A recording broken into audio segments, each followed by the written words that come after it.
What's good? What's good? If this is your first time at the channel, welcome to the Mic Drop Barbecue live. That's right, we are live streaming right now. If this is coming in nice and clear, you let me know. I think it should be because I checked it in another. Let me do something real quick. Let me check to make sure that this thing is coming in clear. Because I know how last time we did this, what happened. We were like, oh man. Wait a minute. Your videos. Let me see. Excuse me. Let me see if I can go through and won't let me see the live. Let me go see if I can find my channel. That's what I'm gonna do. Let me go find my channel and see if I can. Oh, here we go. There we go. Let's see how this sounds. Okay, cool. Comes in crystal clear. That's all I had to make sure. What up, my man Logan? What's good out in the capital city of Vegas right now? Making that money, man. Making that bank. That's what I'm talking about. Out there training that dog. Man, I need to send my dogs to you. You be training them dogs, man. My dogs, they don't listen. They do their own thing. They are 100% canine. They don't do nothing I say. They don't even know their names out there. Man, these dogs are crazy, man. They crazy. What up, Slash by Sandy? What's good? Man, you guys, welcome to the live stream. Today is going to be a good one. It's going to be a fun one. I've been having a lot of fun lately, and that's different because right now on the YouTube streets, everybody's going crazy. People are arguing, fighting, and I'm just having a good time. I'm laughing. I think it's all funny. Like I said, everybody wants to be entertained. Everybody wants to have some comedy in their life. They want to feel good. So we joke. It's like going to Dave Chappelle's show and you're joking about real life. You go to a Bill Burr show. You're joking about real life. This is what we do over here. You know what I'm saying? We have a good time. And say, bro, you got to check out Jermaine. He the worst. Dontay making just moved to Vegas being homeless. I know I hear about that dude all the time, man. And see, this is what, and I'm glad you said something, Chill Will. This is what I'm going to tell you guys. I'm going to show you how my day goes. Well, first, let me tell you how I review content. When you review content, you got to know what you're doing. What's up, Tiff? You have to know what you're doing. So you got to look at about 3 or 4 videos before you even start reviewing somebody because you need to know where you are. You can't just jump into chapter 13. You got to kind of go backwards to see where they started to kind of get a gist of where they are now. Now, I run 4 companies out of my house. Oh, let me move this over some right quick. So I run 4 companies out of my house. I'm a mechanic. I also do private rides to and from the airport.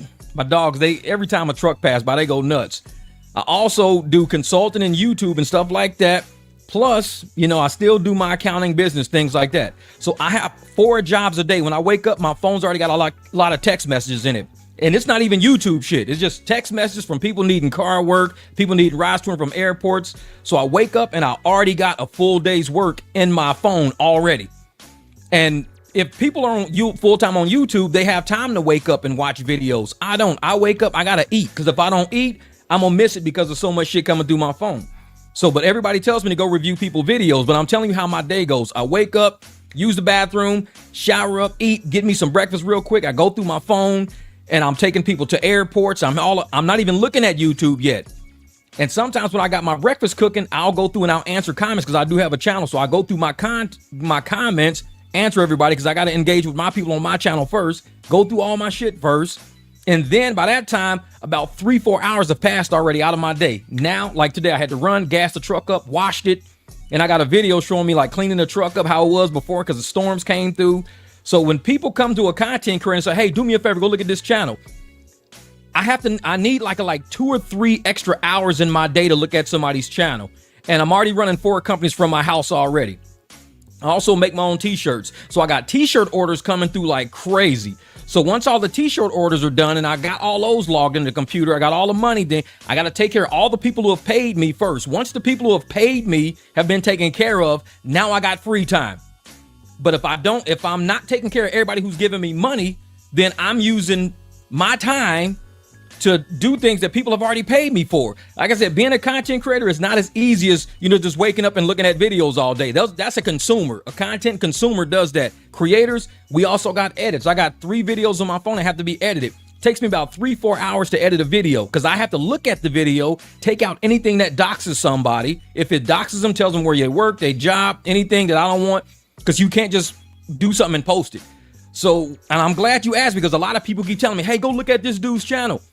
Trust me, as many people say, go look at this dude's channel, I got the exact same amount of people saying, hey, can you pick me up to take me to the airport? These airport rides are $100 a piece, $75 a piece, $60, you know, $120 a piece. These airport rides are a lot of money. Me looking at somebody else's content pays me $0. I don't get paid. So if I'm looking at somebody's content for 3 hours, I'm missing $100 to $200 an hour. I'm missing $600 of potential money I'm missing looking at somebody else's content because people keep saying, go look at this dude's channel. When I get super chats and I get a lot of money, that helps me do things like look at other people's channel. Because if I'm not paid to do it, I have to do what I'm paid for. I'm paid to take people to the airport. I'm paid to work on people's cars. I'm paid to make t-shirts for people. I'm not paid to look at other people's content. That's why people support channels. When you support a channel, you say, hey, dude, do me a favor. Start doing content like this. Bam, here's a super chat. I'm like, okay, cool. Dang, I appreciate it. Hey, here's a super chat, Jeff. There's content creators out there getting $300, $400, $500 per live stream in super chats. That helps that person stay on YouTube so they don't have to take people to the airport, make t-shirts, work on somebody's car. Because I got to pay for this shit over my head. I got to pay for all this shit in my house other than watching somebody's content, because it's going to take me 3 hours just to get what the hell's going on that dude's channel. And if I don't catch up to what's on this channel, I might drop a video that's going to be a complete waste of time. People say, dude, it's not even like that, Jeff. You didn't look at the video before that, or you didn't look at the video before that, or you didn't look at the video before that. So 3, 4, 5 hours of me doing a video ends up being not even worth nothing because I didn't research what I was doing. I just jumped right in because somebody said, hey, man, go look at this guy. So you lose a lot of money trying to be a creator, chasing things that don't pay you, because we do live in houses. We do have cars. I got 2 cars I'm paying on. I got insurance on 4 cars. I got motorcycle. I'm always buying parts for all my shit. So being a content creator is more than just doing videos. It's actually making money. If you're not making money, you're going to end up homeless. You're going to end up evicted. You're going to end up calling your parents. Y'all know how that shit go. You're going to end up calling your parents if you don't make no money. So a lot of people tell me to research other people, and I don't do it because I just don't have the time for it. There's other things I'm already working on other than that. So like I said, if that dude's doing whatever he's doing, there's probably creators already talking about him, which is totally cool. They know his situation. They know where to jump in and start, how to make content. That's good for them. But for me, there's a lot I got to do. I mean, I was out this morning taking pictures for Frank because Frank has to actually go and work on a car. So this is what I was doing this morning. I was actually taking pictures of a car this morning. Wait a minute. Like I said, my day is full. So this is a car that Frank's got to work on. So I'm going through all the content. I'm taking pictures of the car. I'm going through everything because I sent him all the pictures this morning. I sent him a video. That's the video right there. Send him a video of it so he can come up and fix this car. So we're always making money in the real world outside of YouTube. We don't always do YouTube. Well, I'm not a full-time content creator. So, I mean, I appreciate when people say, hey, man, do me a favor. Go look at this guy. I'm like, hey, super chat me $100 and I probably can. Because right now I got to go take somebody to the airport. Because if I don't take somebody to the airport, I'm not going to make that money. I'm going to have to pass it to somebody else. And I do pass off routes to other drivers when I'm double booked for airport. I've done it this past week. James, my man, Derek, I gave him rides because I got to actually get people out there to do my rides when I can't do it. Yeah, exactly. You know you struggle when you got to call your wife's parents. It's like, man, oh, you need a new transmission? Psh, that's what I do. I rebuild transmissions. Hold up for a second. Let me go get this damn dog because I'm tired of his mouth already. Hold up. Hey, get in here. Come on. Get in there. Come on. Man, he's loud.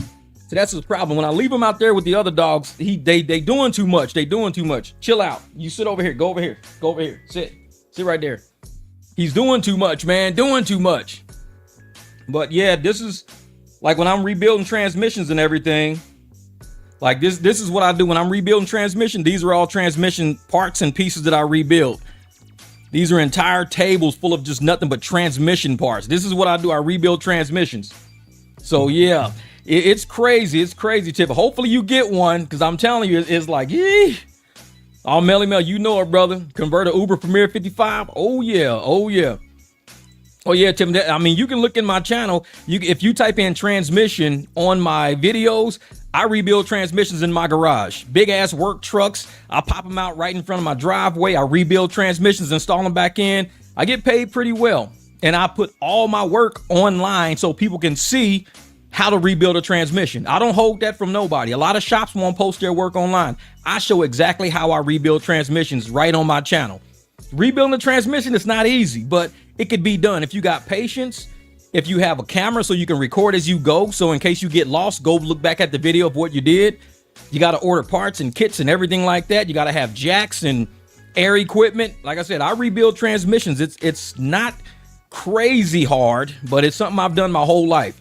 And it's not a lot of content creators out there that rebuild transmissions, then turn around and review other people's videos. Which is why I say I have fun. I make good money. I can rebuild probably 2 transmissions a week. If I can get the parts in fast enough, I'll rebuild 2 transmissions a week, make about $5,000 a week. I can make about $20,000 a month rebuilding transmissions right in my driveway. But I'm never online. I won't be online. I'll be making $20,000 a month, but you won't see me on YouTube. So I do transmissions in spurts. I'll do one, give it a few days, do a transmission, give it a few weeks, do a transmission, give it a couple of months. I rebuild transmissions in stages, like I said. But it's a lot that we do outside of content. And that's why, I want to make sure, that's why I got this thing labeled, don't quit your 9 to 5. To me, my 9 to 5 is rebuilding transmissions. My 9 to 5 is me taking people to and from airports, picking people up. Like I said, I got accounts I run all the time. When you start putting YouTube way too serious and it's all you do, you're going to get caught up. Because in YouTube, if you've been watching my videos, especially the 2 I did lately, that was, even though they were videos based around what Dontay is doing, I needed to give you the truth about content creation, not just the truth about how content is created. Dontay does content is created. A lot of trash on his channel. But I showed you the truth about content creation. It doesn't pay a lot to where people can just not do anything else. You have to have a plan B. With no plan B, with no other income coming in, if you're relying purely on YouTube revenue, you've got to have sponsors. You got to make sure YouTube is getting advertisers to advertise on their platform. Because if advertisers are not advertising on YouTube, if advertisers are going to Instagram, if they're going to Facebook, if they're going to TikTok and not coming to YouTube, creators get paid less. Our videos get pushed out less because people at YouTube aren't going to be pushing out videos that they're not getting ad money on. So if you're completely relying on ad revenue, being a YouTube content creator is going to be very hard for you.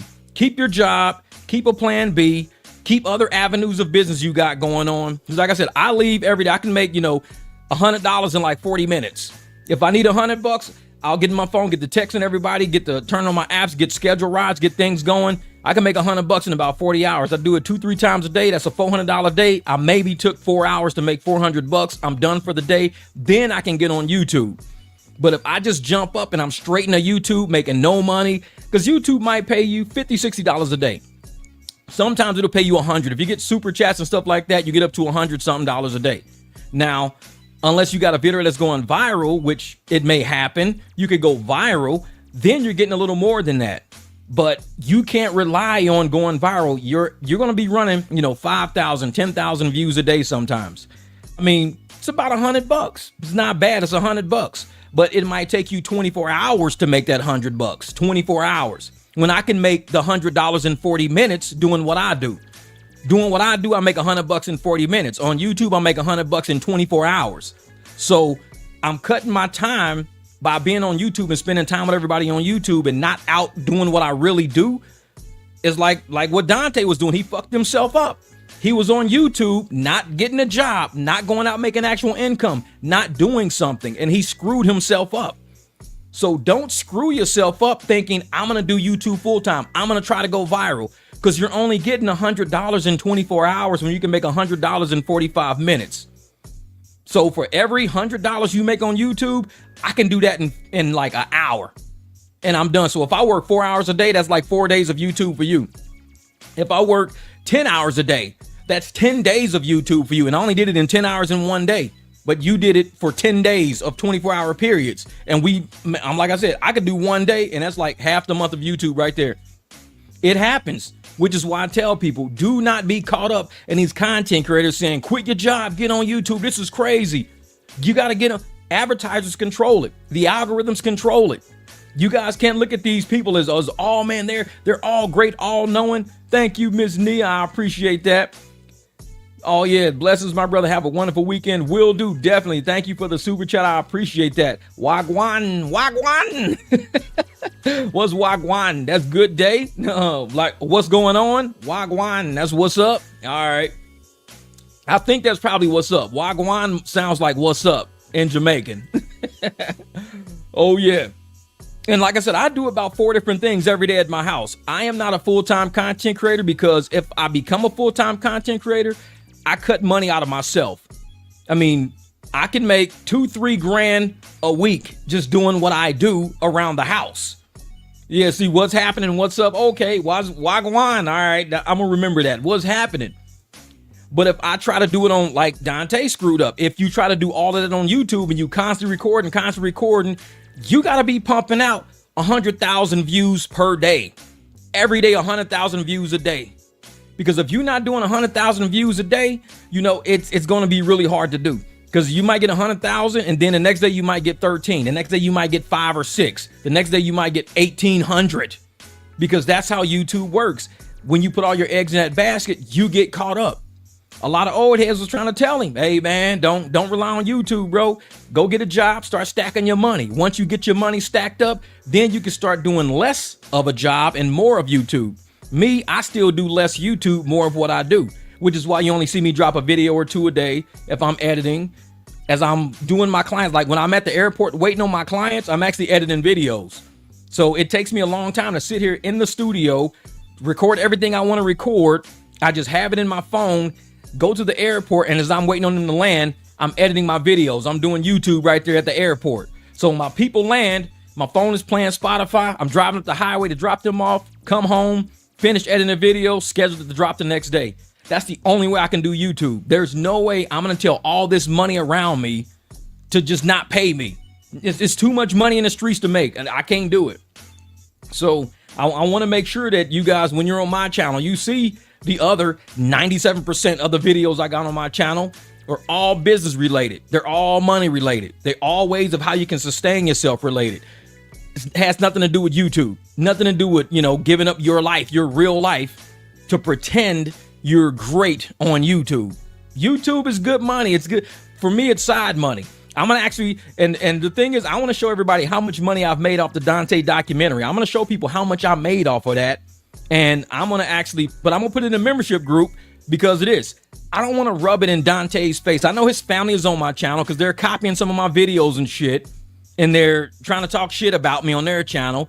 But I don't want to rub it in their face how much the London family is paying me right now. I do not want to drop it. I don't want to rub that in their face. So I'm going to put it to where my supporters can see how much the London content is paying me. And when they see it, they're going to be like, oh, so you're just going to rub that in our face? But if I put it where they can't see it, the Dusties, all of the haters, they can never say, all you doing is just rubbing in people's face. No, I put it to where you can't see it. Because a lot of these people that come to the channel that don't want to see my content, don't care about me and my content, I don't know what's wrong with them. I really don't know what's wrong. Because I'm like, you don't have to come to my channel. Nobody called your phone and says, hey, Jeff dropped the video, get on the channel. Nobody called you. So when you come to my channel, it's free will. You're here because you want to be. I never told you to come here. I never forced nobody to come here. So what I do is, knowing that these people are like this, and they're going to be butthurt. They will really be butthurt when they see how much YouTube, because like I said, YouTube loves it because YouTube gets ads. And YouTube takes a cut and I take a cut. That's how AdSense work. But they have to have advertisers saying, hey, do you want to advertise on this guy's videos? Because they're getting a little traction. So the advertisers go, sure, put us on them. We'll do it. We'll advertise with them. So they throw the ads on my videos. They send my videos out to everybody. My subs go crazy. Subs go nuts. Thank you, Nia. Appreciate you becoming a member. And the subs go crazy. And so YouTube goes, we can make a little money with Jeff. Let's go ahead, throw some ads on Jeff's videos, shoot them out there, see what happens. A lot of new people on my channel who had never seen my channel before. And I know it's hard. It's really hard for you to think that you have never heard of the Mic Drop Barbecue. I mean, I got 18,000 subs. There's nobody on YouTube with that many subs. I am the only person on YouTube with 18,000 subs. Everybody else got like 8 subs, 7 subs. YouTube sent me a plaque. It said, Jeff, you got so many subs, we don't even know how to make a plaque for you, man. I'm like, dude, I appreciate that, YouTube. Everybody's heard of you, Jeff, all over the world. Everywhere we go, it's Mic Drop. They changing McDonald's to McDonald's, man. You're crazy. What's up, Jose? I appreciate it, brother. Thank you. Salute my brother. Talk to him. Always good to have multiple streams of income. More skills you have, the easier life will be. Exactly. More skills, the easier it's going to be. So when you hear people, you know, on YouTube going, well, I ain't never heard of Mic Drop Barbecue, they got a problem. Because look at all the subs I got. 18,000. That's more subs than any other channel on YouTube. Okay, if you don't know about sarcasm, I'm being very sarcastic.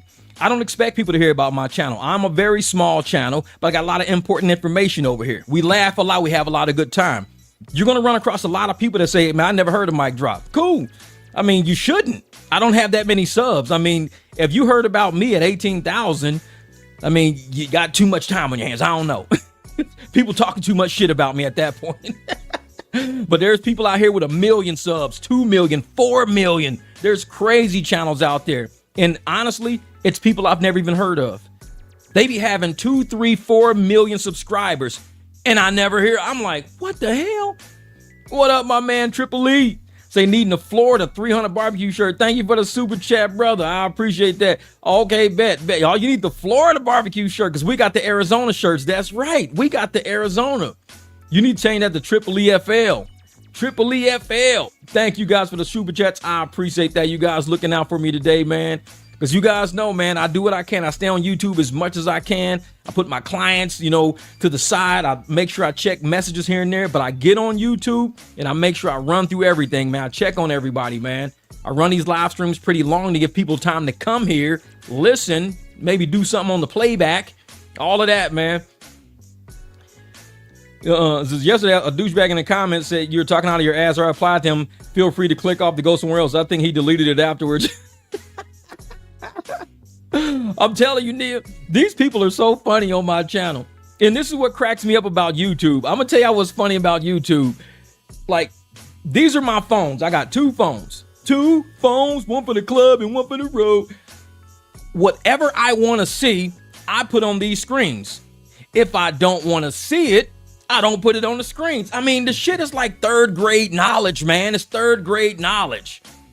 So if you don't want to see something, don't put it on your screen. That's how you control it. But it's like, I almost feel like I said, we're a pretty high IQ channel. I will say that. We're pretty high IQ over here. We got some smart people. We got a lot of business people, a lot of people who are managers and supervisors in their company, a lot of people who are just employees, but very valued employees in their companies. We're a very high IQ channel. We're not low IQ. But you got people that come to a channel like this and, man, why don't you just quit posting this? I'm like, bro, it would be so much easier if you just said, block Mic Drop Barbecue. It would be so much easier. I mean, it makes your day so much better. Instead of you listening to what I gotta say, instead of you being upset at what I gotta say, there's 3 dots. Hit the 3 dots. Hide channel, block channel, whatever you want to do. Your life is now so much easier. And some people, I kick them because I don't think they even realize they can block a channel. I don't think they know that. Like, they'll sit on my channel 2, 3 videos deep complaining. I'll remove the comment the first time just to let them know. And if it's just a comment saying, you know what, I agree with Dontay, I wish him luck and this and that, I'll leave it. Because I'm not knocking Dontay supporters. I'm not knocking enablers. I'm not knocking that. What I kick out is people come and says, man, you're an idiot. You're so stupid. Psh, delete comment. I'm like, if you want to talk shit about the content, talk shit about the content. But you ain't going to walk into my house and talk shit about me. I'm going to put you back out the front door.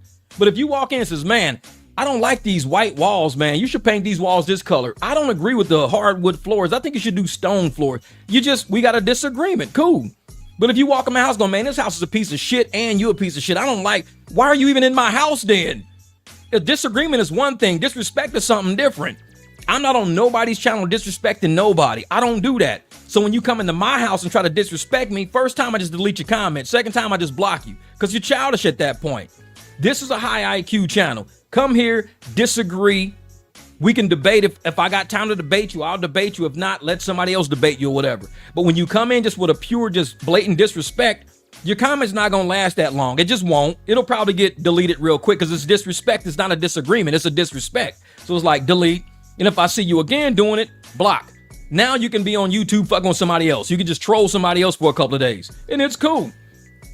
So it's like, I'm one of those people that's always going to be, understand that not everybody thinks the same.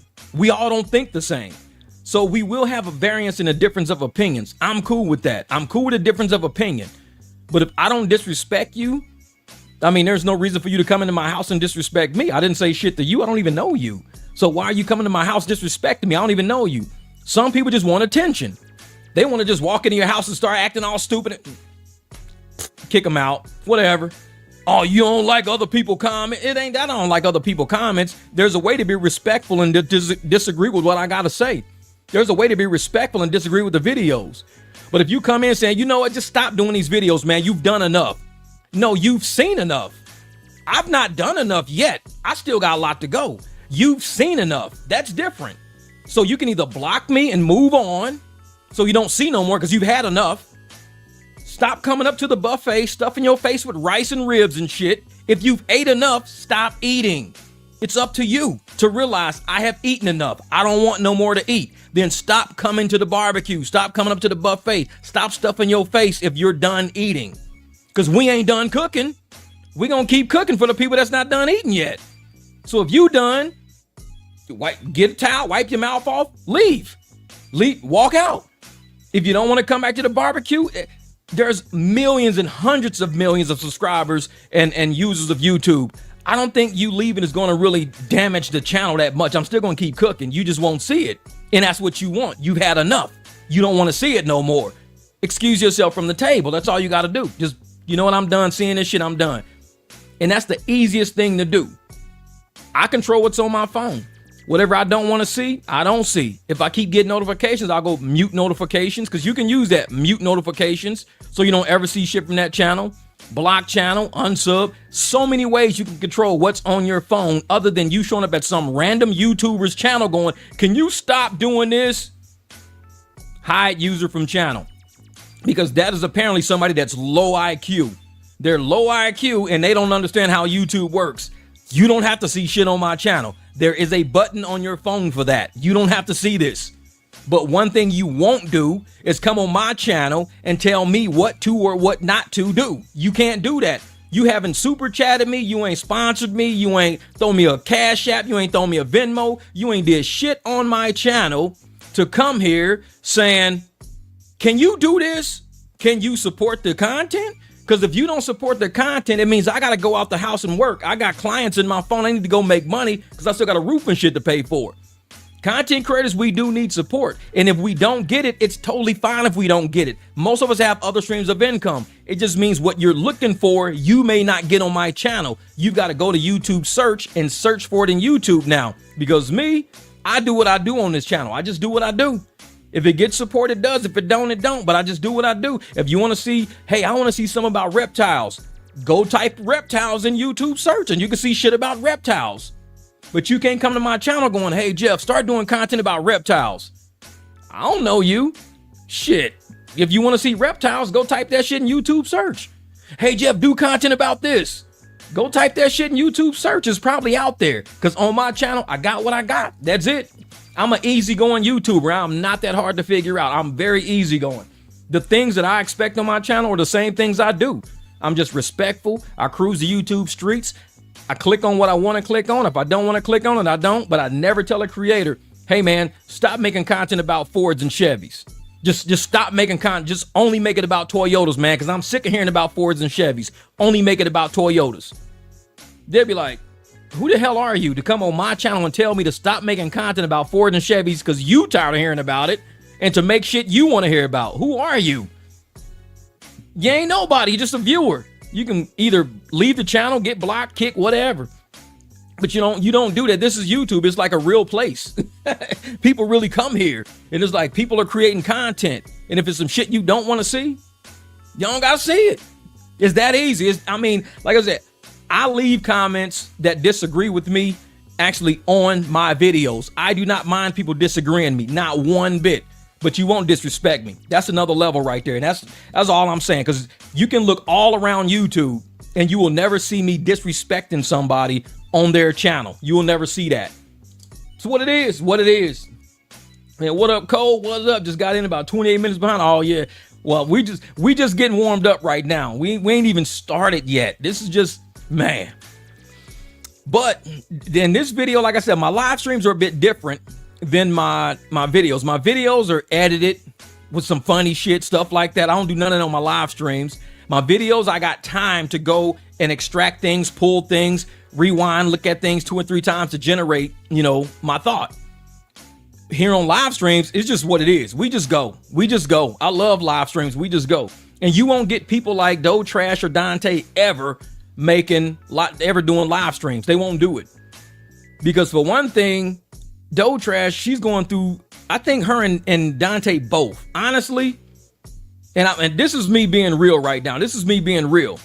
Because I grew up around people in St. Louis, in Memphis, that had health issues, mental health issues. Grew up around these people.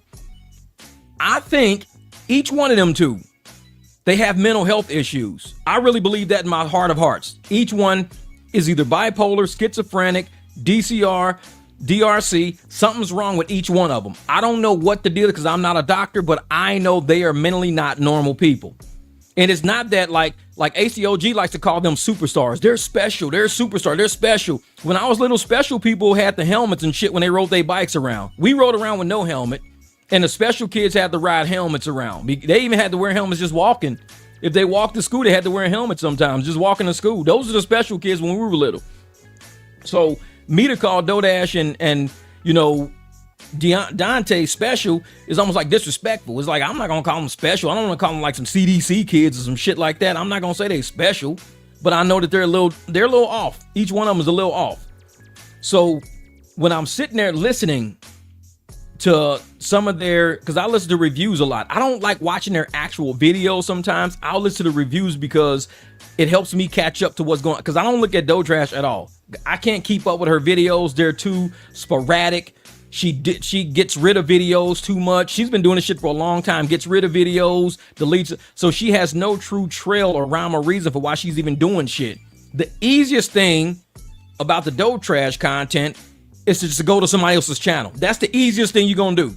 If you go to her channel, it's gone, it's missing, it's chopped up, it's not gone, it's stupid. It's just, I don't mess with her channel. It's like going to Walmart and you like, man, there's a whole lot of products in here. Let me go get a basket. So you go grab a basket and you come back and the shelf is empty. You're like, wait a minute, all I did was went and got a basket. I turned around and the fucking shelves are empty. That's how her channel is. It'll be videos like crazy. Then as soon as you come back, it's like, where'd all the videos go? She hid them all. She deleted them and made them all private.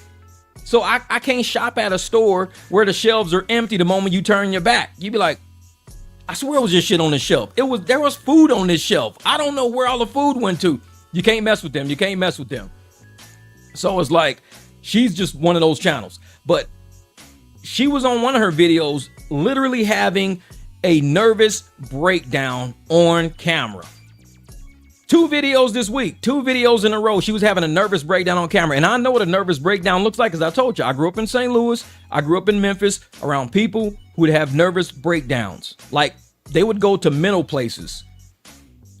I see Dodash as that.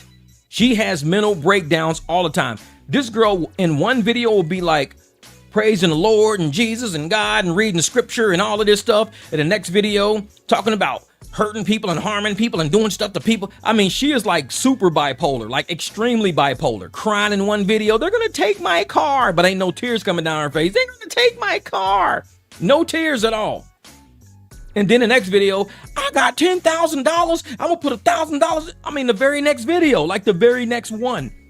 She has the most bipolar channel, and anybody who goes to that channel, they must be mentally off. If you're mentally stable, you want to come to a channel like me. I don't clickbait nobody. That's right off the bat. I'll tell you that anybody who's here looking for clickbait, you're never going to find it on my channel. My thumbnails and my titles are exactly what this video is about. I don't clickbait people because I think that shit's wrong.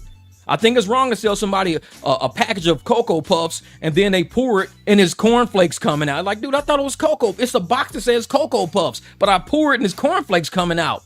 That's Doe Trash videos. She will clickbait you and tell you, can't believe today's my last day in my apartment.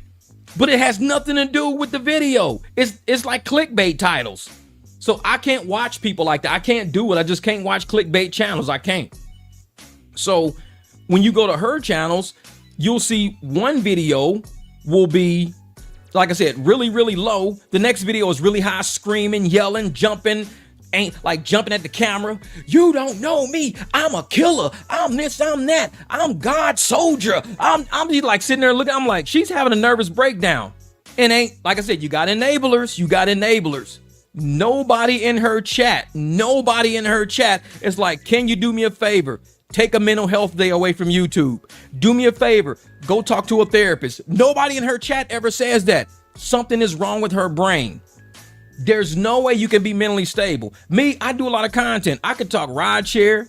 I could talk, pets. I got a pet channel. I could talk mechanic work, or I could just talk about reviewing content and laughing and shit.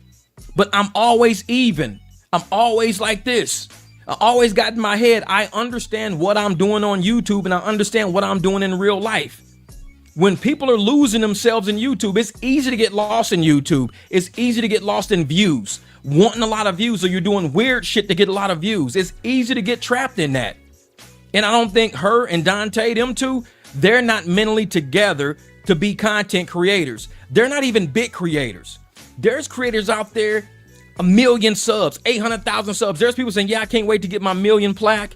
They got 800 something thousand followers. Can't wait to get my 1 million plaque. 450,000 followers. They ain't even broke 100,000 yet, and they already mentally cracked. Both of them have mentally cracked already, and they ain't even hit 100,000 subs yet. This is not for them. This is not for them. When you got people out there literally going nuts in front of you on camera, nuts about the content, nuts about the views, nuts about people. Like I said, I have done YouTube for 5 years. I have had beef with so many people on YouTube, but nobody knows I have beef because I don't give a shit about them. I might make a video or two about them, but I have beef with nobody. I can review content, laugh, talk shit about people, this and that, but that's what I do as a creator. I'm from St. Louis. I talk shit. Everybody from St. Louis talks shit. It's what we do. And it's like, if you can't take it, you probably shouldn't be a content creator, because somebody out there, it's somebody right now in Australia talking shit about me right now. Oh, my camera's jacked up. It's somebody out in Australia talking shit about me right now. It's somebody in Canada talking shit about me right now. Somebody in the UK talking shit about me right now. Do I care? No. If somebody comes tell me, hey man, such and such talk shit about you, and hopefully it sends people to my channel. It's like, I keep it 100. Hopefully it thinks, hey, he's talking shit about. Well, hopefully I get some views out of it, because I get paid for views over here. I don't get paid for the shit on this channel. So if you want to talk this shit all you want, knock yourself out. Do whatever it takes for you and your channel if you want to talk shit about me, because I'm probably one day going to talk shit about you and get paid for it.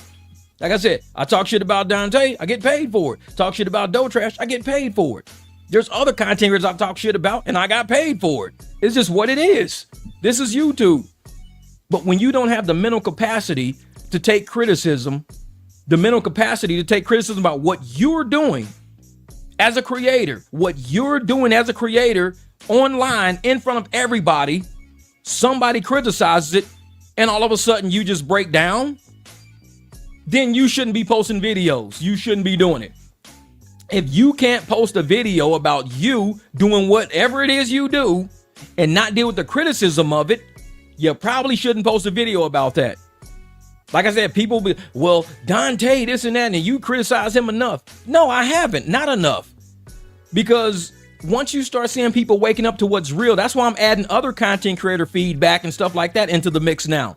Because people only see the Dontay side of it. They don't see the actual content creation side of it, the reality of YouTube side of it. They saw this dream and this bullshit. And I'm sitting there like, this ain't even right. I mean, we're all content creators. The enablers on his channel pushed him to the degree he's at, which I honestly think he's had a mental awakening. I think he's had a mental, and some people might call it a breakdown, a nervous breakdown. But you can't tell me Hannah, she didn't have a nervous breakdown. So why is Hannah not posting? I don't know. I think Dontay had a nervous breakdown, so he's probably a DoorDash. She has nervous breakdowns every day, and she'll post her nervous breakdown. People will review the nervous breakdown, and then she'll delete the video of her nervous breakdown and make another video saying people are hating on her for having a nervous breakdown. Like, why would you post your nervous breakdown? You're in your car screaming and yelling at the camera, acting like you're a preacher, and you're talking all this religious stuff. And I'm gonna tell you right now, if you have ever been around somebody who has mental issues, you will realize the first thing they do is run to religion. You can go down a corner and you can see bums on the corner, and what do all they do is It's going to be the end of the world. The wrath of God is upon you. You don't understand. You heathens in your BMW and you heathens in your Mercedes. The wrath of God is upon you. God shall rebuke your Mercedes, rebuke your BMW. And you be like, why is this person all talk about God and religion and that? That's dough trash. I'm telling you, when somebody starts doing that, something's off. Something's off. Because you can actually be critical about something. You could be critical about something, talk about something without religion being involved. You could do that as like a normal, average, everyday person. But when you start trying to use religion, now you're going into that fantasy, the fantasy of connecting with somebody else that's in the same fantasy you're in. You're trying to connect with a fantasy because you don't want to deal with what's real and what's in front of you. So you start playing with the fantasy now. God told me last night as I was cooking chicken that all you heathens, is like, God didn't talk to you for real. That's the other voice in your head talking. Don't do that. Don't do that. That's weird. It's weird. But then if you say, well, how come you don't know of God? And people in the comments enable that shit. They'll say, well, how do you not know God didn't talk to her? I'm like, you just as crazy. That's why your ass is on this channel. You just as crazy. Like, if you telling me you heard the voice of God while you was cooking chicken, I'm probably not going to eat that chicken you made. That's the first thing I'm going to do. I'm not even hungry no more. I'm going to get, because I don't know what the hell you did to that chicken. If you're hearing voices, I'm not messing with that chicken. Exactly. And that's what, it's a relationship. That's it.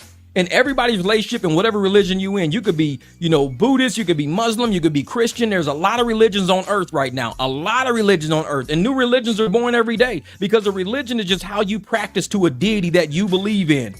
When you start practicing to a deity that you believe in, whether it's a deity you made up or a deity that somebody else made up in a book a long time ago and you still believe it, it don't make a difference. It's the deity you believe in. Yet you feel the energy of that deity controls and runs you. It's your relationship with that deity. That don't mean it's the truth. It just means it's your relationship with that deity. That's what it means. So when I see people start going down that path, I don't know, man, it's dangerous. It's a dangerous path to start pumping out religion and pumping out what God said and what God told me and how God affected me. And I'm like, you don't want to do that. I hate this camera when it does that. I don't know why my camera keeps doing that. Yeah, exactly. I ain't eating that chicken. Shit. You start talking about God too much, I ain't touching that chicken. I'm not eating it. You hungry? I think I'm gonna order some DoorDash. I don't want no chicken no more. I'm gonna order DoorDash. But real talk though, I think between her and Dontay, something's wrong with them. Something's wrong with them. Mentally, something's wrong with them. And I'm not saying that, facetiously, and I'm not saying that to be mean to them. But you could tell when you have a conversation with a normal person and about life, objective things, subjective things, it's a conversation. But it's like if I'm having a conversation with somebody talking, let's say accounting. Let's say I'm talking about accounting. And I'm like, yeah, it's like that will stop a lot of his problems. Oh, yeah, just work. That's it. If I'm talking about accounting and I'm sitting there like, yeah, I was having a hard time figuring out how to balance this account. It's 2 days I've been working on this account. I don't know where the money went to. I know there was 4 people working on the transaction for 2 years. It was a contract. Tell you what, let's pray to God. Light that candle over there. Put them 2 sticks across each other like this. And I'm going to tell you, God's going to lead us because when the stick turns and points to the which account it should be, I'll be like, no, we're not doing it. I'm telling you, Jeff, just trust God. God's going to fix your accounting problem. Trust God. He been working with me and my computer all week long. God has done all my work for me. I haven't touched a single spreadsheet. God did all of that. I'll be like, I need to come look at them spreadsheets. Let me see what God was doing over there because he ain't on the payroll. Let me go see what God was doing over here. God did it. God helped me with all that work. I go over there, spreadsheets all over the damn place. I'm like, wait a minute. This shit ain't even connected. Well, that's what God wanted. He told me to do this. I'm like, you know what? Now I'm firing you and I'm firing God right now. Get out of here. You don't mess them spreadsheets up like that. I'm paying you. And that's the thing. When you start seeing people leaning too much on religion, they're losing themselves. They've lost themselves to the point to where, they want to try to put it on something that they think you can't criticize. Because if you criticize religion, you criticizing God. No, I'm criticizing what you're saying about God is what I'm criticizing. I ain't got no beef with God. That's between God and you. I'm just criticizing what you saying. Oh no, you don't talk bad about God. Hey everybody, he talking bad about God. Now you got all these mentally deficient people over there. What? Jeff, you don't believe that God told her that? No. Oh, you don't believe in God. That's the power of God, Jeff. You don't. I'm like, no, it's not. She's just nuts. And I'm sitting there, and that's the thing, man. I listen to these people, man. I'm just like, who's following this nonsense? And you can see it all in the chat, in the comments. They use the God grift, and they lock in the people who believe in God, and they lock in the people who have and I'm gonna tell you right now, a lot of people who are in really like bad situations in life, they're really in down, depressed. They done lost a job, they done lost a kid, they done broke up in a relationship, they about to get evicted. What do? They stop thinking critically about how everything is happening, and they go, I'm just gonna put it in God's hands. I can't handle this no more. I'm gonna just let God take care of it. I'm finna lay down for 3 days straight, and when I wake up, God's gonna have it all fixed. No, he ain't. You're gonna be 3 days behind on bills. You ain't made money in 3 days. Your house gonna be dirty after 3 days. Your dog done peed and pooped all in the house for 3 days. It's like, get up, get shit done. Yeah. See, God is not gonna lead them to the doing what they have done on exactly. But it's like, I tell people all this. What is a weird chick named Nisha keeps saying crazy shit like God is telling her to abruptly move to different states with no money, homeless, with 4 kids. She's a complete weirdo. Yes, that's what I'm saying. That right there is bipolar. That's manic depression right there. That is not religion speaking.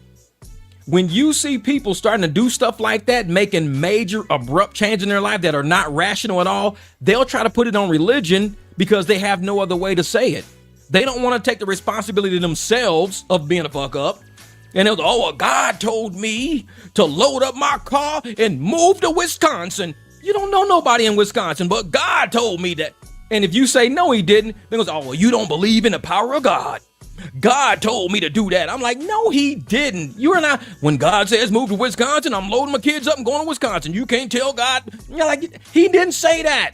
You made that up. And it's like, man, and I can't stand when people start using religion. And I'm like, no, I don't believe it. When I hear people starting to say God, I just click off. I'm moving on to the next. No, you're not going to sit there and play with that religion and play with, anybody's brain out there who's really in that place. There's a lot of, like, people don't believe mental health is real. There are a lot of people in that space right now between barely making it and barely breaking it. They're right there. You got a lot of people who at work going off on their boss every day. I mean, there was a girl that shot her boss at Burger King.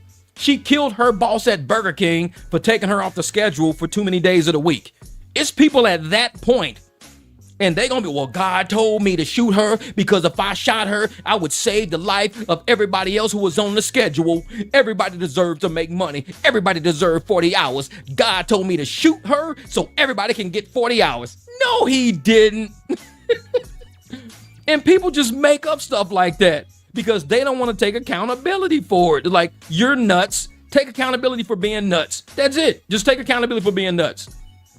But they want to put it on God. They just, man, not gonna work off their balls every day. I'm weak. I'm telling you, man. And I'm one of those people that will sit up there and I'll look like the guy in the crowd who is against religion, because I'm not against religion. I believe religion is organization. I believe it's good for your soul when used properly. My mom always said, too much of anything is not good for you. Too much sugar, too much this, too much of anything is not good for you. Too much religion is not good for you because you lose reality because you're being too religious. And I'm the person to step in and say, I don't mind you being religious, spiritual, whatever. I don't mind that. But it's a bit much. It's a bit much right now. We need to chill out on that because now you're sounding crazy now. And that's those trash videos. All her when she gets on that God rant, man, I can tell she's going in that manic phase, man. She's hitting that manic phase. And I'll be sitting there like, I would say something, but everybody in her chat, you just a heathen, you the Satan, you the devil she was talking about. I'm not the devil, I'm Jeffrey. I have a car outside. I'm not the devil. I don't have a pitchfork and I don't live in hell. I'm just Jeffrey. That's it. They call me Jeff for short. I'm not the devil. You a heathen. You the devil. You the devil she was talking about that don't want to see her succeed. I'm Jeffrey. I'm not the devil. You're hurting my feelings. You the devil. She said it was a devil on YouTube and it's you. You the devil. Do it. The devil is not monetized. I'm Jeffrey. It's like, man, they gonna mess with me all the time. And I try to tell them, man, it's like, listen, don't let these people use that God grip on you just because you are against the narrative they're trying to push. I mean, look right now. There's a pastor right now feelings with them scissors. There's a pastor right now who was using people. He had like a $20 million mansion. He had boats and planes. He had all this, and he was working these people, not paying these people. He was a pastor of a mega church, a black dude with a hairline way back here like this rag. Dude, hairline was his picture. His afro starts back here. He's got like a jetpack afro. And I'm sitting there like, yeah. So, and he was using religion. He was using religion the whole time. And he was grifting all of these people for millions and millions. He was like, yeah, if you don't have 5,000, I know you got 10,000. If you don't have 20,000, I know you got 5,000. I know you got some money to give. I was like, this dude is using God, and he's attaching to these people who really believe God said, give him your life savings. What? Yeah, and it spoke to me. I was eating celery and peanut butter, and God said, make sure you transfer all your savings to him. What? You're crazy. Yeah, exactly. That dude, I'm like, who believes these people? But if you go in the chat and you speak about the craziness of how it sounds, oh, you the devil. I am not. I am Jeffrey. I have a birth certificate. You the devil. It does not say devil on my birth certificate. My name's Jeffrey. I'm gonna start saying that shit every time somebody say that. I am Jeffrey. I am not the devil. Stop. Exactly. And I'm sitting there like, man. Johnny said, I love it here. This is not hell. That's why you love it here. See, if this was hell, I'd be the devil, but I'm not. I'm Jeffrey. Welcome. Welcome to the barbecue with Jeffrey. If I go to any other channel, they'll say I'm Satan. You're Satan. I'm like, no, I'm monetized, bro. I'm not Satan. Trust me. Satan don't need money. Satan is not fighting for views, man. He's not. I am. I'm Jeffrey. But on the real though, when you start seeing channels like that, and even Dontay in one of the last videos he was doing, he was crying, talking to God on his car. God, please guide me, God. And I hate to tell people like Dontay that, like, and you saw the grifters on that video. The grifters, yes, God's gonna lead you, baby. You just keep praying to God. God probably already sent him something 5 years ago, and he just ignored it. All the old heads on this page were all raised right. They were all raised in the church. They were all raised right. They were all raised to be good, solid people. But y'all call them haters just because they said, your dream ain't gonna pay the bills, Dontay. You the devil. How you gonna say I'm the devil and say my dreams ain't gonna pay the bills? You just the devil. No, I'm not, bro. I'm just an old head that was raised in the 80s, man. I'm just telling you, bro, you're not gonna get paid off your dream. And I'm sitting there like, man, these people, they will not. Exactly. Water Boy's mom. I know for real. What was her name? Kathy Bates or something like that. I can't remember her name. So I know he had no tears coming out of his, none.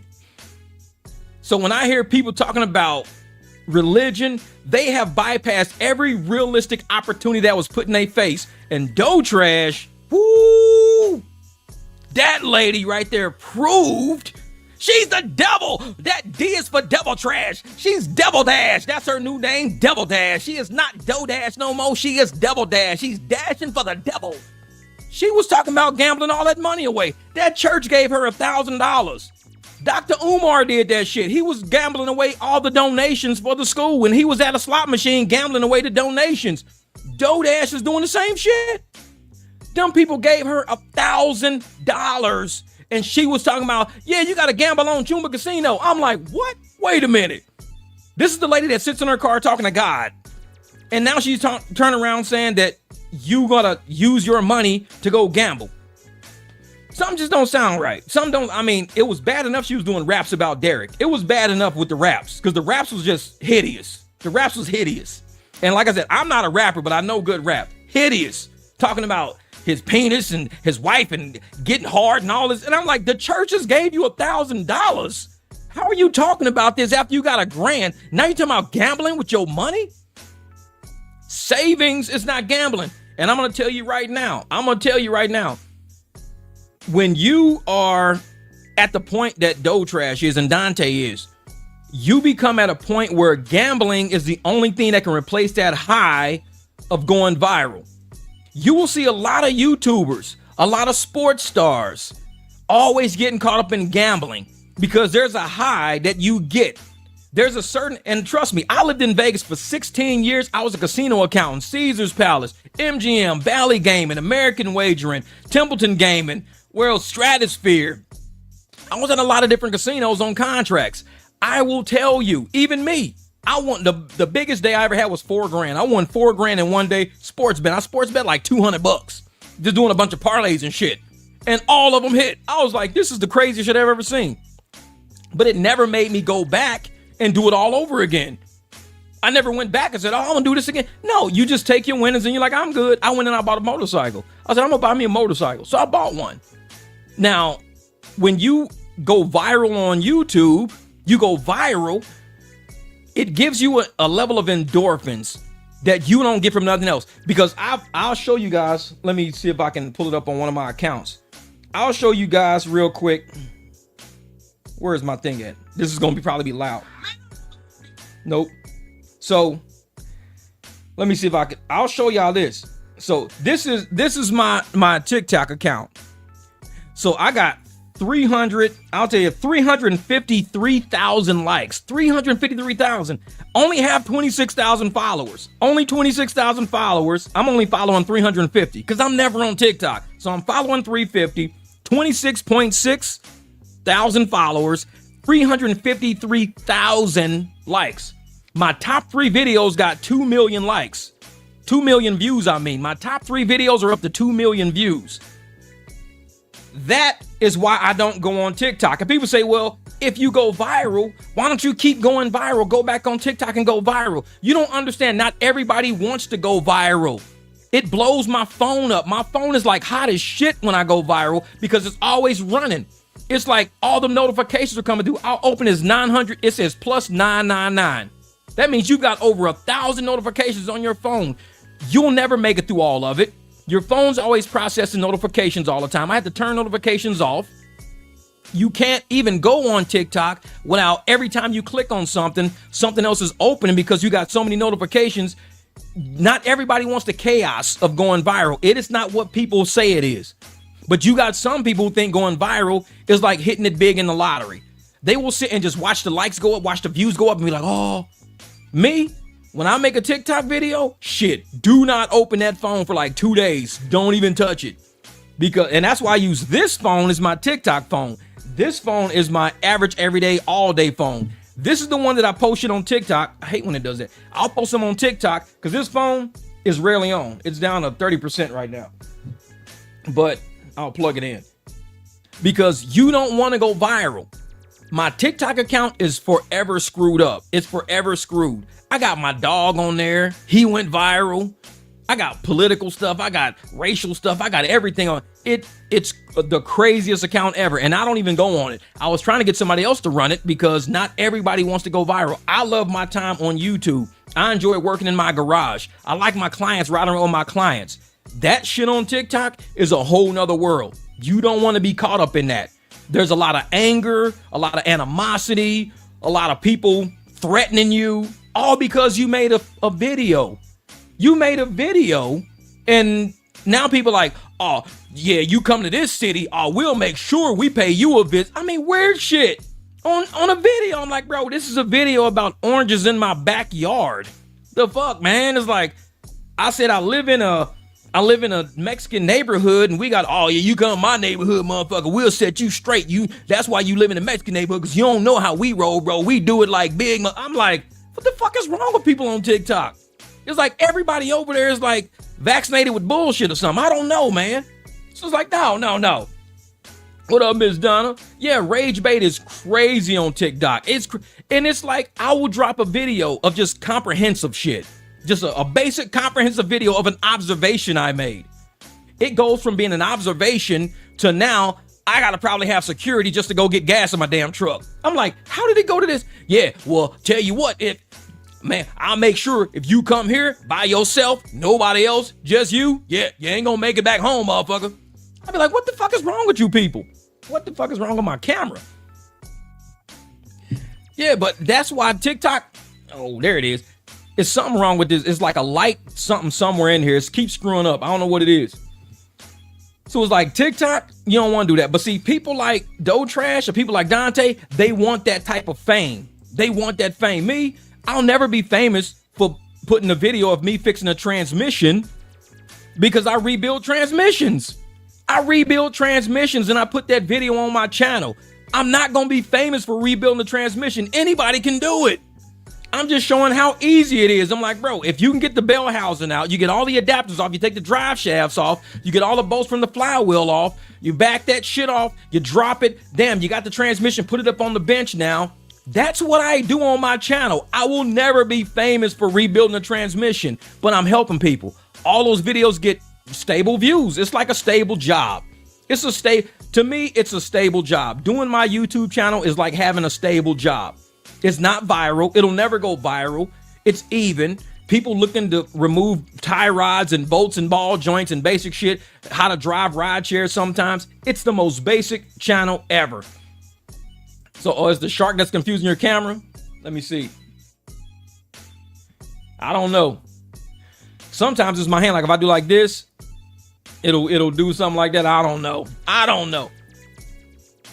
So yeah. What's up, Miss Queen? Yeah, most people don't know where to start though. Yep. And see, that's the thing. I tell people the easiest, and this is right here, what we're at an hour in. Good, we're an hour in. We're gonna have some fun right now because by now all the haters have dropped off anyways.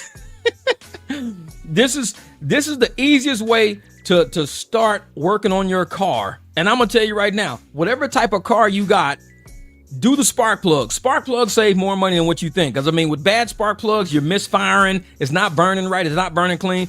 The spark's not arcing right. Look at how to change the spark plugs in your car. When you see how easy it is, because when I do my alternators and shit like that, people say, damn, I didn't know it was that easy to do alternator. They want to charge me like $800. That shit took you like 15 minutes. I'm like, yeah, 15 minutes. And you save yourself like $700 something. So what you do is look at how to change out your spark plugs. See how easy it is. See the tool list. Go buy you a tool list from the store. Get you some spark plugs. Do it. Post a video of you doing it, showing how easy it is. That video is going to have about 100,000 views after a year. If you're at $8 RPM, you just made $800 changing your own spark plugs that year. $800 instead of you paying somebody, $400, $300, $400, and they last you a couple of years. You just made $800 that year changing your own spark plugs. You made $800, and you ain't going to change them again for another year. So you can make $800 every single year. Instead of you spending money, you're making money. And then you say, hey, not only can I do it on my car, I can do it on yours now. So now you can charge somebody else. Hey, I'll do it for $200. They said, damn, the shop was telling me $450. I'll do it for $200. Just bring me the spark plugs. So now you're making money off a video you created. It's that damn easy to do YouTube, and it's stable income. No crazy shit, no vlogging, no weird shit you gotta do, nothing you gotta feel bad about in a year from now and think, well, I gotta block this. I gotta end up removing this video. I gotta remove this video because this video is trash. I gotta remove it. You would never feel like that. It's actual evergreen content on my channel. Like I said, we got a lot of the Dusties come over here. The Dusties come on my channel. Oh, you only make videos about Dontay. I got 1,600 videos on my channel. I think 51 are about Dontay. 51 out of 1,600. 51. They don't want to come to my channel and look at my content. They don't care about me, my channel, nothing. All they care about is coming over going, yeah, you only making videos about Dontay. That's all they care about saying. That's all they want to say. So I'll let them say it. I'm like, fuck it, say it. You only make videos. I'm like, yeah, I do, whatever. And you just let them get their rocks off. They're happy now because they got on my channel and said, you only do videos about Dontay. I feel so much better now. You only do videos about Dontay. Look at you. You're living off of Dontay's back. I'm like, yeah, I am. So, your point? He living on welfare. So, your point? He's been living on welfare for 5 years, 8 years, 10 years. You ain't on Dontay going, man, why are you living on these taxpayers' backs, Dontay, man? Go get a fucking job, bro. Quit living on other people. Nobody tells him that. But for 30 days, I do Dontay videos. You living on Dontay. And your point, if you got a problem with people living on people, you've been talking shit on Dontay channel for the last 5 years. Like, get the fuck out of here. It's like, I don't care. You living off of Dontay. I could care less. I am. So what? And what? What you gonna do about it? You either watch my videos or you don't. What you gonna do? Because I'm still gonna have my opinion. That's it. Exactly. Quid pro quo. Hey, it's a fair trade. You live on my tax dollars, me paying your rent. Because guess what? And like I said, I'm gonna show in the membership group how much the Dontay content paid me. Only did Dontay content for like 30 days. I still have my other videos in the background generating money. They always generate a certain amount, but there was an amount that I can probably estimate that was Dontay's portion of the content, which is really good, really good. But if he's getting at least $500 a month in welfare, so $500 a month, let's say 12 months a year. That's what, $6,000 a year. He's getting on welfare. He's getting $6,000 a year on welfare. And let's say he did it for, and that's just food stamps. That's just food stamps. He getting $6,000 a year. Let's say he did it for 5 years. That's $30,000 he's made off of us as taxpayer. 30 grand. That's just food stamps. Now let's say he's getting $1,000 a month in housing. So he's getting $1,000 a month in housing, a year, 12 grand. So he's getting 16 grand. He's getting $6 grand off of EBT. He's getting 12 grand off of housing. So that's 18,000 a month. $18,000 a year. I mean, 18 grand a year is what he's getting. Multiply times 10 years. Well, let's say 5. 18 grand times 5. That's what? $90,000. So now he's got $90,000 off of taxpayers. He's made 90 G's off of us. 90 grand is what he's made off of us so far. I ain't made close to that off of Dontay yet. I have not even came close to 90 grand off of Dontay yet. When I hit 90 grand off of Dontay, I will feel like it was a fair trade. I'm nowhere close to that right now. So for everybody mad, well, you making money off of Dontay's back. Dontay took 90 grand from us because he didn't want to work. Dontay was like, man, I don't give a fuck about, fuck that. I ain't working, man. I ain't getting no damn job. I'm going to go home. I'm going to be a full-time content creator. I'm going to kick it in my low-income apartment. I'm going to do my shit. 5 years later, he's still doing the same thing. 90 G's that should have went to some lady whose husband, who was probably the moneymaker in the family, probably died while she was a stay-at-home mom, and she really needs the money so she can have an apartment for her kids and food for her kids. It was probably somebody really like that existed, not some able-bodied young black man who just don't want to work because he's just feeling like fucking being lazy. It was probably somebody who was like, you know what? My husband died. I'm going through a mental trauma right now. I don't know what to do. He died in a car wreck going to work. So now he was going to work. I was a stay-at-home mom. All my kids were homeschooled. Now he's dead. The moneymaker's dead. Instead, you got a Dontay sitting around. I don't want to work. Forget that, man. I ain't paying no bills. I ain't getting no 9 to 5. Y'all stupid. Y'all idiots. Y'all ain't got no dream, man. I got a dream. I ain't going to work. Fuck it. We're putting 90 grand on him instead of a woman with kids who really needs it. 90 grand on a young, able-bodied, lazy ass instead of on a woman who probably needs that money. Maybe their house burnt down because they had an apartment fire. They had an apartment fire. They have nowhere to live. But that 90 grand, instead of going to that lady who had the apartment fire, is going to somebody who's so lazy, he don't want to detail a car. He don't want to put chips on the shelf. It's like, wait a minute, bro. Wait a minute. Hold up. Thank you for becoming a member, Miss Michelle. Yeah, exactly. That right there. The effects of over-mothering. That's what it is. Over-mothering. Because when you got a dad in your life, I'm going to tell you right now, when you got a dad in your life, when you got a dad, that dad is going to be like, hey, listen, I need you to be better than me. You're going to be the 2.0. If I'm the 1.0 version, you need to be the 2.0 version. You my kid. You got to be better than me. You got to at least try. Because if I'm the 1.0 and you ain't doing shit, you setting us back a whole generation. Because I had you to help advance a generation. You got to be the advancement of me. You are the advancement. If this is me in this generation, you're the next generation. I'm advanced, hoping you are the advancement. He set us back a generation. And that's when I say, why did Dontay set us back a fucking generation, man? He set us back a generation. I know his mom and dad looking at him like, bro, you worse off than what we were when we were at your age. You a whole generation back, bro. You a whole wasted generation. You could have been the 2.0 version of me and your dad. You could have been like, like my sons. One of them, he just got a scholarship offer for football. I didn't get I got track and field scholarship. So I got a track and field scholarship. He actually got a football scholarship offer. I'm like, dude, that is amazing. College football? You That little ass bad kid, you gonna play college football? You? That's what I'm talking about. So hopefully he becomes who he wants to be in football. I ran track. I could have played football, but track was my thing. I was just a speedy one. He's got really good hands, like Odell Beckham Jr. Part 2. My oldest son, he's clearly, if I'm the 1.0, my oldest son is the 3.0. He is that far advanced. See, I told you. He's the 3.0. This kid is over in Japan. I don't know what the hell this is doing.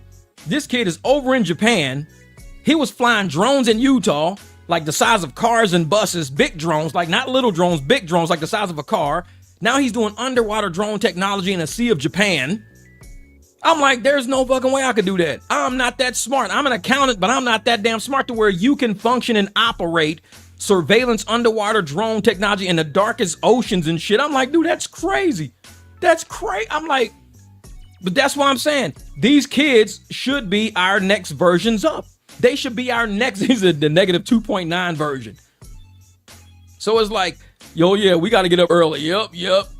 And I'm like, if you don't want to be the advancement of your parents, why did they have you?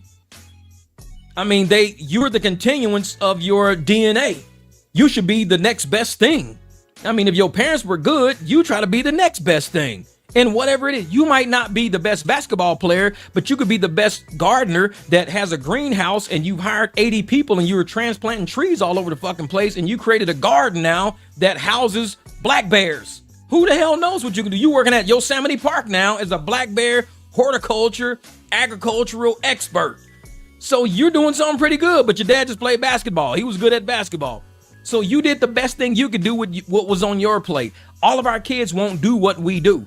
I don't want the best accountant who be a better accountant than me. I don't want my kid to be an attorney like I want to be an attorney. Be a better attorney than me. Dude, be the best version of you.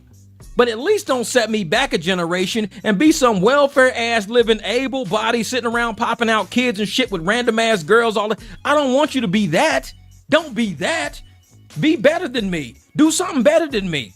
Don't be set. And I'm like, why was you even here? What was your point? To make people's life hell on earth? Why are you here? You the devil.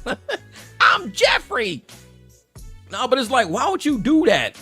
Like, at least make wise use of your time on this planet. People like Dontay and Doe Trash, so many wasted opportunities. So many wasted opportunities, man. I'm like, people are looking at how their channels blew up and stuff like that, and it blew up at the right time. It blew up during the election. Both of their channels blew up during the election. If they could have did something good on their channels, they would have exceeded everybody's expectations. What did they do on their channels? Quit your job. Be like me. Don't waste your time in no job. Dream big. You're better than a job. Why are you working and making other people rich? What up, Joe? Why you working and making other people rich? Why you sitting there worried about making their income go up? Quit that job, stay at home and get your camera and don't brush your teeth. Record that video fresh out of bed at 5 a.m. with eye boogers all in your eye. That's what they did with their spotlight. That is what they did. And I'm sitting there like, y'all had an opportunity. A baton, a literal generational baton was put into your hand. Usually content creators not in their genre, because they were pity poverty, DoorDash and Instacart. People don't go viral during elections that are in that genre. They were given a baton, a virtual baton that nobody even saw coming. A lot of poverty content creators were given that baton because it was historically a time when they were trying to replace a bunch of the lower end people. All the unskilled labor. Think about it. All of the unskilled labor, the people who are rideshare drivers, delivery drivers, anybody who could be led around with an app. Don't even have to know how to read. Just follow what the app says. That's unskilled. They were all on the Instacart people channels like Dontay's and the DoorDash channels like DoorDash. The DoorDash channel like hers. So it was all unskilled labor were all the people that were on their channels. It was all unskilled labor. So what the Democrats were like, you know what? Let's advertise on unskilled labor channels, blow them up, get them to tell people to quit their jobs, Get them to tell them to quit their job. And that way we can bring in the new unskilled labor from across the borders. Now we got new unskilled labor who will take less money to do this unskilled labor. Meanwhile, we got these people on YouTube telling all the unskilled labor Americans, quit your job. Get on YouTube. You ain't got to do nothing. This is easy mode, bro. Why are you working? You can make $10,000 a month. $20,000 a month, $6,000 a month. Quit your job. You're only making $4,000 a month, $3,000 a month. Look at what I'm doing. Quit your job. So the unskilled labor market was being misled by content creators who had no idea what the hell they was doing or saying. None whatsoever. Now what are they saying right now? The same two going, oh man, make sure you guys have a job. Don't quit your job. Be the best at your job, which is exactly opposite of what they were saying during the election. So once they realized that this country wasn't going in the direction they thought it was, Democrats shut down all the advertising, all the people who were being advertised to unskilled labor people, because their channels blew up. Their channels literally blew up.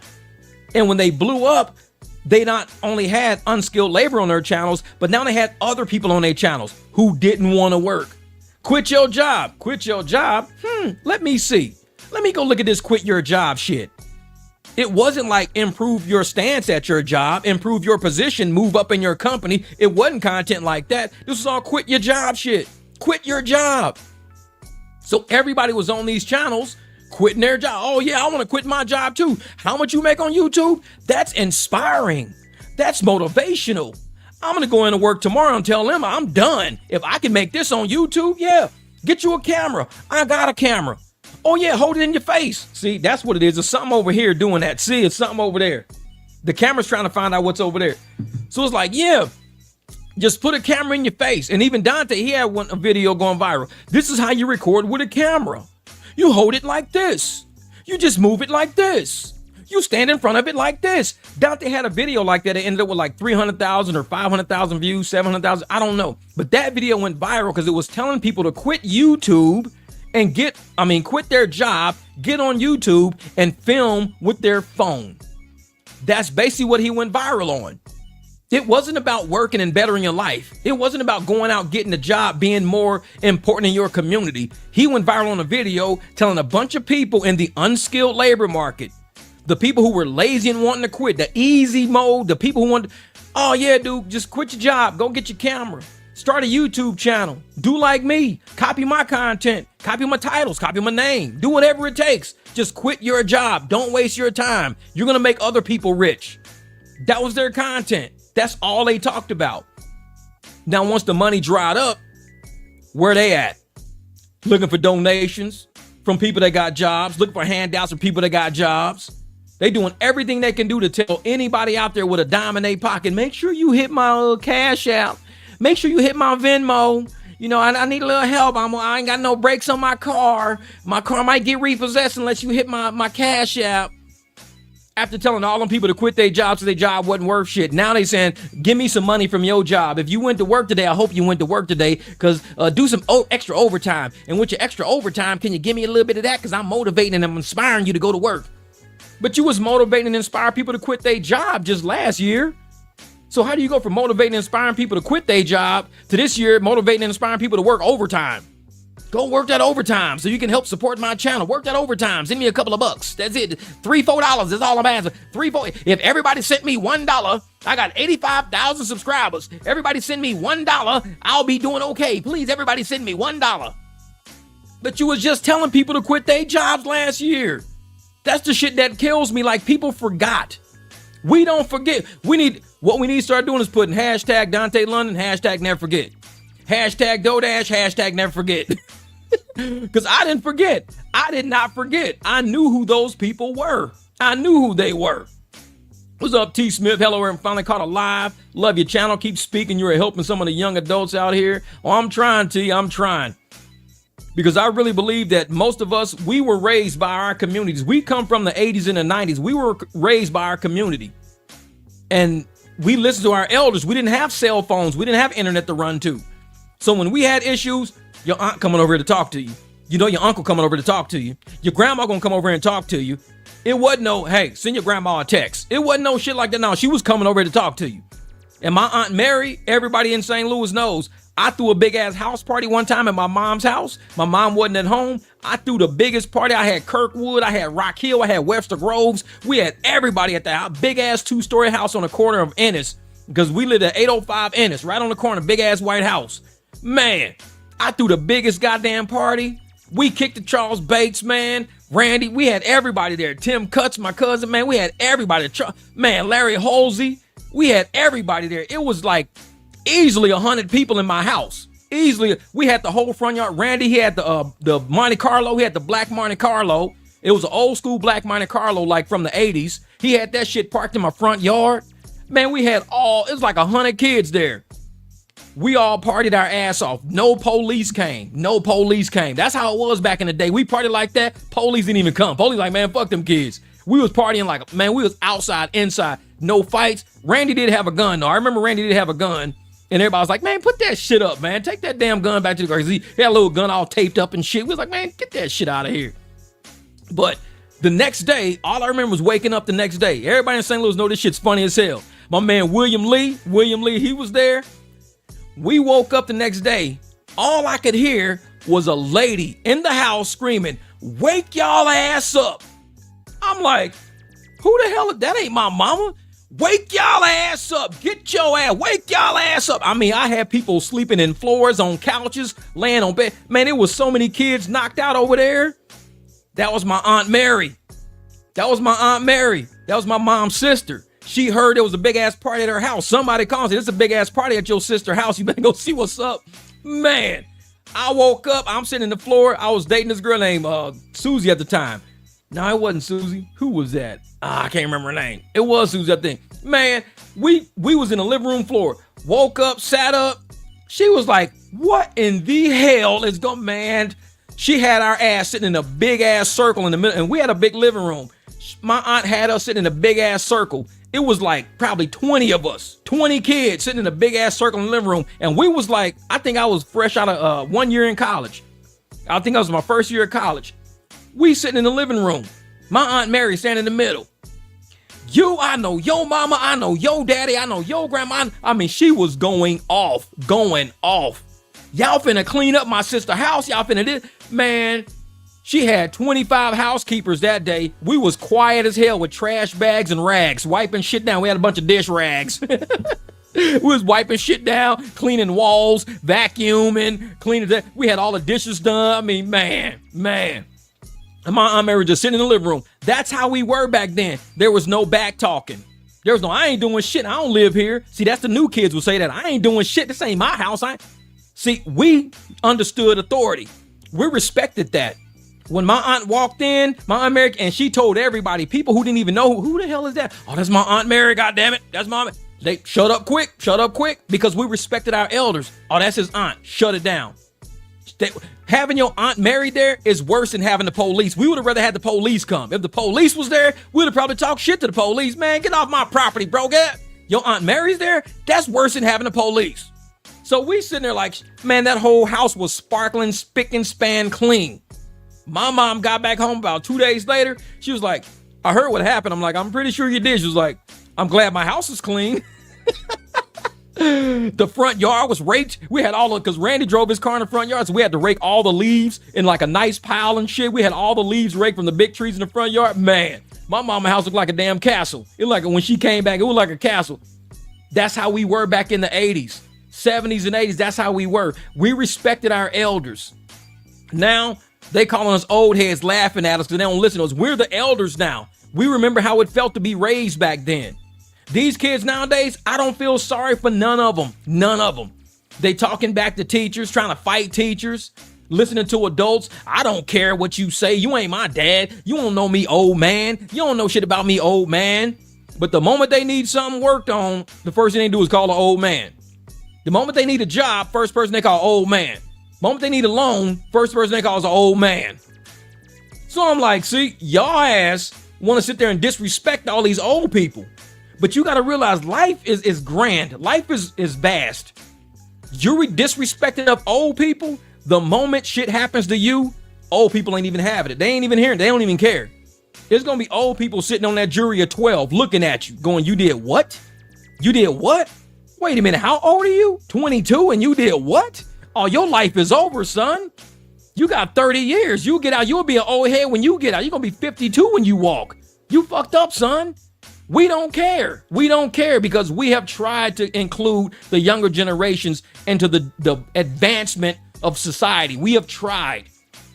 They think we're smarter than y'all because we got smartphones. Y'all didn't have smartphones. See, we got Google. Y'all didn't have Google. We got AI. Y'all didn't have AI. We didn't need that shit because we got common sense. That's the difference. When you got common sense, all this technology don't mean shit. Why do you think the comprehension test scores in all of our schools, comprehension is the lowest out of all the scores? Comprehension in American schools, especially the black community, keeps going down. Comprehension is understanding. That means literacy. Understanding is going down. You might read, but you can't comprehend what you're reading. You may know what the words say, but you don't understand what the words mean. Comprehension is going down. Math is comprehension. You can't memorize math forever. You have to understand math. You have to understand that 2 + 2 = 4 because you know the quantity of 2. And if you add 2 more of the quantity of 2, you now have the quantity of 4. That's not memorization. That's comprehension. You understand what makes 4. 2 + 2 is 4. You know that. You don't have to memorize that. When you're little, you might have to memorize that. But as you grow up, you now comprehend it. But now comprehension, hate when that happens. What up, Darius? But now comprehension is going downhill because the youth aren't listening to the adults try to help them understand. I'm trying to help you understand. I'm not trying to help you memorize. I'm trying to help you understand. But you don't want to sit your ass down and understand. You want to jump on your smartphone. You want to sit around and text Google all the time. You want to use AI for shit because you don't want to generate an understanding for what I'm trying to tell you. We got common sense. We understand. I know what's going to happen if I don't have a job, a source of income. I know what's going to happen. I'm going to have bad credit. My bills won't get paid. I'm going to probably get evicted. I'm going to lose my car. I'm going to lose insurance on it, not have coverage on it. Probably going to get some tickets that I got to pay for with no coverage. We know what happens through comprehension when you don't have a job, if it's not stable. The last 2 videos I did talked about comprehension, stable job. These women, and it's funny because the 2 videos I did, I'm doing the best I can do. I'm doing the absolute best I can do. The 2 videos I did had 1 guy. All women, 1 guy. I'm doing the best I can do. Women are so much smarter than men. I am doing the best I can do to find smart guys out there to put in my content. I'm doing the best. You find all smart women out there. All the intelligent women saying, I'm going to do this, I'm going to do that. I got corporate, I got a plan B, I got a plan C. I know how to do this. I'm going to parlay this into this. All women. I'm doing the best I can to find guys. 1 guy was in there. Out of all of them content creators, there was 1 guy in there. Another content creator I found, I didn't want to use him because he was like, oh yeah, YouTube is perfect for lazy people because if you don't want to get up and you don't want to do work and you don't do this, oh, this is perfect. YouTube is amazing for lazy people. If you don't want to have a job or career or think too hard, I can't use that shit on my channel. No. Everything I'm finding is all women. Women have society figured out.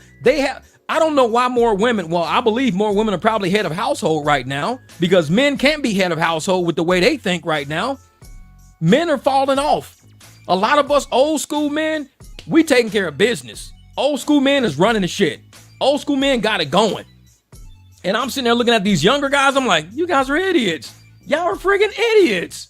The younger women are taking over. These are the next leaders of the country. Young women. Young men, I don't see it happening. I just don't see it happening. They're too lazy. I don't see it happening. This is Ringo coming for our next. Kelly, you're funny. You're funny. That dude, man, he's a trip. Yeah, he's a trip. He's mad. But hey, Kelly, I'm gonna tell you part of the game, Kelly. Do not mention his name on anything we do. Anything we do until he mentions our name. Call him Temu Bob Marley, eBay Bob Marley. Call him something. I don't know. Call his ass the Temu Bob Marley, eBay Bob Marley. Do not say his name. If you say, hey, man, eBay Bob Marley is talking shit about us, then I know who you're talking about. Hey, Temu Bob Marley is talking shit about us. I know who you're talking about. don't say his name on our channels, because if he don't have enough respect for us to say our name, then fuck him. We ain't gonna say his name either. That's how the game, because he sees that young creators are taking over. The new creators, and we're not even young creators. Like I said, I've been on MySpace. When I was on MySpace, I had like 2-3 million subscribers on MySpace. You know why? Because I was doing music back then. Everybody was using my music on their homepages. I was in Vegas on stages doing tons of music and everything. I was making, back on MySpace days, I mean, I had, my Reverb Nation was through the roof. My MySpace page was bumping, booming like crazy. And I was like, man. Then Facebook came out. I moved everything over to Facebook. I had way too many subscribers on Facebook. So I deleted everybody and started over fresh again because there was too many people on my Facebook. I hate that. Come on, thing. Oh, I'm going to turn it like this. There. Maybe that'll help some. I don't know. No, it's not helping. No, I don't know what he said. Well, I heard that he said something about he don't know me. I don't know how. That's the thing. I don't know how Ringo hasn't heard of me yet. How has he not heard of me? I have 18,000 subscribers on my channel. Trump knows who I am. The Obamas know me. When the Obamas heard that Mike Drop Barbecue had 18,000 subscribers, they almost sent me a plaque. There was like, nobody on YouTube has 18,000 subs. It's impossible. I said, no, I really have 18,000. They said, no, there's no way you have 18,000 subscribers on YouTube. Nobody has that. I was like, I got it. So I don't know how he not heard of me yet. Everybody's heard of me. It's like, yeah. And that shit cracks me up. When I hear people say that about people, oh, I ain't never heard of him before. Motherfucker, why would you? It's like, I ain't heard of a lot of people. There's people out there with 2-3 million subs I've never heard of before. 2-3 million subscribers on their channel. And I'm like, damn, this dude got a lot of subs. I have no idea who these people are. Why do people think it's an insult to say you haven't heard of somebody? Like, who the fuck are you? You're not all knowing. You the fucking Timu Bob Marley. You are not all knowing. For somebody to, this what would impress me more. For somebody to say they know something. If somebody says, oh, I know him, XYZ, XYZ. See, back in my day, knowledge was power. If you knew something, hold up for a second. There. Say, knowledge is power. If you know something, people look up to you. If you know things, people look up to you. For some reason, hold on, let me turn it. I don't know what's wrong with this thing today, man. That thing is killing me today. I don't know what's wrong with my camera today. Because it's picking up some weird light from somewhere. I don't know. It's picking up a weird light. I don't know what the hell's going on. Yeah, but back in my day, see, it's doing something screwy. It keeps getting hit with this light right here. And it's not me. It's something with the lighting. Oh, maybe it's because I got this open. Hold up. I had the big window open. Nope, still not the same. Whatever. I'm over that shit. I'm over it. I don't know. I'm over it, man. I hate that shit. No, it's not the lens. There's something making it like it's catching light off of something. I don't know what it's catching light off of. See, watch. It's like it wants to see something up close, but then maybe I got it scooting back too far. I don't know. Who the fuck knows? That irritates me, though. I hate because it looks rich and then it just disappears. Let me scoot it back some. Whatever. I'm over that shit. Yeah, it's bothering me because I can see it's kind of hazy. Like it's like a lighter color. I don't like that light. I like mine dark and rich. Whatever. See, now it just did it. I'm over it. I'm over it. No. It's like, what's that? It says, who is Brainwaves there as a... Yeah, I don't know who these people are. I have no idea.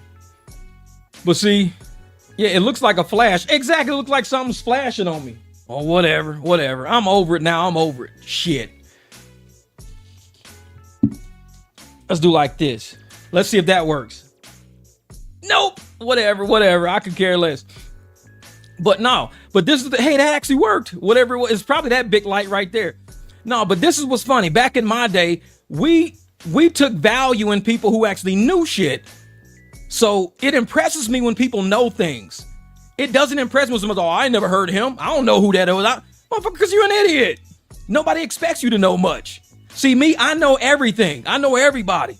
If you tell me about this person, I'll probably look at their channel. See, it did it again. It keeps catching my hand or something like that.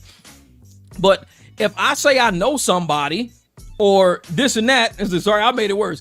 Yeah, if I say I know somebody, then people will go, oh, you do? Where you know him from? If people go around saying, well, I don't know that person, you're not the measure of intelligence around here. So for you to say, well, I don't know him, nobody gives a shit. You're not the measure of intelligence around here. That's what the trick. You're not the measure of intelligence. No. Someone Brainwave says now number one. Oh Lord. And that's the thing. And you know what's funny? So they got all of these subs, all of these subscribers.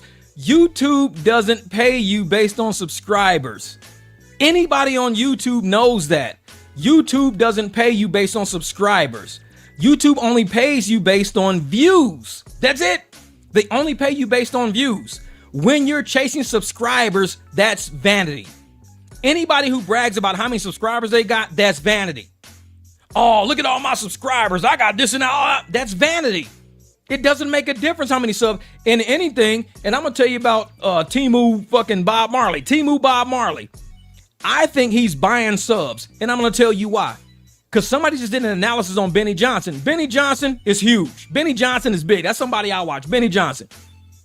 They were wondering, why was Benny Johnson's views going down, but his subscribers were going up?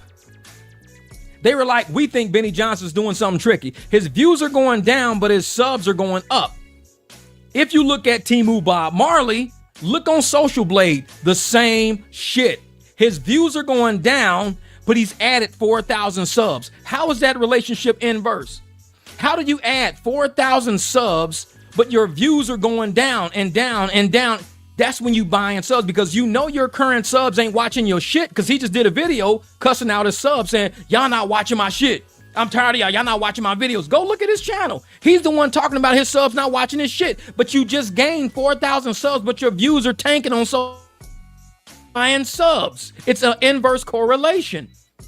So for you to sit here talking about your number one, you this and that, nobody's watching his shit. He's losing viewers because people know he's full of shit. He's falling off. So he's thinking, maybe if I buy some subs off of YouTube promotions, if I can just go through YouTube promotions and buy some subs, maybe those new subs will like my content and start watching my content. But he's buying subs but not retaining people. You can buy subs all day. Anybody who knows YouTube, Mr. Beast said it best. Mr. Beast said that if you want to grow your channel, like he did, Mr. Beast grew his channel. He said with all his YouTube money he was making off YouTube monetization, he was putting back into YouTube promotions. He was working a job, but he was putting all of his money in YouTube promote. Mr. Beast says this on his channel. I watch Mr. Beast. He said it on his channel. I grew my channel like this by putting all my money into YouTube promotions. I kept buying views and subs through YouTube promotions. YouTube allows you to promote. You pay them and they put your channel ads and everything on other people's channels. They put it in sponsored. They put it on Google. You can actually go through YouTube promotions in your studio and it asks you, how much is your budget? It'll say $50, $100, $200. It'll say, what is your budget? And so you go on YouTube and it'll say recommended $200. It always says recommended $200. So you can type 25 in. You type 25 in and you choose a video. See, I can't do promotions because all my videos cuss. So because my videos cuss, promotions don't work for me because a lot of people won't like my content. So I have to grow organically. I can't use YouTube promotions. I can probably buy subs, but that's going to look like Ringo. My views are going to go down, but my subs are going up. You're going to say Jeff's buying subs. Why? Because his views are going down, but his subs are going up. Crazy. My views are going up and my subs are going up. It's correlation. It's all. If your views are going up, your subs should go up. The line should be like this. If your views are going up and your subs are going down, that means you're buying views. If your subs are going up and your views are going down, you're buying subs. The correlation is like this. It should run tandem. If your views are increasing, your subs should be increasing at the same time. If it's not, that we're accountants. We base everything on trend analysis. So if we base everything on trend analysis and we study trends, we know how things should be trending. The way his channel was trending is purchases. Mr. Beast says, go to Mr. Beast's channel and he tells you exactly how he became as big as he is. He says, I bought subs, I bought views, I use YouTube promotions. We all got it in our studio. I'm gonna see if I can pull it up on mine. Cause I don't even know, cause like I said, I cuss in my videos, so I don't think they would even promote me because I cuss too much, which is cool. Cause I'm not trying to be fucking balling like that. I'm not trying to do all that. Wait a minute. How do I do it? Community, maybe? Nope. Nope. I don't know how to get there. It has to be chat and support, copyright, fundraisers. No, there has to be a way. There has to be a way that I could actually, I know it's on my computer. It's not in my phone, but it's in my computer. I've seen it before. Oh, cool. Keep cooking. So I've seen it before, but you can go through YouTube promotions and buy subs and views for your channel if you don't think your channel's going nowhere. If you don't think organically it's moving as fast as you want it to move, you put money back into your channel. YouTube said, Mr. B said he put every dollar back into his thing. He was like, I'm putting all my money back in. Why do you think he became the #1 YouTuber? That shit wasn't organic, but he admits it wasn't organic. He says, I bought YouTube promotions. I just kept taking my money. And YouTube asks you, do you want your channel to grow? You say yes or no. Okay, if you do, we have YouTube promotions. Instead of you going to other content creators trying to pay for shout outs, dough trash, pay for shout outs, go to YouTube promotions in your studio. When you go in your studio, they give you a budget. Look on Temu Bob Marley's fucking channel. Temu Bob Marley, go look at his social blade. You will see he has 4,000 subscribers in the past 30 days. 4,000. But yet his views are just like what we get on our channels. His view is like what Syndicate gets on his channels. He's only getting 5, 6, 7,000 views a day. You have 185,000 subscribers on your channel, but you're only getting 5,000 views per day. In a 24-hour period, you're only getting 5,000 views, 6,000 views in a 24-hour period. So if you're only getting 6,000 views in a 24-hour period, 6,000, somehow you're getting 4,000 subscribers. That's 100 subs per day. How are you getting 100 subs per day if you're only getting 6,000 views a day? You might, and out of 6,000 views, you might get 15 to 20. Out of 6,000 views, you're only getting 15 to 20 subscribers, 30 subscribers. That's all you're getting. You're not getting 100 subscribers every single day off of 6,000 views. You're not doing that. It's fucking impossible. It is an inverse correlation because your views are going down, but your subs are going up. That's why I look in that, man. That's why I look at that shit. Yeah, I say my little YouTube money unless I buy something for the channel. Exactly. They do, man. And they're because it's vanity. People want to say my channel's bigger than yours.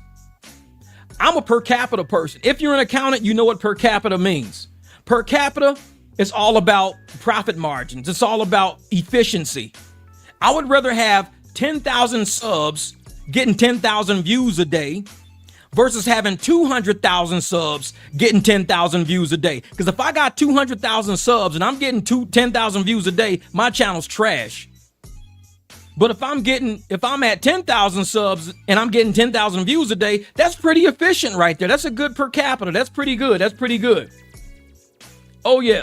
See, there you go. I tried YouTube promos. It doesn't work. The views don't count towards being monetized or towards getting paid. Exactly. And if you look at that in other channels, they tell you that. So people will tell you, do not do YouTube promos. It's only for building your channel. You can't buy views and get monetized on the views you buy. It doesn't work like that.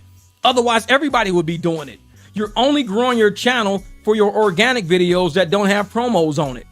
So if you're getting all of these, if you do a promo on a video, let's say that video gets 100,000 views.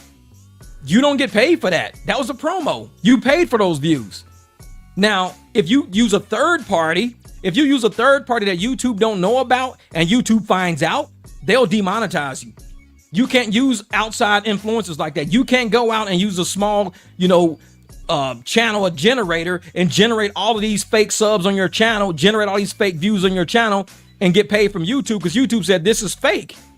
These people aren't here to look at ads. They're not. So that's why I tell people, look at these channels, man. Go to Social Blade, and you can actually see. You can look and see at the view count of all these big channels. I look at all the big channels. I look at Benny Johnson. I look at Tish Regan. I look at all these big ass channels.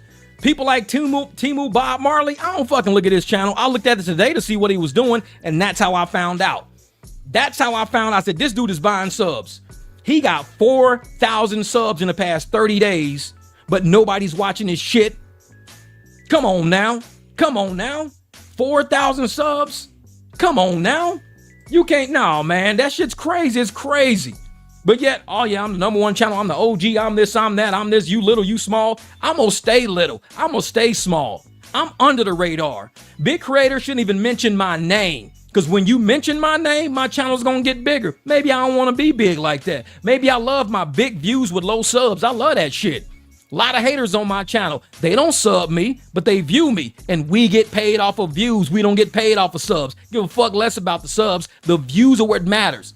People sub when they want to support the channel. They sub when they want to get notifications. They sub when they want to say, I want to make sure I see the next video. Haters, they just come checking on you all the time. They just keep swinging through checking on you. It's like, whatever. See, Anton Daniels, if he's buying subs, he's growing at a crazy rate. He has gained like 400,000 subs in the last 6 months. Yeah, but see, that's the thing about Anton Daniels too. I'm going to tell you something about Anton Daniels. I think he's buying subs. But honestly, I don't think he needs to. Because I think he's buying subs to expand his base of viewership, but he's going to get a lot of views no matter what. Anton's, he runs the Morning Millionaire show. He's got at night when they do the little panels at night, they got a lot of shit going all the time. Anton drops like 5-6 videos a day. Most of them are live streams. Some of them are just, it's weird to say why he's doing it, but I think he is doing it. But I think he's expanded it. Anybody can expand their channel. There's nothing wrong with that. But Anton's making so much money on monetized videos, he could actually buy subs. He's making so much money on monetized videos and on videos that are already, generating income. He could spend $1,000 to get more people to come to his channel. It's just like anybody. Channels advertise, CNN advertises, MSNBC advertises, every radio station's advertise. Everybody advertises to get more views or more listeners. Everybody does it. People say, well, how do I advertise? I go to live streams a lot. You will see me in live streams all the time. And the reason why I go to live streams is because those are active users at the moment. I am always in live streams. If you ever, you might see me on a video here and there of the people in the chat. I go to their channel and make sure I support their channel, watch their videos. But normally I got a live stream running in a whole nother screen on another computer. I got a live stream running because those are active people. And when you chat with active people want to know, who is this smart mouth dude in here? Who's this dude in here saying it? And they check and they go, hey, bro, I just subbed your channel, man. I'm like, oh, thanks, brother. I appreciate that. Oh, no, man, you got good content, man. My cousin drives. Cool. And that's my hack. That's my hack for any content creator out there. If you want to grow your subs organically, engage with YouTube. Engage in chats. Engage in live streams. You don't got to use promos. If you want to, knock yourself out. But engage. You've got to get in people's live streams. You got to go to Trish Regan. You've got to go to Benny Johnson. You've got to go to Anton Daniels. You've got to go to all of these big channels out there who actually have subs, and you engage with the people in the chat. You become friends. You talk back and forth. You share ideas. You share insight. You share information. Hey, man, make sure you check out such and such. Once you do that, those people will see, who is this person? You might only get 2 or 3 people in the chat that says, who is this person? And they'll say, hey, man, I just subbed you, bro. I ain't know you was a live streamer. Yeah, I live stream too. Oh, shit, I just subbed you, bro. That's cool, man. Good luck on your channel. Oh, thanks. No problem, man. No problem. You always got to find a way to go out there and to market yourself. You market yourself with intellect. You market yourself with knowledge, not pity, not grifting, not, oh my God, God's going to bless you all in the chat today. Everybody in the chat going to get blessed today. All y'all going to have a big fat paycheck at the end of the week because God just told me. No, you don't need to do all that crazy shit. You don't need to do that. Just use intelligence. Go in, engage.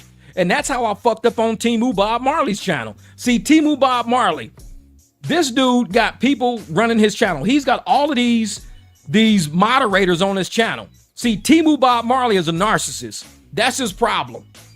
So when you're in Temu Bob Marley's chat and you're trying to say, you hear him speaking about something, like he was trying to say, oh, Dontay made a bag. He made 10 G's and he bounced off of YouTube. He made 10 G's. And everybody in the chat was believing that shit. Yeah, man, he did, bro. He made a bag. I know he made 10, 20 G's. I said, according to Social Blade, he only got 300,000 views. This is what I said. This is why I fell out with Bob Marley. I said he only got 300,000 views. That's it. If he's got 300,000 views and his RPM is like $6 to $8, that means he's got $1,800 to $2,400. That's all he's got. He can't get to 10,000 unless he's got over 7,000 in super chats, but he only getting 50% of the super chats. So that means people had to super chat $14,000 to him just so he can get 7,000 of that so he can make it to 10,000 to add it to his AdSense. It's impossible for 300,000 views to get you $10,000 in AdSense. It is impossible. You are not at a $33 RPM. You're not there. That would make a $66 CPM. Nobody's paying $66 to be on Dontay's content.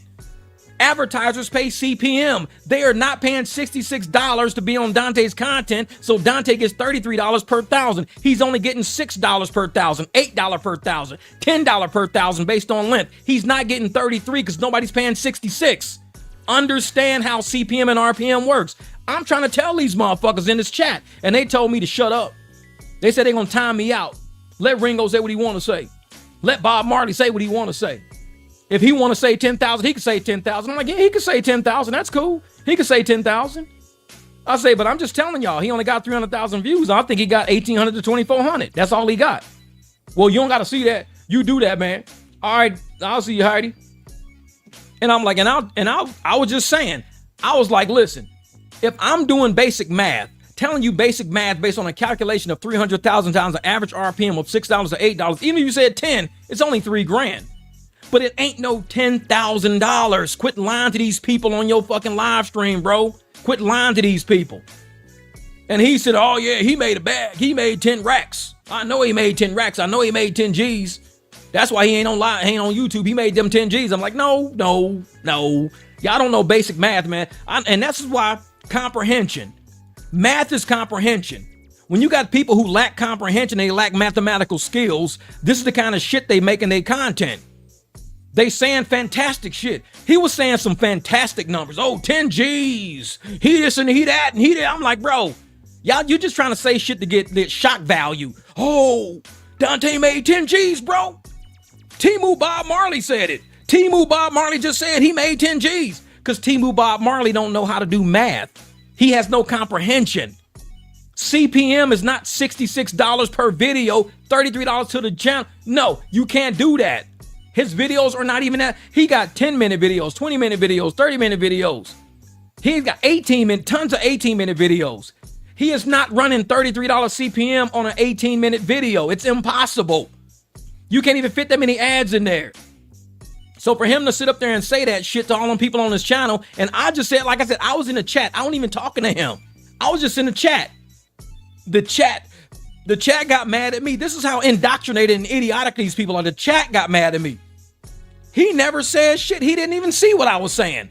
The chat was mad at me. Let him say what he want to say. This is his channel. He can say 10 G's if he want to say 10 G's. Of course he can. I'm not saying he can't. I'm just saying based on 300,000 views, RPM, $6 to $8, $2,400 max, maybe 3 G's max. If you add in super chats and shit like that, I would even say he probably got up to 32, 3,500. But that's still far from 10 G's. That's my point. Oh, you just get off and they time me out. Those motherfuckers time me out. They time me out because I wouldn't allow somebody to tell me he made 10 fucking G's without speaking my mind from a mathematical accounting standpoint. I know this shit. I know it. I do this.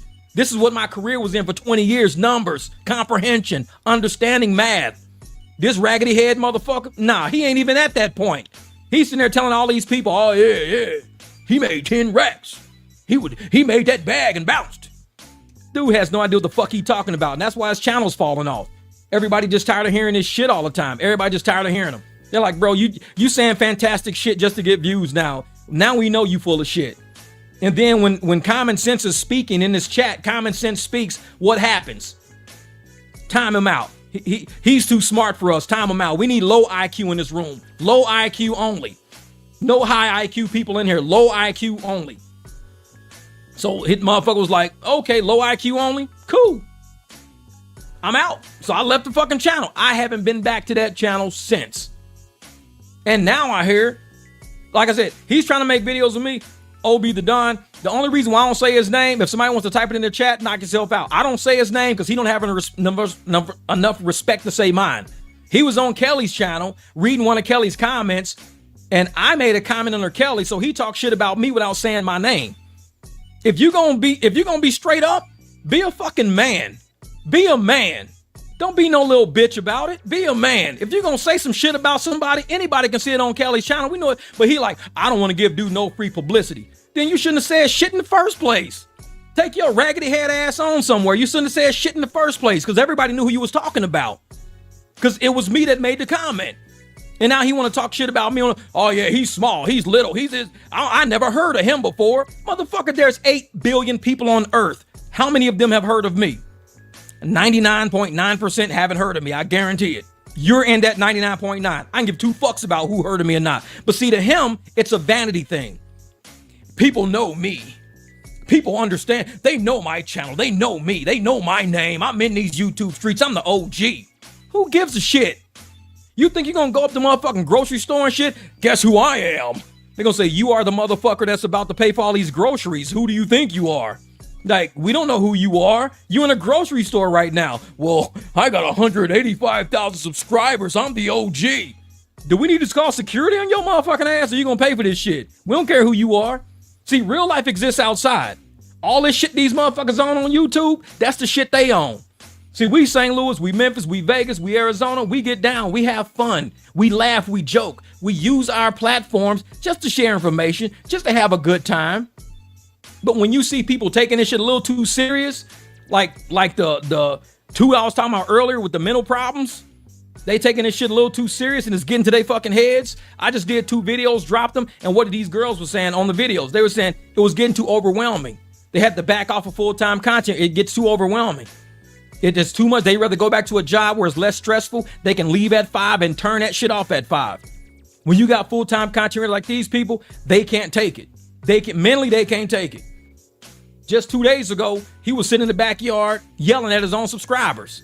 Talking about they don't support him. Y'all don't support me. And he was speaking that religion shit too. You ain't support me. I be dropping these videos. I be doing this and doing that. Doing this and doing. And this is what fucks me up. When people on YouTube are speaking, and the shit's funny to me. And they always say the people. They say the people. Like, who the fuck are the people? I can't stand that shit when I hear people, oh yeah, the people. The people. Yeah, and I'm doing this for the people. And you know, I understand the people. And me and the people are at one with my content. When the people come and see my content, the people know they have the... Who the fuck are the people? Is these motherfuckers under my staircase? Is these the people under the steps? The people under the porch? Who the fuck are the people? I can't stand when people just can't talk normal. Just be normal. Be normal. All this weird shit is getting old. That's why people dropping off. Because people start thinking that they're orators. All these content creators start thinking they're great orators. Oh yes. When I walked into my studio this morning to talk to the people, I thought, what truth does the people need to hear today? Listen, people. Like, I'm sitting there like, you weirdo. Like, fucking weirdo. Be normal. Stop acting weird and shit. And that's why, like I said, my channel, I can never promote it on YouTube because I talk too much shit. YouTube don't want to hear me. But I'm cool with that. I'm cool with that because this ain't my full-time gig. I'm out on the streets making money all day. I do this to give everybody a space to be real. This is the grown-up channel. This is a channel where everybody's just as important as the next. Ain't nobody a star. Ain't nobody magnificent. Ain't nobody in my chat speak to God. I hope. Anybody speak to God today? Please raise your hand in the chat if God told you to do anything today and you let me know what God said. I'm old ragged ass channels. Today I was in my car and I spoke to God and God told me to make a left turn. I made a turn and there was $100 bill on the ground. Motherfucker, what? You gotta let God talk to you. It's like, no, you was making a left anyways because you was on your way to Jack in the Box, you idiot. But they'll turn that shit into content in a heartbeat. I was walking through Walmart. I turned around. God had me turn around. And lo and behold, I saw my aunt that I haven't seen in 50 years. That wasn't your aunt. That was the lady in security. She was telling you that you were stealing shit and you need to go. Like, man. This is, what are the odds I'd be back in jail for cruising? Oh, hi. Yeah, they be narrating, and I'll be listening to these motherfuckers on the internet. Anytime people start going down that God train, if you are not a pastor, if you're not a pastor's channel, I don't want to hear it. You have to be an ordained minister. I don't want to hear it. You got to be a bishop. You got to be a reverend. You got to be a priest. You got to be a nun, something. I don't want to hear it. Because if you just a normal, average, everyday person like me, and God is talking to you, what's wrong with me? God ain't telling me nothing. He's like, Jeff, silence. Like, God, tell me, which way do I turn? I ain't saying nothing, Jeff. You got to do this on your own. I got to go talk to Doe Trash. You're like, God, man, you going to leave me hanging like that? Really? Really? God never talked to me, man. How do all these people communicate with God every day? God talking to the people. I know it for real. I'll be like, man, these people be killing me on the internet, bro. They kill me on the internet. Today, I'm going to do a video. I'm going to let the people know the truth because the people deserve the truth. And God talked to me and said, Jeff, tell the people the truth and don't give them nothing but the truth. Signed, God and baby Jesus. Like, man, I know it's 10,000 subs and 3 comments as well. Yeah, crazy, man. And that's why I be like, you know what? I can't do that, man. I'm religious too. And I believe there are deities out there that people believe in their heart and soul. And I don't disrespect no deity. If somebody believes in Allah, I don't disrespect that. You believe in Jesus, I don't disrespect that. God, Buddha, don't disrespect that. Ishnu, Ra, who else? Zeus, whoever you believe, I don't disrespect that. Because whoever you believe in probably got you on a straight and narrow in some point in your life, keeping you organized. Now, if the person you believe in or the deity you believe in start telling you weird shit, you need to stay away from me. I don't care who it is. God told me that you was probably going to do something to me yesterday, so I decided to try to kick your ass. Like, why? Because God told me you was the devil. Like, dude, I'm not. I'm just a basic, average, everyday dude, man. I'm just trying to go to the store. I got to pick up some milk, man. I ran out of milk. Oh, you the devil. You the devil. It's like, no, I got to go pick up some milk, bro. I got a whole thing of some more cereal in there and no milk at all. 0 milk. God told me you was going to be here to get the milk. It's like, no. Exactly. Religious. He say, she say. I can't do it. I just can't do it. And I respect everybody on that. But I know when people start woofing that shit, it's something internally going on. There's something wrong with them. Because even the people on the street, the homeless people, they have nobody else to talk to. Nobody to talk. They have no friends. They probably talk to God all day. And you can hear him. I'll be sitting in my car in traffic and you can hear him in the corner. Hey! Ah! Running. I'm like, who the fuck? You hear motherfuckers screaming, ah! Running around the streets and shit. You, all your fancy cars, ah!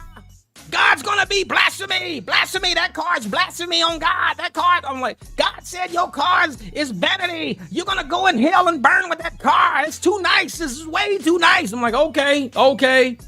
See, they don't have no friends. So I believe they probably do talk to somebody in their head. They can hear it.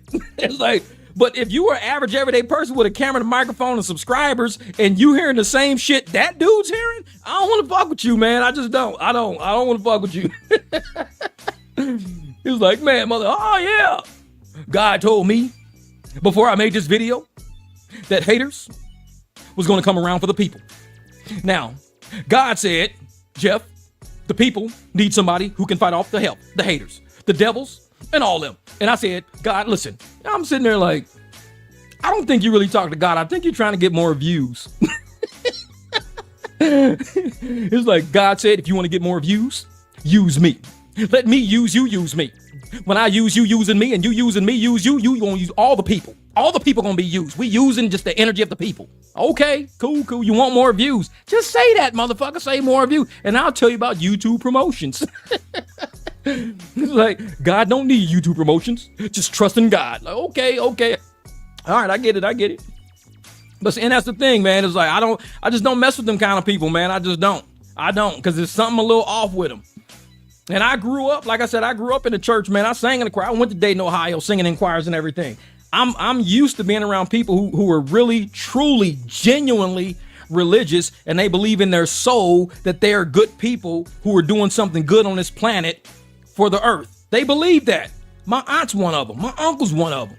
And they generally drive church buses. They do like good stuff for the community. They take in everybody's kids all the time. They're really, truly good people who believe that they are led by the Lord. They believe that. They don't even need to be on YouTube. They don't even have social media accounts. But that's what they believe. And I believe they believe it. So for me, it's good. So I'm like, okay. Here's a kid when they say God sent me a $10,000, $20,000 check in the mail out of thin air. I know it.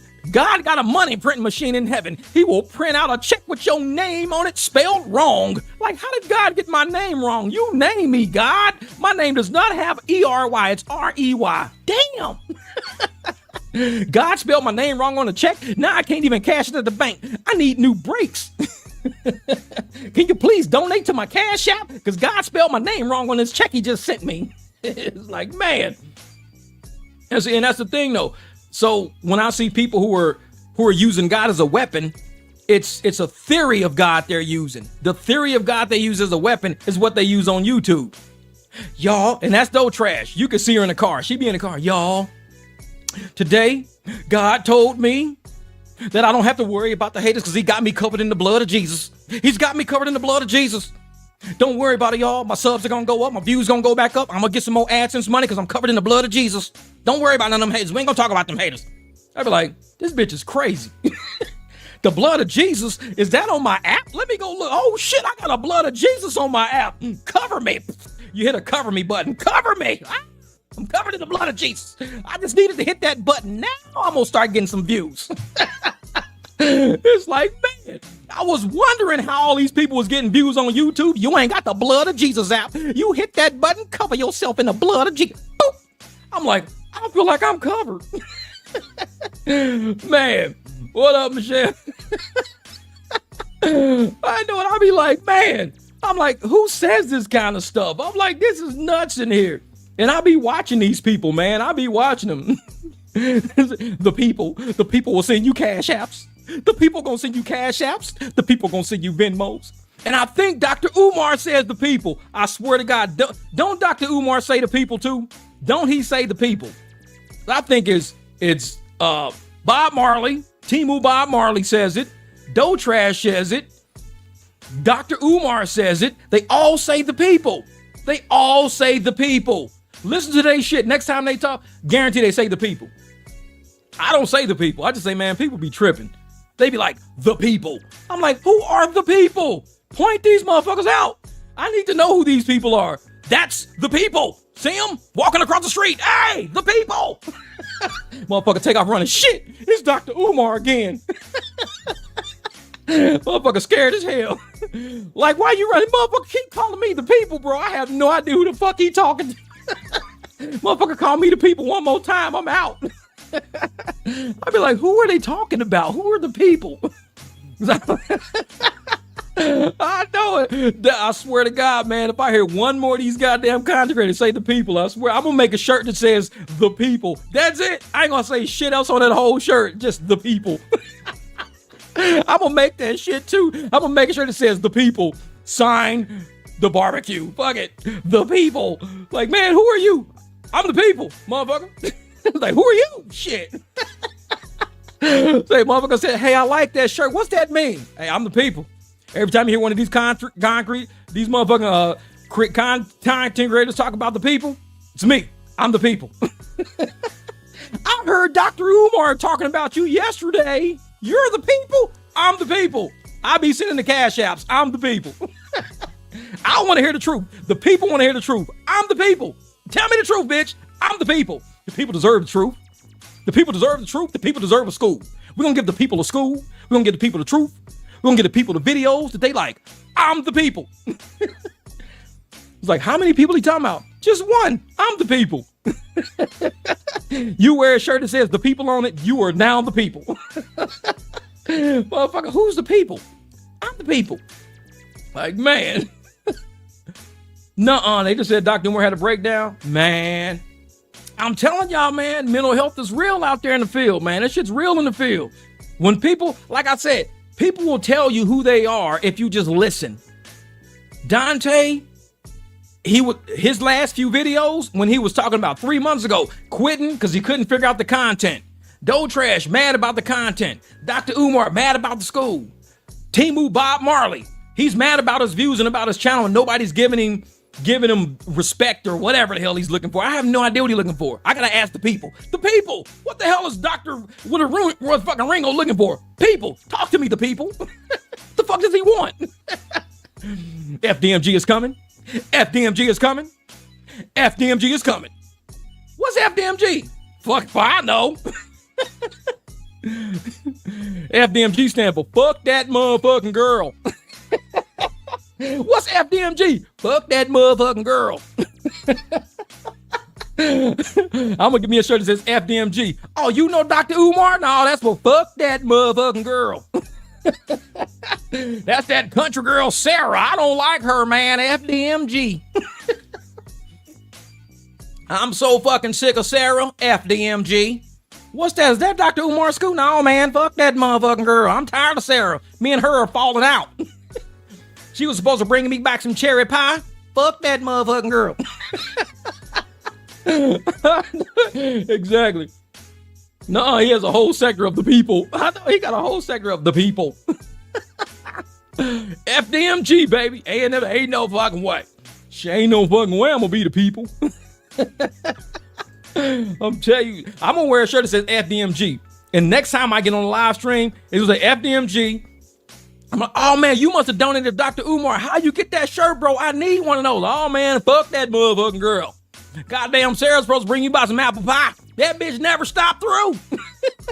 Fuck that motherfucking girl.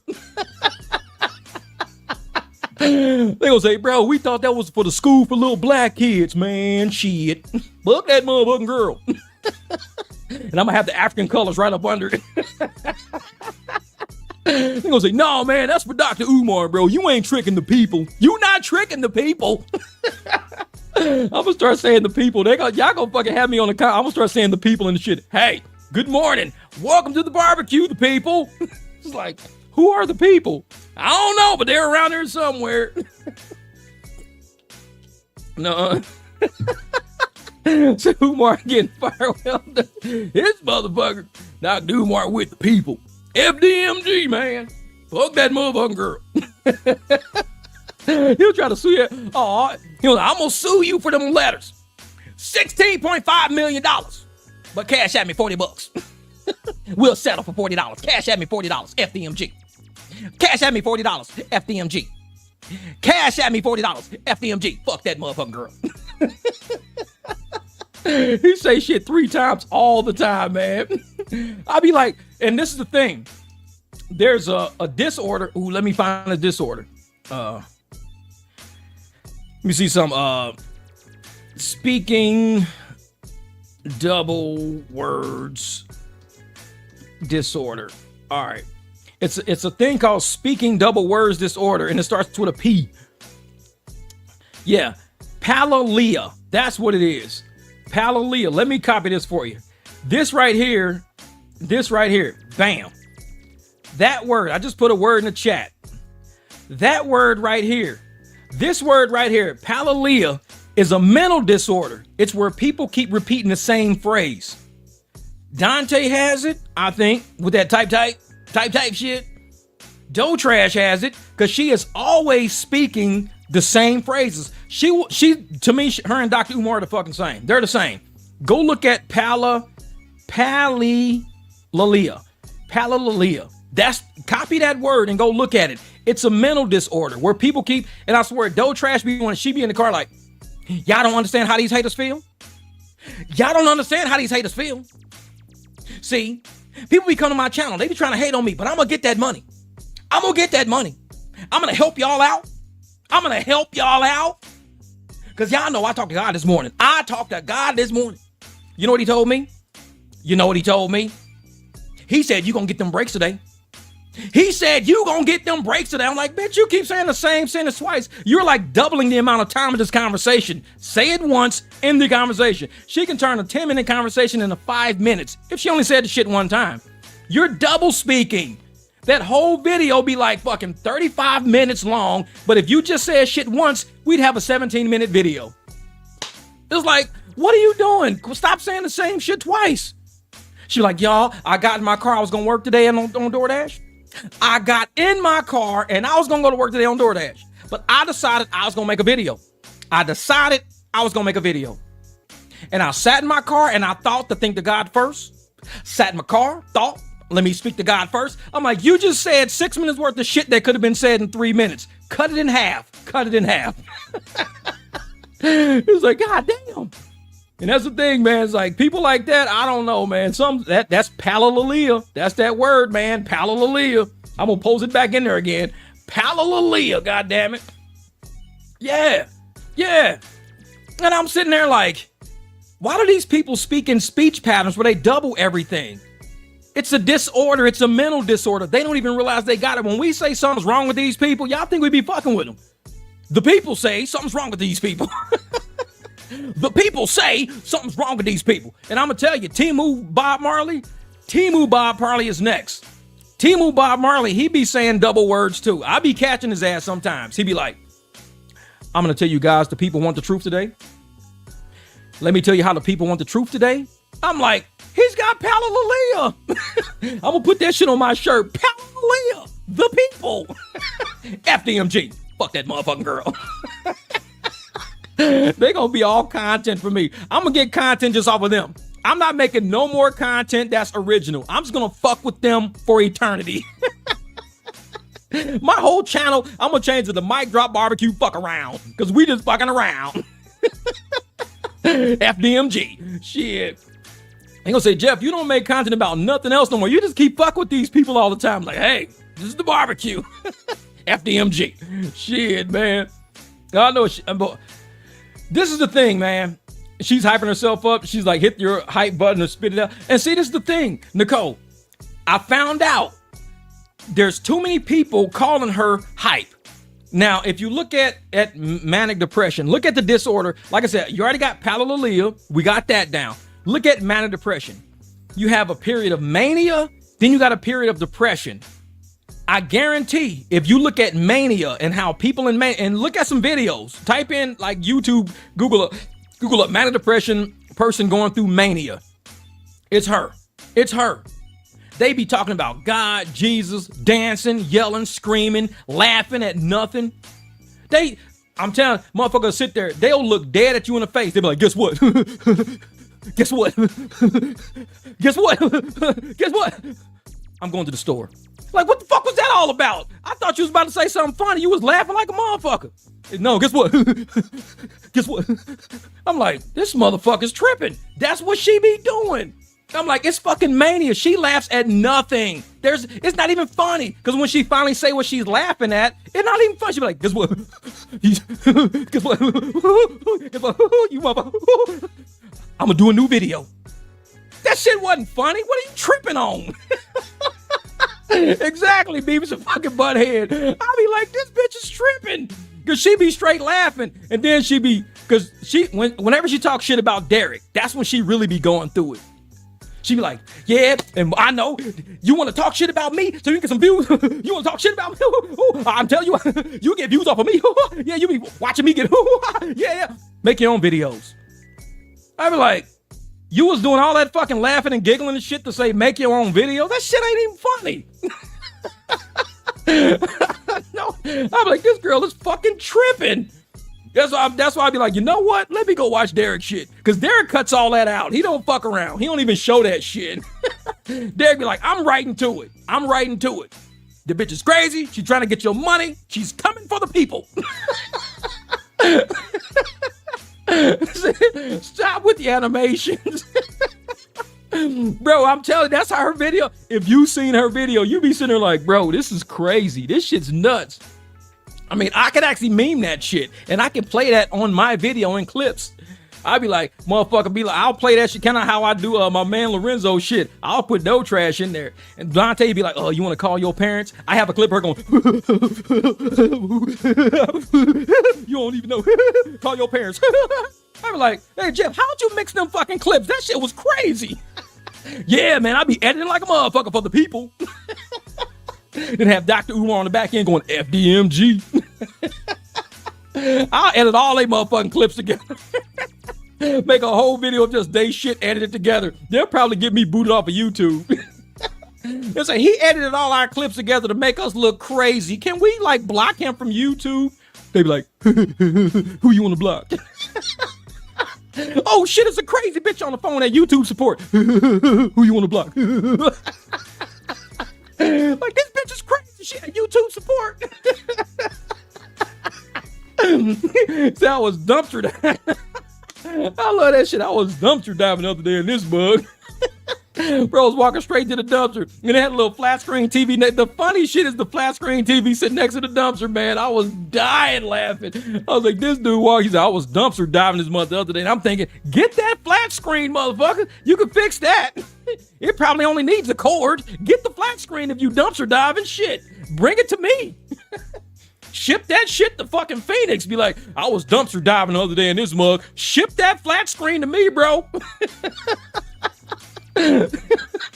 Go say you got me rolling.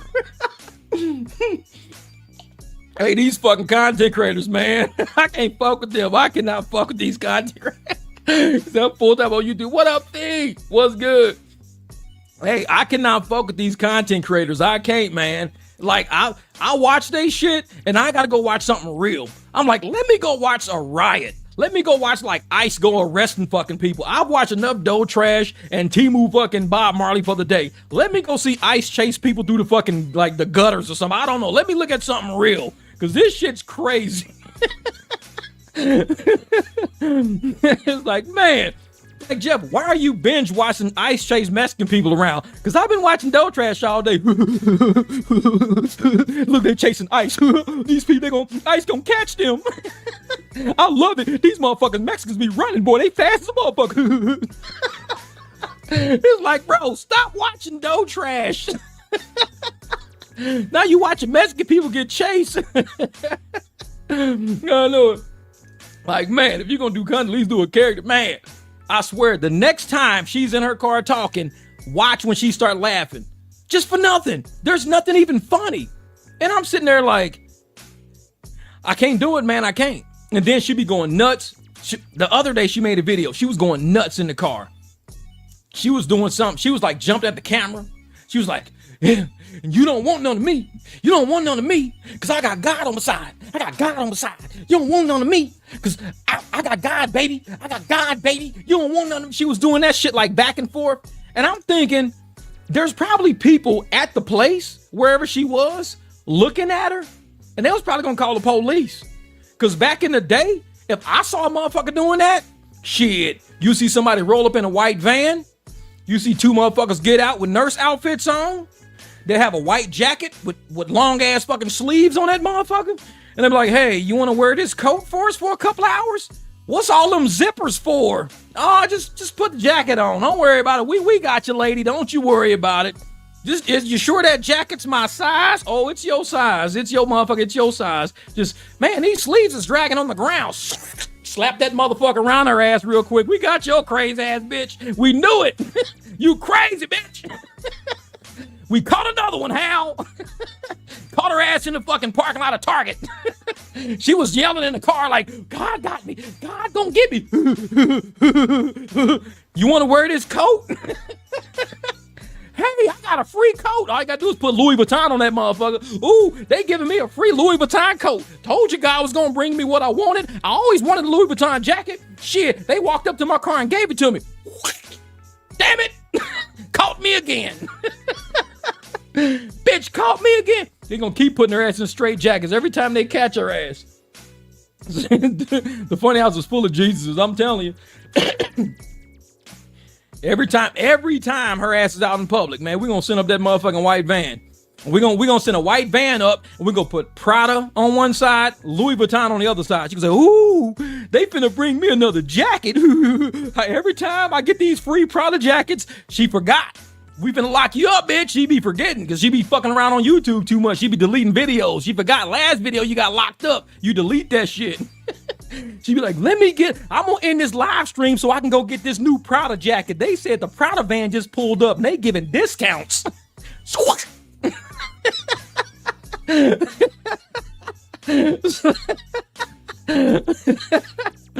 all my life. She said, hey, I cannot listen to your live after work and sipping wine. I mean, laughing my shit. My life is like, hey, I'm hanging out with the people. And kids like, Mom, what you doing? I'm with the people right now. Give me a minute. I'm with the people. Mom, always with the people. Should we call that dude with the Prada van? No. All these zippers make me feel like Michael Jackson. And his Prada, whoosh. All you hear is that shit go whoosh.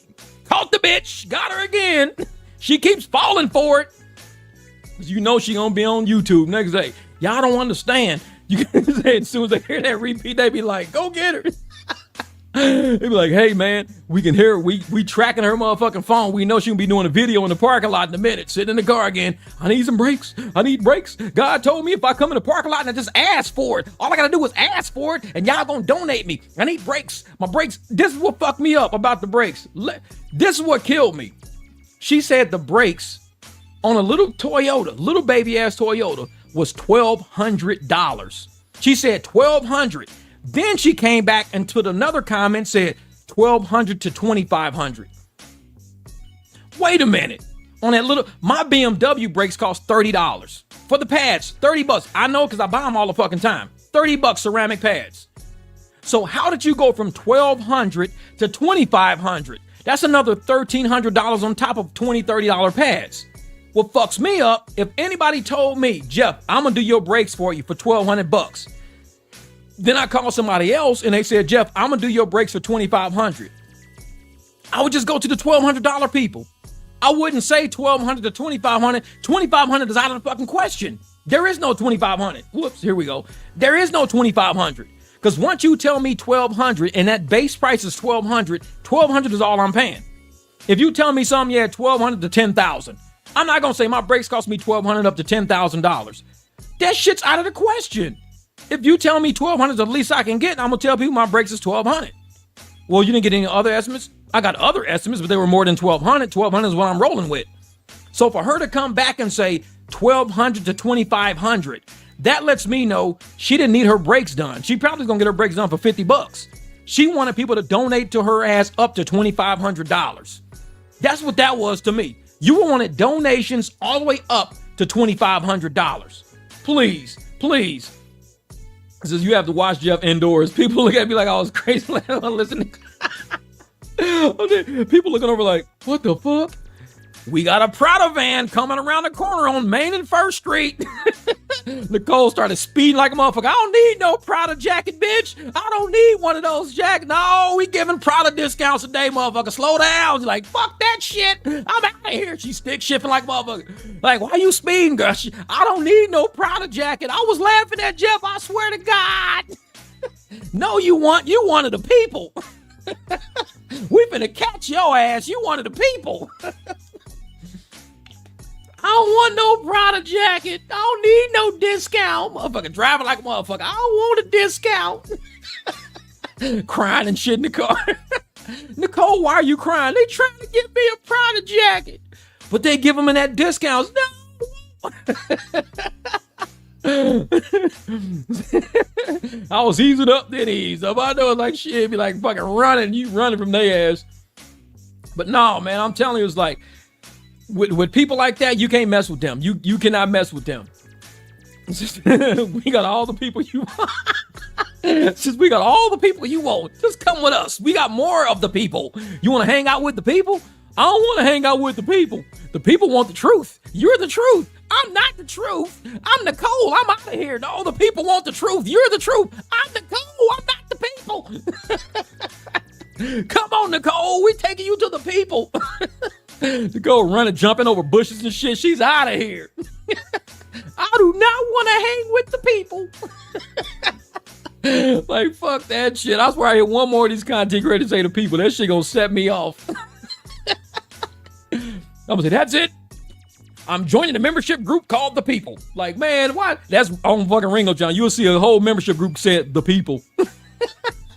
Dr. Umar group, The People. Like, who's the people? Join it, and you're the people. I don't want to be the people. Motherfucker, we got all the people you want. Come on over here. We got all the people. No, fuck that. But no, on the real though, man, it's like some of these content creators, they've been taking this shit way too serious. We have a good time on YouTube because that's what we do. That's why I call it a barbecue. And a long time ago, I changed it to the barbecue, I think last year. 2024 is when I changed it to the barbecue, I believe. And because during the month of February, during my son's birthday, because I just wanted to have it more like a small barbecue. We sit down, we laugh, we have fun. It ain't about no drama, no bullshit. But people want to bring it. You know, all the smoke. We'll bring all the smoke. We'll bring it. You can bring us some bullshit. It's cool. Because, I mean, like I said, I'm from St. Louis and Memphis. I'm used to talking shit. That's what we do. We grew up doing that shit. So we sit around and like at school, remember, we used to be in a group. We called it joning. We used to be at a group at the locker or the cafeteria. They're like, hey, man, they finna get the joning, bro. They finna get the joning. And everybody wants to hang around and see who can jone the best. And like, oh, man, look at your motherfucking shoes looking like Adidas missing the stripe. Oh, everybody like, oh, man, look at your motherfucking pants, dog. Look like you kicked the leg off that motherfucker. Oh. We call it joning. We just talk shit. That's what we used to do. So we grew up and we still like that. We still like that. We bring that smoke, man. We be laughing and cracking up all the fucking time. But some people, they get on YouTube and they get to crying and shit. You hurt my feelings. For what? You said I was ugly. You are, motherfucker. Have you heard it before? I'm pretty sure you have. It's not like an insult. It's just, you ugly, motherfucker. That's all. It was like, shit. Says Jeff online working, but we black folks save so much. Oh, exactly. And see, and that's the thing, though. When I sit up and say, you know, like what Dontay is trying to tell people, just get online. Don't even take care of yourself.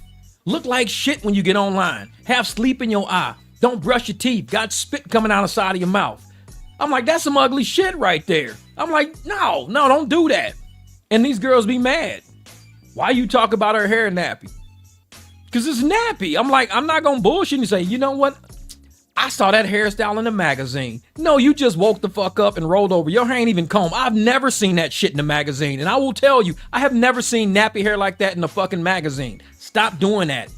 Take care of yourself, then get on the internet. I'm not going to lie to the people. I won't lie to the people. Your hair is nappy. FDMG. Fuck that motherfucking girl. But it's like, and I tell people, man, at least keep it real, keep it 100. Because whatever you put on the internet, people going to check you on it. Anything. People check me on it. And Charles Fred, you know, you've been here for a couple of years, man. You know, on this channel, people have talked so much shit about me.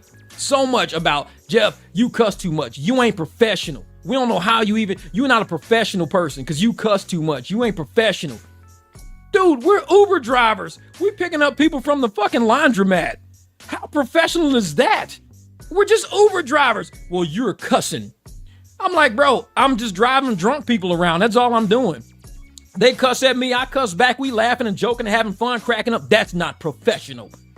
I'm like, if you don't get the fuck out of my face, dog, we're Uber drivers out here. Half of us wearing goddamn flip-flops and fucking no drawers driving motherfuckers around because we just woke up and a ping happened. Oh, shit, this is a good ping. We throw some motherfucking shorts on. You halfway down the street and realize your balls is caught in the zipper. You like, I don't got no drawers on, but the ping was good. And you gonna get a fucking bonus with this ride. You don't give a fuck. We're not professionals. We are drivers. If you're a professional driver, you're gonna wear a suit. You're gonna go dress nice. You're gonna clean your car. That's when you're a professional, when you at that level of the game. Most of us, we just average everyday people. That's it. We just average. I see motherfuckers at the park. We pull up to the airport. I'm dressed in slacks. I got the nice big black SUV. I got my little brown shoes on, my slacks. I got my polo. I'm picking my people up. I see motherfuckers get out with mustard stains on their fucking shirt, flip-flops, pants like they just finished a transmission change and shit all dirty as a motherfucker. That is not a professional. So when people mad at me because I cuss on the internet and they say, well, you're not a professional driver because you're cussing on your channel. In real life, you motherfuckers is dirty. I'm cussing on a channel and y'all dirty in real life. You telling me cussing on a channel is less professional than you being dirty? It's like, get out of here. Leave me the fuck alone, the people. He said, Uber asked me to be a professional doing a phone call once. I said, professional what? You called me. Exactly. Motherfucker, I'm at home. How you gonna call me and ask me to be professional? If you call me and I'm at home, I'm relaxed. You can't come and say, excuse me, sir. When you say shit, can you not say shit on the phone and during this professional phone call? No, you at work. I'm at home. So I don't have to be professional. I'm at home. I can say, man, what the fuck are you talking about? Please don't say what the fuck am I talking about. This is a professional phone call. No, you at work. I'm at home. So you can't ask me to be professional. I'm sitting in my motherfucking drawers right now. I'm giving the dogs dog biscuits. Don't ask me not to cuss. It's like, leave me alone. It's like, man, exactly. We call it ribbon. Exactly. Just comb your nappy head, girl, and brush your chip too. And that's the thing. This is what fucks me up, Michelle. This lady had all this money. She had all this money from YouTube. And she didn't fix that motherfucking pyramid-shaped gap in the front of her fucking mouth. Most people got a gap that's just like a parallel line. I could take an Eddie Murphy gap. That's an Eddie Murphy. Some girl, Michael Strahan, he got a big-ass gap. You can stick a thumb to that motherfucking gap. But you got a straight gap. That's normal. To have a straight gap from two teeth that moved apart evenly, that's one thing. But to look like you bit on a fucking frozen Hershey's Kisses, you built that motherfucker shaped like a pyramid. Like the top of the Hershey Kiss chipped that shit out and she said, fuck it, I'll keep whistling. I'm gonna keep whistling like that. Like, no, you fix that shit. You go to the dentist, you say, I've been to a frozen Hershey's Kisses and it chipped my teeth into a shape of a pyramid. Is there anything we can do with that? Let me call the people. Give me a minute. Let me call the people. It's like, what the fuck? Fix that shit. You are a public figure now. She be all in the motherfucking camera and she be in the car. She be close. She be like,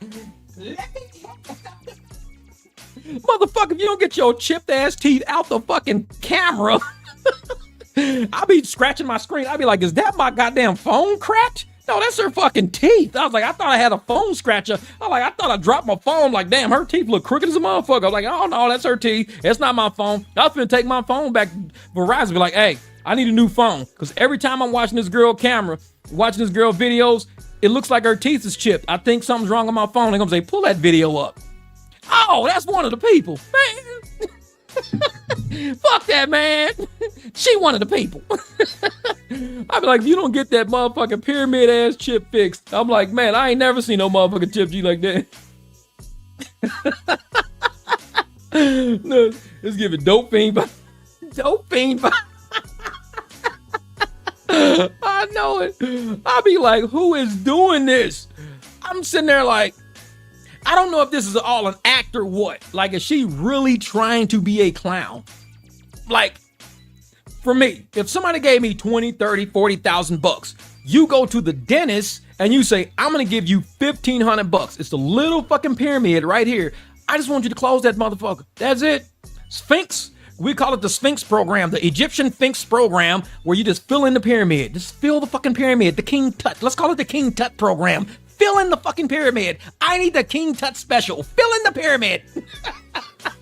Like, god damn. It was like, we got another King Tut special. What she do? Biting her Hershey's Kisses. We need a King Tut special. Fucking lane 3. Like, all right, we gotta fix the pyramid. It was like, god damn, fix that shit. You got all that money. At least Dontay said, fuck it, I'm gonna go to Home Depot and get me some wood. This motherfucker said, I'm gonna buy me some wood and cheap. At least his shit don't look like it used to. Man, because Dontay teeth back in the day, that motherfucker looked like a gremlin. Like, when you see that gremlin, the gremlin, like, what was his name? Stripe? And he was missing a tooth. Like, he had all fucking fangs. That was Dontay. Dontay used to be that. Dontay said he had all fucking fangs in his mouth. There was not a single molar, bicupid, cuspid, canine, whatever the fuck you call it. We got all different names for every tooth. Dontay had fangs across his whole mouth. It was just pointy fucking teeth with a gap in between each one like goddamn gremlins. I was like, this motherfucker right here by the goddamn board. He said, I'm gonna get my shit fixed. So he went and he got it fixed. At least it looks, and they said he didn't get it adjusted. Cool, whatever. You ain't gonna get it adjusted. That's cool. But at least his ass said, I'm gonna at least look decent. But he be talking sometime and the motherfucking teeth too big. They be generating all that motherfucking slobber. That motherfucker, he be talking. Dontay crazy because he be making videos. And you can tell that his teeth generate a lot of spit because they ain't in his mouth right. He be like, yeah, I think I'm gonna go talk to my wife. And later on today, I think the first thing and I'm gonna go over here and I'm gonna fix my, and then I'm gonna cruise over here and I'm gonna go pick up my son. And then I'm gonna see if I'm gonna give me a job over here. I'm like, bro, get your motherfucking teeth fixed. You smacking after every like sentence like it's a period. This what was that, the fucking denture period? It's like, come on, man. I'm gonna go over here first, try to go get me a job. And then I'm gonna go over here and work for the temp agency. I'm gonna go over here and see if I can apply for some welfare. And next thing you know, I'm gonna go over here and see if I can get me a 0 rent apartment. I'm like, bro, get them fucking teeth. You got too much spit. You're drooling too much, bro. Get that shit fixed, man. I'll be like, dude, you killing me, dude. You're killing me in these videos. And I'll be thinking it's like crackling in my headset and shit. And I'm like, wait a minute, this is another one of them Dumpster Dontay videos. I understand it now. I'll be about to check my motherfucking volume control and shit. Like, is there something wrong with my volume? Like, goddamn, it's clicking in this video. That's Dontay, motherfucking teeth. Like, motherfucker, fire march. Yo, y'all saw, motherfucker. I'm like, come on, bro. Get those motherfuckers adjusted. I mean, I got an angle grinder in the garage. I'll saw those motherfuckers down. That motherfucker, his ass would be speaking in goddamn German by the time I'm done. Sprechen Sie Deutsch. I'll shave them bitches all the way down. Straight the fuck across like them Chinese cartoons from back in the day. Shave them bitches straight down. Like, man, they be like, Dontay, what happened to your teeth? Those motherfuckers straight as hell. I went to Jeff's garage. This motherfucker had an angle grinder. Like, I thought he only had welding equipment. This motherfucker had an angle grinder. He shaved my shop. Oh, how you doing? Motherfucker look like Dodan. Laughing and shit. I'm like, bro, you tripping, man. Let me shave those motherfuckers down. Like, man, all these people with their motherfucking teeth problems. And I know me. Everybody on my channel knows me. Everybody knows me. When I got on YouTube, Charles will tell you, when I got on YouTube, this teeth on this side, it was a tooth right here because I overbrushed too much. So I overbrushed to where the gum was separating from the tooth. So it was a dark spot right at the top of my gum, but the dark spot wasn't a rot. It was the fact that I kept overbrushing. He said, you're brushing, instead of using soft bristles, I use medium. He says, don't ever use medium, always use soft. People use medium and it scrapes away at your gum line. I've used medium like my whole life thing. I said, I can't use hard because hard makes my mouth bleed, but I'll use medium. He says, no, use soft, never use medium. So I had a big black spot. So they just filled the spot in. We're like, whatever. He says, now it won't get into your nerve, shit like that. I says, cool, no, because it wasn't hurting my tooth or nothing like that. It just looked funny. And then on this side over here, I had a tooth that, well, because I got three root canals. 3 root canals since I've been on YouTube. 3. Because I had fillings in my mouth since I was a little kid. So as time goes, the filling is eating under the tooth. So half my tooth fell off to where it was cutting in the side of my tongue. I was like, what the fuck? I mean, I'll be eating and the tooth would just like crack in half. And I'm like, fuck. So I had to go to the dentist. And you remember when I actually I did a video. My jaw was so fucking swollen. My whole jaw, because I bit and it cracked the tooth and the tooth got exposed to where I couldn't even lay down. Within a day, my whole jaw fucking swell up. And I'm actually on YouTube with a big ass swollen fucking jaw. My neck and everything was swollen because of that one tooth on this side. And so I said, fuck it, I'm fixing all of them. So it cost me about $6,000 to get 3 root canals. I paid about 6 G's and I got all the root. Yeah, it was exposed to nerve. They had to give me antibiotics because my jaw swole up. So I had to get antibiotics. And that's when I was getting antibiotics is when I shot the video. Showing people like, I'm like, dude, I'm sorry I can't be on YouTube. Look at my fucking face. My whole face was like this. They was like, damn, what happened? I'm like, my tooth cracked and it just overnight, that shit just blew up. Like the next day I had a whole nother head on my shoulder. I was like, what's up, dog? He was like, I'm the people. That day I was the people. I had 2 motherfucking heads that day. I was the people. Motherfucker walked out of the house and said, hey, Jeff, who was them people in your house last night? What do you mean? I saw you talking to somebody. That was me. Oh, shit, you was the people. Yeah, I was the people, motherfucker. My jaw was like this damn big. It was a whole nother head. I was the people. Like when Ring all his motherfuckers talking about the people, that's me. I was the people. Oh, it was $6,000. $6,000. Yeah, man, I was like, man. But I couldn't even talk because it hurt. I mean, I had tears running out my eyes because it was hurt so bad. And I was like, and it took me 3 times because I had to go get the I got the filling done, the root canal done, the temporary put on, the permanents put on. I had to do it 3 times in a row. 3 times in a row. And the one before the last one, it was like we couldn't get the permanent right. So we had to keep sending the permanent back to the place. He would send a different size every time. And we finally got the permanent right. But you got to take the temporary out. You got to crack it, move it, do crazy shit. Novocaine the fuck out of your mouth. I was like, man, it was killing me. It was killing me. But I had to do it because I couldn't even do YouTube and talk because of air got in my mouth and it hit that raw nerve. Tears just rolling down my face. I was like, you know my true intentions. Tears just coming out my eye. You know my true intentions. I want to do YouTube for you guys. You know my true intentions. Go get your fucking tooth fixed, King Tut. Get that pyramid put in your mouth. You know my true intentions. I was like, fuck that shit. I had to get my teeth fixed, man. That shit was killing me. It was killing me. But I did it. It cost me a lot of money, man. It cost me a lot of money, but I was like, fuck it. So I get it. And that's why I saw when Dontay did his, more props to him. Real talk, more props to him, man. And I know I talk a lot of shit about him, but at least he's taking care of his health, his facial health. Because teeth, I'm 52. You do not want to have bad teeth. You cannot sleep. You can't drive. You can't eat. I had to eat on one side of my mouth until they did the crown because it was bad. When that tooth cracked and fell off, it exposed everything.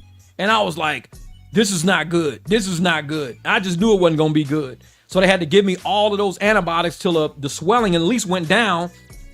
And it was because it was already, because it had already had a little infection to it.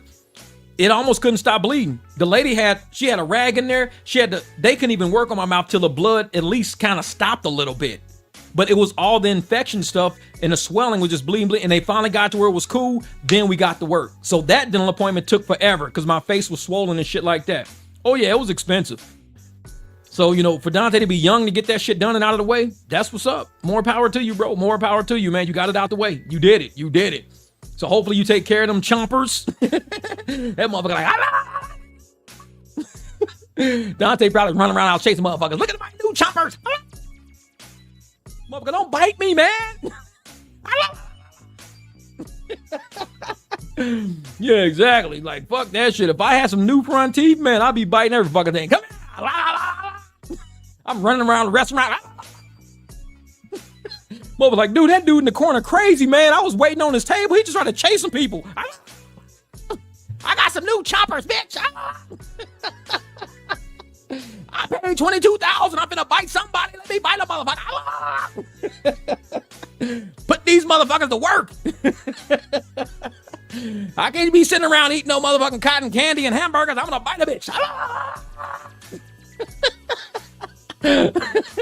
You paid 20 G's for some teeth. You gotta bite a motherfucker. See how these motherfuckers work. Like, bro, I got the upgraded models. These motherfuckers like kunk.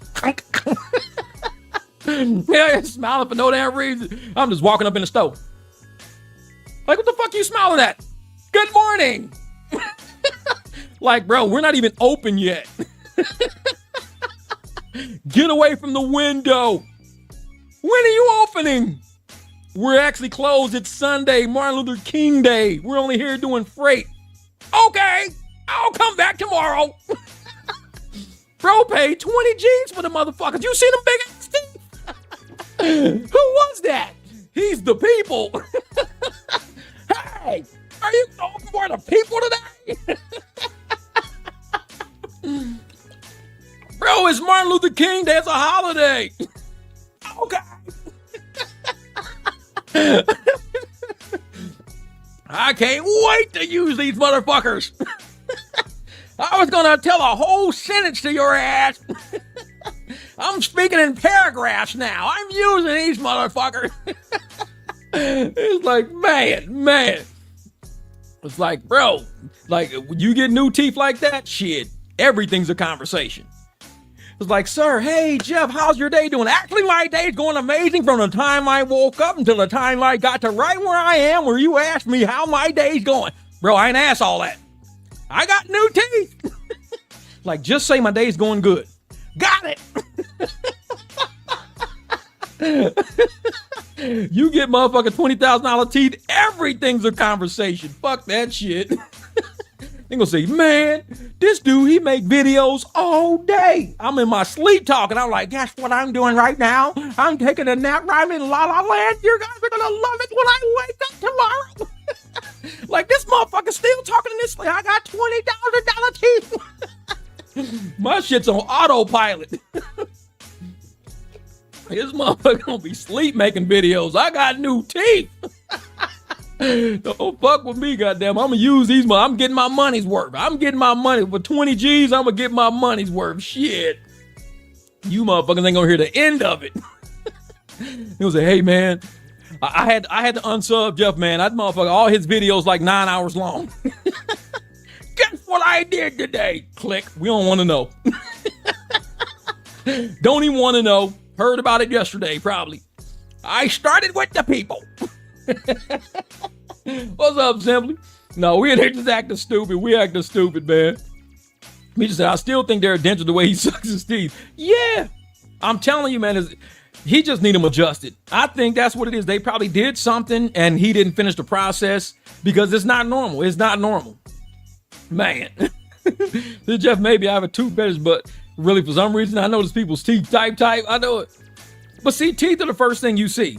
Teeth, your nose, eyes, eyebrows. Like, because you're looking at people's facial expressions, because facial expressions actually, they enhance the conversation. So you're looking at body language. You're looking at how shit's going. And like I said, I don't mind, man. I'm always one of them people to say, hey, you know what? You talk to people, you look at them in the eye, but you notice all the subtle shit about them too. And just like I said, your taste buds are tougher than mine. Brandy, that E&J. Yeah, and that's the thing though, man. If you're going to be a public person, you got to do something with them teeth first, man. You got to do something with them teeth. Everybody out here. And like I said, I've seen a lot of content creators, man. And I'm like, when you get your first booming ass YouTube check, visit a dentist. That's it. But some people, they act like it's part of their personality. It's like, okay. I mean, I hate to see your motherfucking ass bite an apple. Shit. She bite the apple and probably bite the stem with that motherfucker. Like, how the hell are you eating a stem too? Is that big ass chip in the middle? That's a stem puller. You got a stem puller gap. That little fucking triangle in the front. Like, I just lock the stem in there and pop that motherfucker off. Fresh apples. It's like, how the hell you do that? See that little gap right there? Hershey's Kisses, 1997. Crack that motherfucker right off. Now I bite cherry stems, apple cores. I can open packages. I fucking lick stamps. It's like, god damn, that little chip came in handy. Hell yeah. Like, shit, I take off pin tops. I do it all. Like, damn, shit, this motherfucker ratchet. If ever you got a bottle cap you can't get off, I just lock that motherfucker on there. Right across. It just grabs on that little jacket part and I whip. Top come right off. Look at that shit. Damn, you got a bottle opener in your mouth? I use that little chip for everything. Like, damn. Exactly. This is, hey, you know they're professionals and they on TV like they haven't brushed their teeth in years. I'm telling you, you got to do something different. You at that point, you got to do something different. You're like, shit. Yeah, good teeth, fingernails, weight, speaks volume, man. Male and woman. That's right. That's right. You gotta take care of yourself, man. You gotta take care of yourself. And I tell people like this, for like even men and women both, because we're at the age right now where our metabolism is a little slow. It's cool because it's natural. Everything is natural at our point. Metabolism's a little slow. So I tell people what you might want to do is do a little push-ups in the morning. Even the women. Little push-ups in the morning, doing little push-ups at night, and it'll keep your arms kind of tight. That's it. Like, I don't even go to the gym. I haven't worked out in like 2 years. And people I swim, I'll do a few push-ups in the morning, few at night, and it makes your arms just like tighter. That's it. It just makes your arm, because you're actually using that muscle. When you don't use them, it's when they start getting lethargic and they get full of water, they get full of fat. But if you keep using them, and even me, when I'm getting up out of my chairs, like outside, the chairs are so low to the ground. If I haven't done push-ups in a few days and I do like this, man, my arms start hurting just trying to push myself up. And I ain't never been like that. I used to push myself up straight off the floor. Like, man, now be like, oh shit, like that shit kind of hurts. I need to start doing push-ups, man. Just get out, do a few push-ups. That's it. Because it keeps your muscles, your tendons, your ligaments. It keeps all of that worked out. Because if we don't stay doing that, we don't play sports no more. But we need to at least do something. I tell my son, hey, do calf raises. Just stand at the sink and just do calf raises. You don't got to do shit like that. Just do calf raises. Like you're just calf, because it keeps your ankles, it keeps your calves, everything. So when you're walking, you're fresh now. You feel fresh, like you've made that stronger a little bit. I told him the other day, do lunges. He was like, Dad, like how do I get muscles like that? I said, do lunges. Like when you walk down the hallway, just do lunges. That's it. Just say, I'm gonna do lunges. You will be surprised at even doing, let's say, lunges for like 5 minutes makes a big difference in how you walk all of a sudden, because you're tightening up your ligaments and your tendons. The muscle is going to naturally get stronger, but it's the tendons and the ligaments are what kills us. That's what hurts us at our age. So you just do lunges. Be like, walk down the hallway, and you ain't even got to go all the way to the floor. Just go deep enough to where you can feel it, because it's different than your natural walk, and you're adding a little weight because you're doing it stretches out your back, stretches out your butt, your hamstring. It tightens up your quad a little bit, and just do that a little bit. Just do that. And it's like, man, I'll be getting in and out of the truck a lot easier, because if I don't do lunges and I don't do push-ups and I don't do something like swim every day to get my body like moving and mobile, this is 52 years old. Shit start locking up. You got to like, hey, man. So when I'm out moving, lifting suitcases, getting stuff, moving shit around, I move like a young dude. They be like, man, you don't seem like you 52. I'm like, this motherfucker, I'm always mobile. Even when I ain't working, I might when I'm brushing my teeth or I'm in the bathroom, I'll just do calf raises as I'm in the shower sometimes. I'll do calf raises in the shower just because I got to keep my ankles, my calves, my knees, stuff like that. Do it. If you're sitting in a chair, even like this chair here, this chair has like arms here. So if I just wanted to do like arm raises like this, you can do like that. But you can do that in any chair, and it makes the back of your arms tighter. That's all it's doing. You're not really working out. You're just making sure that muscle's moving. So, and even just lifting my own weight, you don't need to add no muscle. Adding weights to it, nothing. You're just making sure you're flexing those muscles, because when you flex those muscles, it strengthens them up. And your body's going to send energy there. So the next day, you're going to be like, man, that's kind of tight. That's actually, because it's sending energy. It's sending all the nutrients it needs to build those muscles. So you're just like, okay, cool. All right. Let me do this again. So grab your 30-pound weight, 25-pound weight, and just, as you're cooking dinner or something like that, just do some pull-ups, push them up in the air, push them like this. And that keeps everything all tight. And it's not even heavy weights. But you just got to keep shit moving, because if you don't, it's a long time, man. Long time. Yep. Train to keep your ligaments and joints in shape. And that's what we mean by plyometrics. Jennifer said, I can't breathe. She must be on the funny part. No, and that's the thing, man. We used to call it plyometrics, where you jump off and on like, boxes. You can jump off and on a step. Me in the swimming pool, walking from the base of the swimming pool to the very first step is actually like the second, third step, and out of the pool is all easy. But from the bottom of the pool to the first step, that's a big ass step. And I'm like, man, I think when they made that pool, they didn't do the steps even, because that final step at the bottom, that shit's like this damn tall. I don't know, this motherfucker's tall as hell. But the rest are like normal size steps, like this. But that one at the bottom, I'm like, holy shit. I'm like, that's crazy. But that's what we do, man. Hold up. Do y'all seriously think he had 20K a few years ago? Okay, this is what I think. Honestly, this is what I think right here. At 7, he had a video that went viral, and he went viral maybe 2-3 times in that month. So 2-3 times in that month, let's say he hit 1 million, because he had 700,000 rentals. Let's say he hit 1 million. So that's 1,000, because 1 million is 1,000K. So he had 1,000K. So you got your 1,000, multiply it by, let's say, $10. That's 10 grand.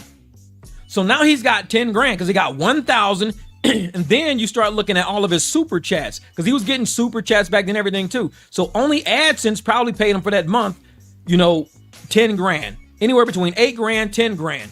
And then if people were super chatting him up to the point of, let's say, 10 grand, he only got 5 of that. So now he's at 15 grand. And that's just from 1 month. 15 G's in 1 month. It's very possible when you go viral twice in the same month. It's very possible. So he got that 15 grand, still living in zero rent, still not, he had no car note because he still had that other truck, still on EBT and welfare. So he probably went from 15 grand that month to the month after that, 8 or 9 grand. So now you're well over $20,000, but it took you a couple of months to get there. So now you're at $20,000, and then you got a third month. Let's say you even went down to 5 or 6. You're probably over $30,000 now. In 3 months, you're averaging about 10 grand a month because your first month was booming. It hit you like bam. So you sitting almost over 30 grand right now. And you're like, holy shit, I'm over 30 G's in like, 4 months. I think it's possible. I don't think it all hit him at one time. I think it hit him in increments. Because he, like I said, when the Democrats were running for office, they were advertising on every website, that every channel that had demographics that fit, young to middle-aged black people in certain communities that were on channel. So his channel fit that genre. So they were like, use that channel, advertise all those people, tell these people get out and vote Democrat, put all tons of ads all over his channel. And so that's what YouTube was paid to do, was send out a ton of ads to get people to go vote Democrat. It didn't work out though. So everybody got paid. All the content creators got paid that were in that genre of poor black, middle age, young age to middle age. All the creators in that genre got paid, but they fell off right after because they didn't have real content.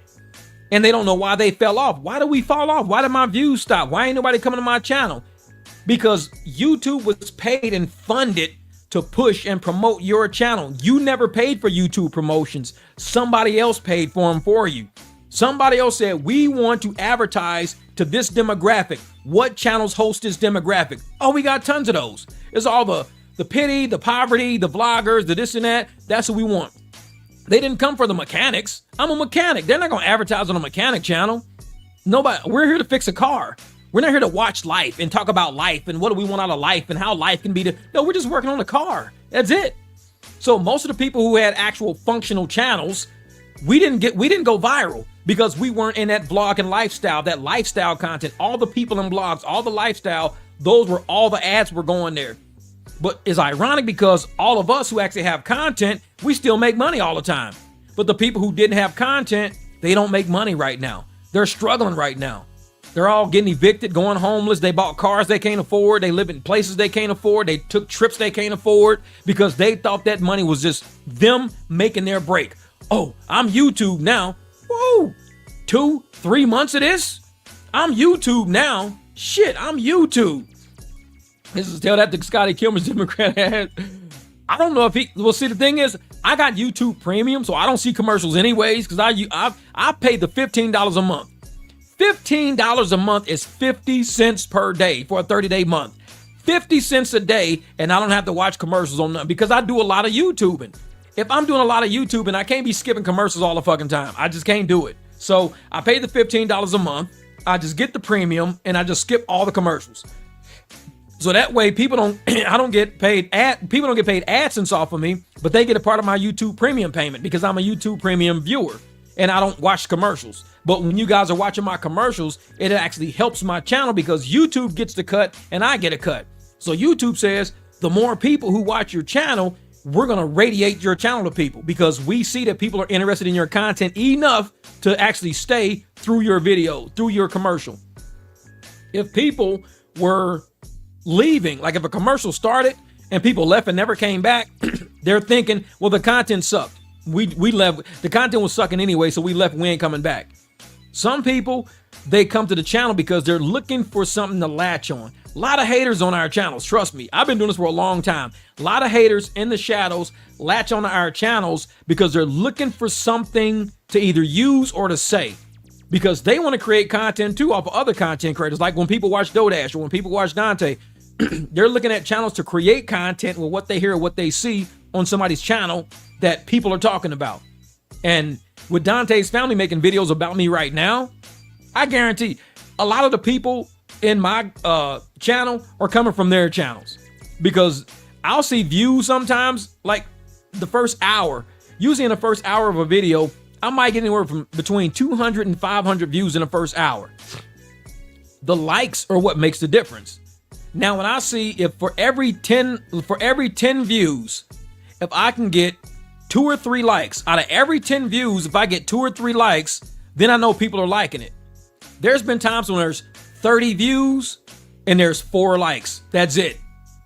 That's a lot of Dontay's people watching my content. That's how because like I said, I trend analysis everything. All my videos that Dontay's people don't like have either 6 or 7 dislikes per video. That's it. Only 6 or 7. So it's the same 6 or 7 people from his circle coming to my channel disliking my videos. The same 6 or 7. So they'll come and I'm gonna see if I can pull one up. I'm gonna show you guys what I'm talking about. Because for all you people that want to become content creators one day, you're gonna like this.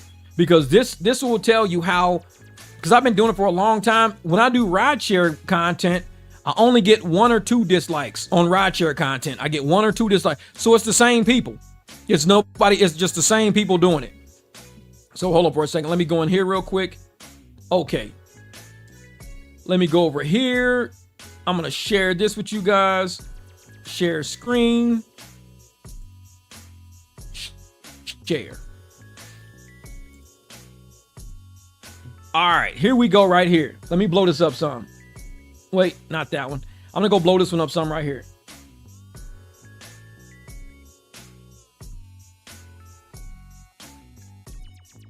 Okay, let me see if I can go over here real quick. All right, here we go right here. I don't like how that's looking like there. Let me see how it looks on you guys end. All right.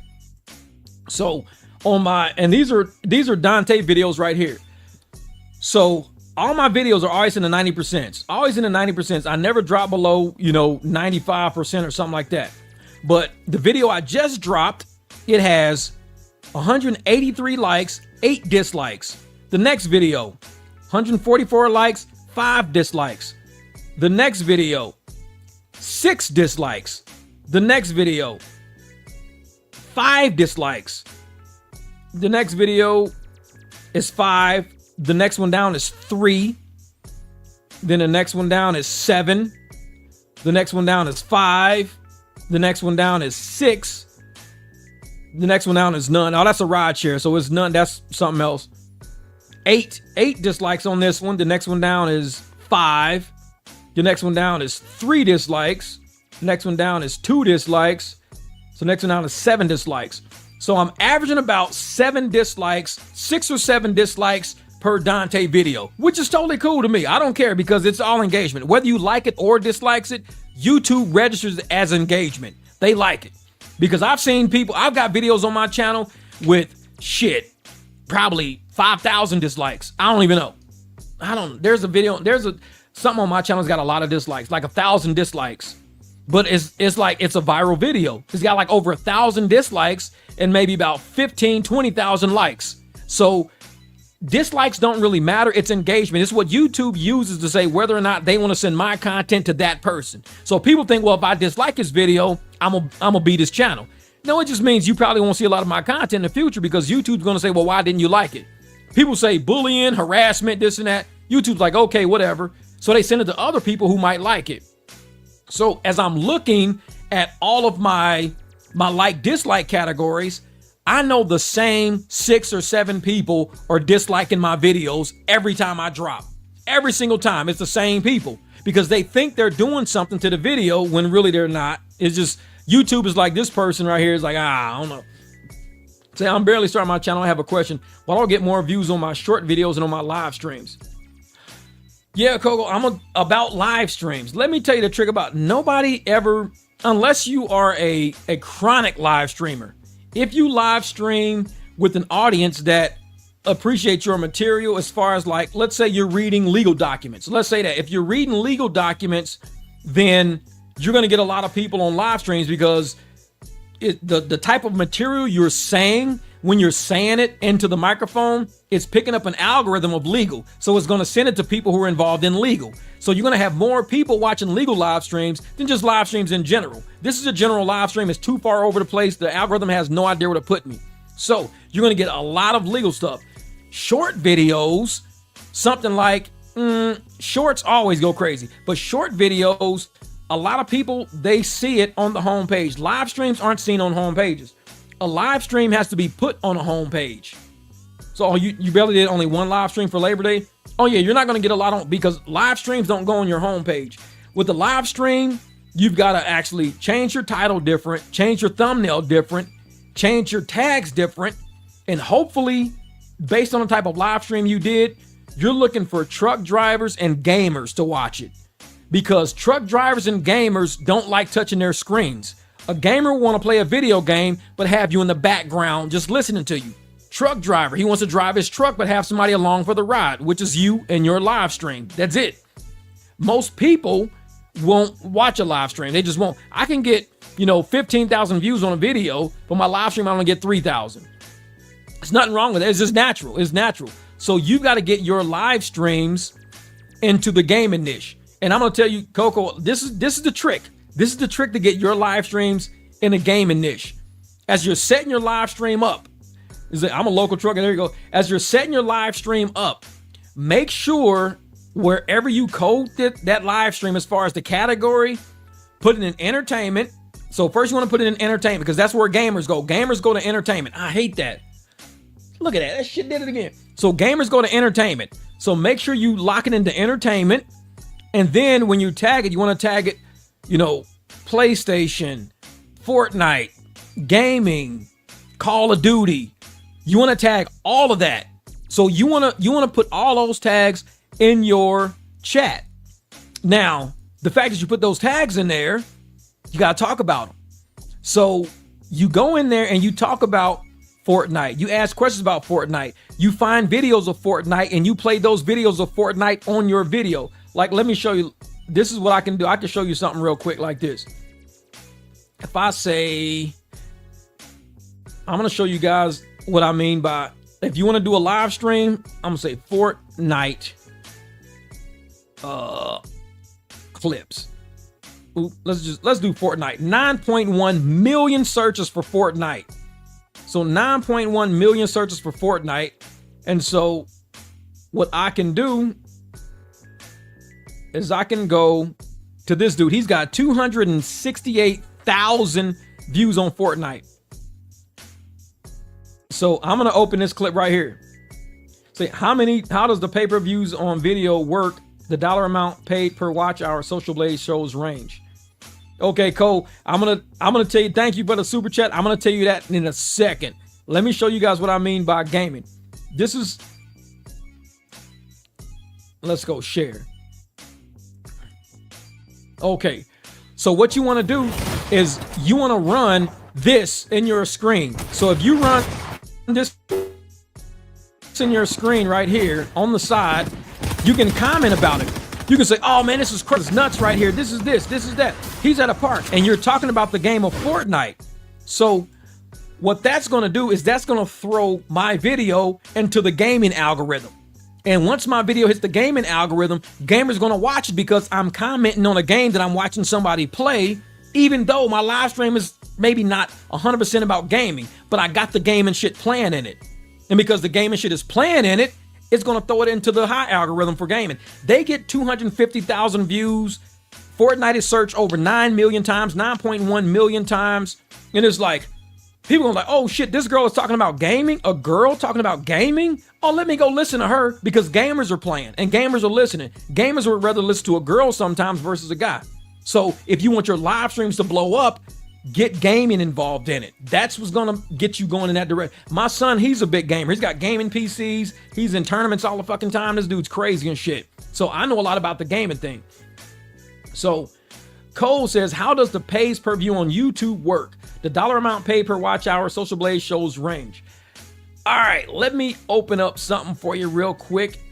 I'm going to show you exactly what my studio looks like. And the thing is, it always depends on how long the video is. And it depends on the CPM, which is what advertisers pay to be on our channel. So I'm going to open up my channel analytics, but I'm going to go over here real quick. I'm going to open up the revenue tab. If they just speed it up some, speed it up.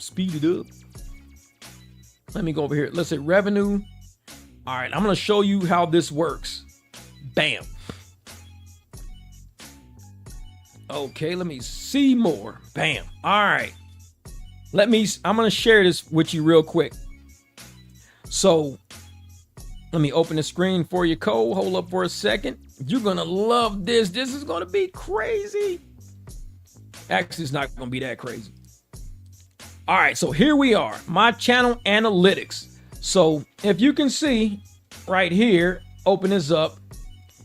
This is my RPM. My average RPM is $10.25 per 1,000 views.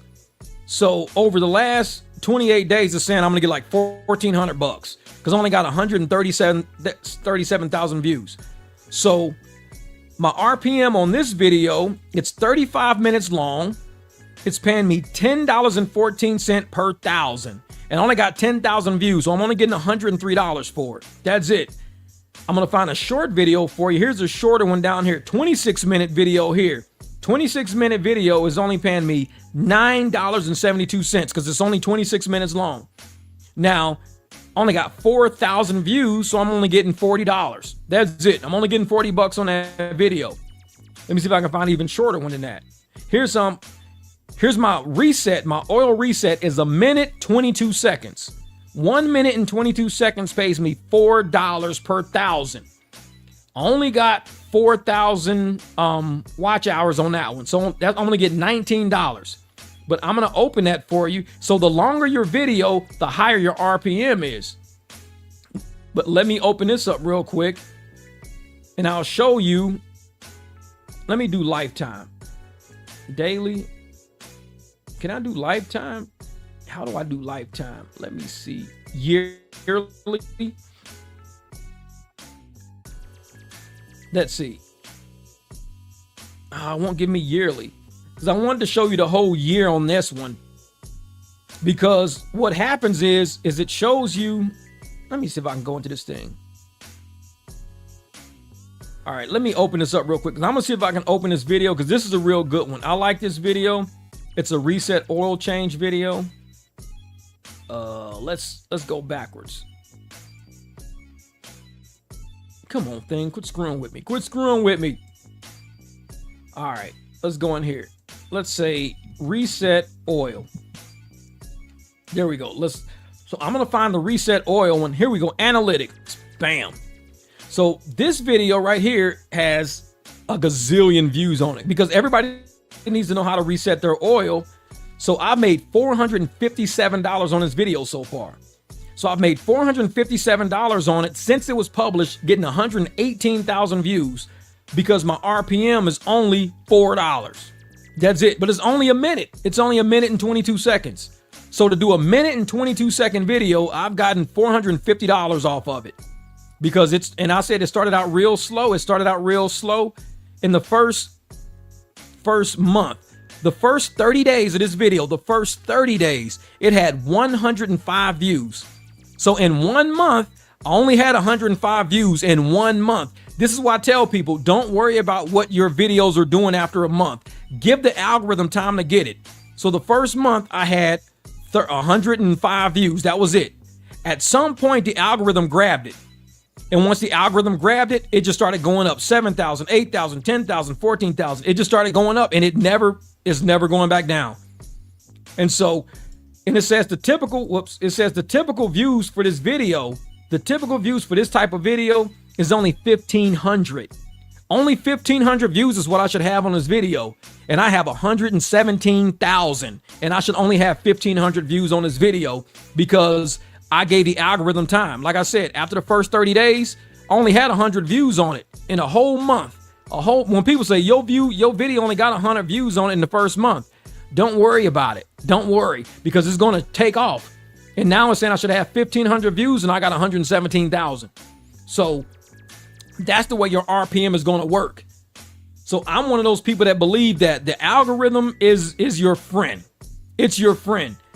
The longer you make a video based on the title and the genre, you're gonna, just keep your content up. That's it. Just keep your content up. Don't stop making content because the algorithm has to have time to pick it up. The algorithm will recognize your title, recognize your thumbnail. It'll recognize the category you put it in. I put mine in autos. So it's in cars and autos is where it is.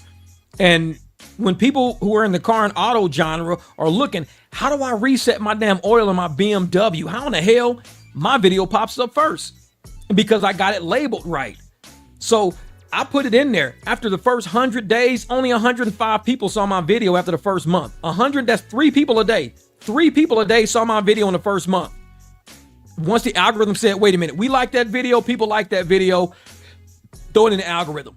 The shit took off. It just went straight. And I'm telling you, setting my oil in my car took me 1 minute and 22 seconds. 1 minute and 22 seconds, I got paid $457 for 1 minute and 22 seconds of work. 1 minute, 22 seconds of work, I got paid $457 for that. This is why you got to do content that's evergreen. That video, resetting my brakes, resetting my oil, reset. These are minute 22 second videos, and I'm getting paid. I'll be probably paid $5,000 by the time that video's done. If it gets deeper into the algorithm, I might get $2,000, $3,000, $4,000 worth of income, and it only took me 1 minute and 22 seconds to make the video. Who's going to get paid $1,000 for 1 minute 22 seconds of work? You've got to give the video time. Give it time. Let it generate. Let it build. People are going to laugh at you. Oh, your video only 100 views after 30 days. Your shit's dead. Keep working on the title. There's no law against you changing your title. YouTube will tell you. They will suggest, let us do a title for you. YouTube will say that. Let me do a title for you. Hold on for a second. So YouTube will even tell you. It'll say, let me do a title for you. Allow YouTube to generate a title for you. Because if YouTube generates a title based on what the algorithm sees in your video, it's saying, I want to do this for you, and I want to put this in the algorithm. Let me do it. And so you say, okay, cool. No problem. Name my video that. You might type something in and see what the top videos are. So you say, wait a minute. Reset oil in 2019 BMW. Because nobody else has that, but I know people think that. Type what you think people think. Make that your title. What do people think? Reset my oil in my Malibu. Reset my oil in my Tacoma. Reset my oil. That's what people think. So make the video what people think, but also in the title, make it specific. 2024 Tundra. And that way, after 100 days, you're going to get 100. After 30 days, you're going to have 100 views. You're going to say, man, only 3 people a day watching it. This is fucking slow. Give it time. It's 1 minute 22 video. 1 minute 22 seconds, and you're getting $400 or $500 for a minute worth of work. If somebody walked up to you and said, hey, you got a minute? Yeah, and they put $400 in your hand. That's what it feels like. You got a minute? Yep, here's $450. Thanks, appreciate it. It's like you putting it on there and you walking off living life doing your own thing. Do not worry about count. Worry about content. Don't worry about how many views you got in the first month. That's not important. Make it a good video. That's it. Just make it something that people will search for. That's why vlogging and doing vlogs and doing like a lot of the content like Dontay and them are doing, it'll never go nowhere. It's all shit. People, like I said, I'm finding videos on Dontay's channel. Dontay has 75,000 subscribers. I'm finding videos on his channel with 450 views. Because people aren't looking at his content. They don't give a shit. But I have 18,000, but I've got 118,000 views on the video. I only got 18,000 subs, but I got 118,000 on the video. I got 117,000 another video. I got 86,000 another video because people are coming to my channel looking for something. We need something. Make your video the something that they're looking for. So if you go to his channel, to Dontay's channel, and you go to his old videos, 300 views, 500 views, 700 views, because nobody's looking for that shit. He's got a vlog channel, which is the worst thing you can do for a channel of his magnitude. It's a poverty vlog. When you poverty vlog, people are looking at your current. They're never going backwards. They're only looking at your current. They don't care about where you were a year ago. They don't care about where you were 3 years ago. They don't care. They only care about, oh, if you poor, where are you at today? So what I do is I make videos that say, if you want to fix something, you want to make your day better today, watch this video. You're going to make yourself better today. You're going to save yourself money. Watch this video. And that's it. That's how you make a video. You want to change your brakes? Watch this video. You want to save yourself $75 service fee at BMW and resetting your oil? Watch this video. It's 1 minute 22 seconds. Watch this video. 118,000 people saved themselves $75. But maybe some people watched it twice because they couldn't get it the first time. But even though, imagine 118,000 people saving themselves a $75 BMW service fee for resetting the oil. That's $7.5 million bucks. $7.5 million saved with a video that paid me $450, because at $75, 100,000, you're at $7.5 million. And you sitting there like, damn, you just saved you just took BMW, took $70.5 million. You took $7.5 million out of BMW's hands with that video. And the only thing people put back into your hands was $450. Yup. Shitty deal. But it's like, hey, it's a minute 22 seconds. What can I say? I mean, people can say, man, go to his channel, you're going to save a ton of money. BMW hates my channel. I got videos on my channel where BMW techs are on my channel, and they're saying, man, thank you so much for making this video. I'm going to see if I can find it. But the BMW technicians are on my channel because they want to know exactly how to fix something that I fixed. And they were like, nobody's doing that repair. I'm like, no, nobody's doing that repair because I'm the only one that does it. Let me say heat. There we go. Bam. And this video is a little longer. It's 54 minutes long, but it's 54 minutes long because I had to do it like that. Where is it at? Where is it at? Where is it at? It's in here somewhere. Oh, one dude said just paid $4,900 bill for this leak. Let me open it up real quick. So share screen. Let me go in here real quick. So let me see if I can open it up. Is it going to open up? There we go. Oh, thanks, Coco. So this video right here, if you can, I can open it for you right here. Let me see. Come on, thing. Quit screwing with me. Come on, thing. Whoops.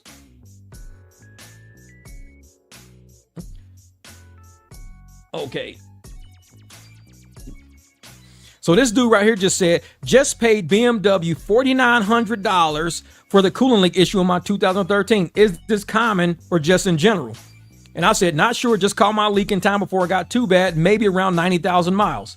Now, the thing is, this is the video right here. It's replace your heat management, 54 minutes long, almost an hour long.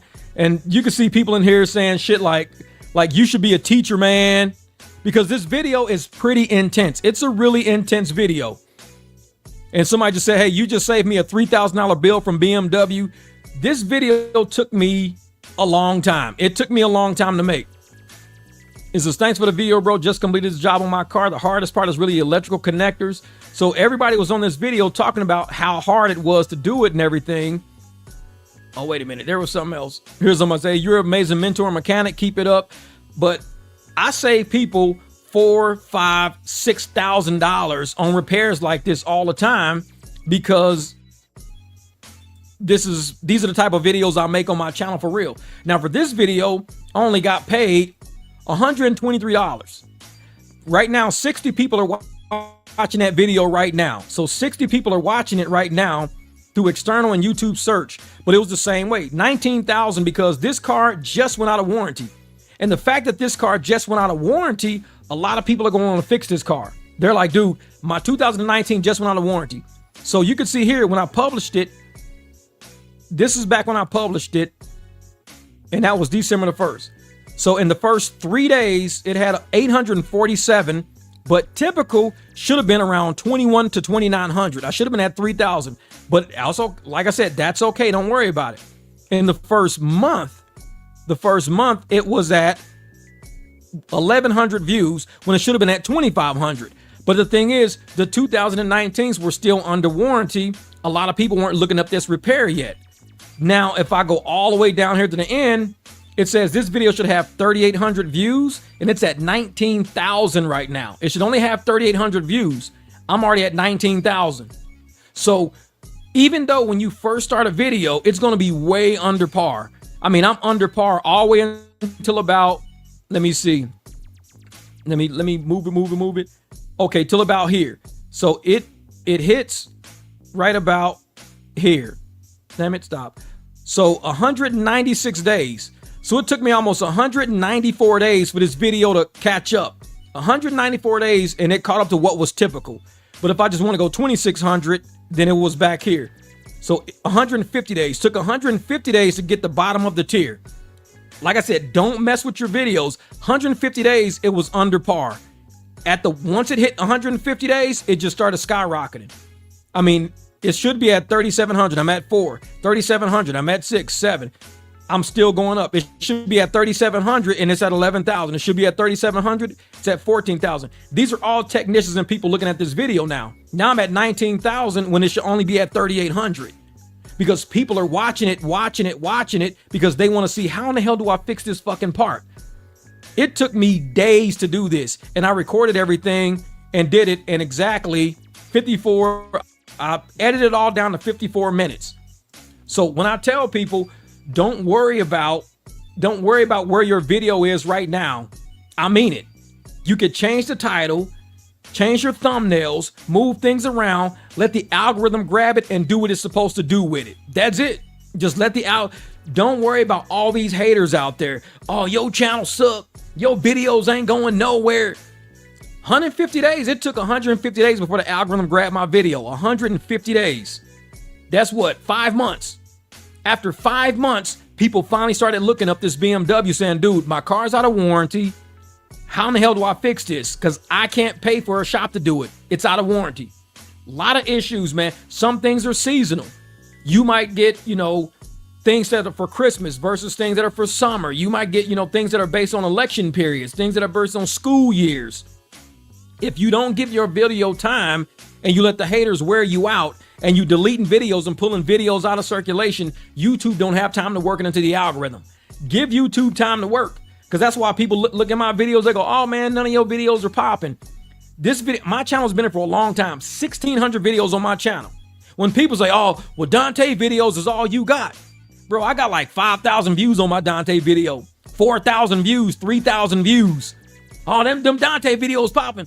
I'm like, bro, there's videos on my channel with over 100,000 views. None of these Dontay videos are ever going to make it to that point because they're dead. Once people look at them for a couple of weeks, they're dead. My videos go forever. They skyrocket and they never turn around. So doing Dontay videos over the past month it kind of fucked up my future because the Dontay videos are done. They're done. I can't get that money back. They're done. So I can't get that time back. They're done. All my future videos, my retirement videos, things that are going to blow up in 150 days from now, 200, 300 days from now, I didn't do those videos because I was busy doing Dontay shit. So unless in 150 days, everybody going to start looking for Dontay shit, my videos are done. They're toast. Just like Dontay's channel. His channel was dead because he was doing Dontay shit and it died. When you do evergreen shit, 150 days, your video is just getting good. With Dontay shit, if it ain't popping in the first 2, 3, 4 weeks, it's done. It's wrapped. It's toast. Our videos don't hit until 3, 4 months later. Then you just sitting back and you're like, holy shit, what video is going viral? You got to go through your videos and be like, what the hell is happening to my channel? And you're like, oh, hell, this video right here is going nuts. These 2 videos are going crazy right now. Like overnight. I mean, I'll wake up.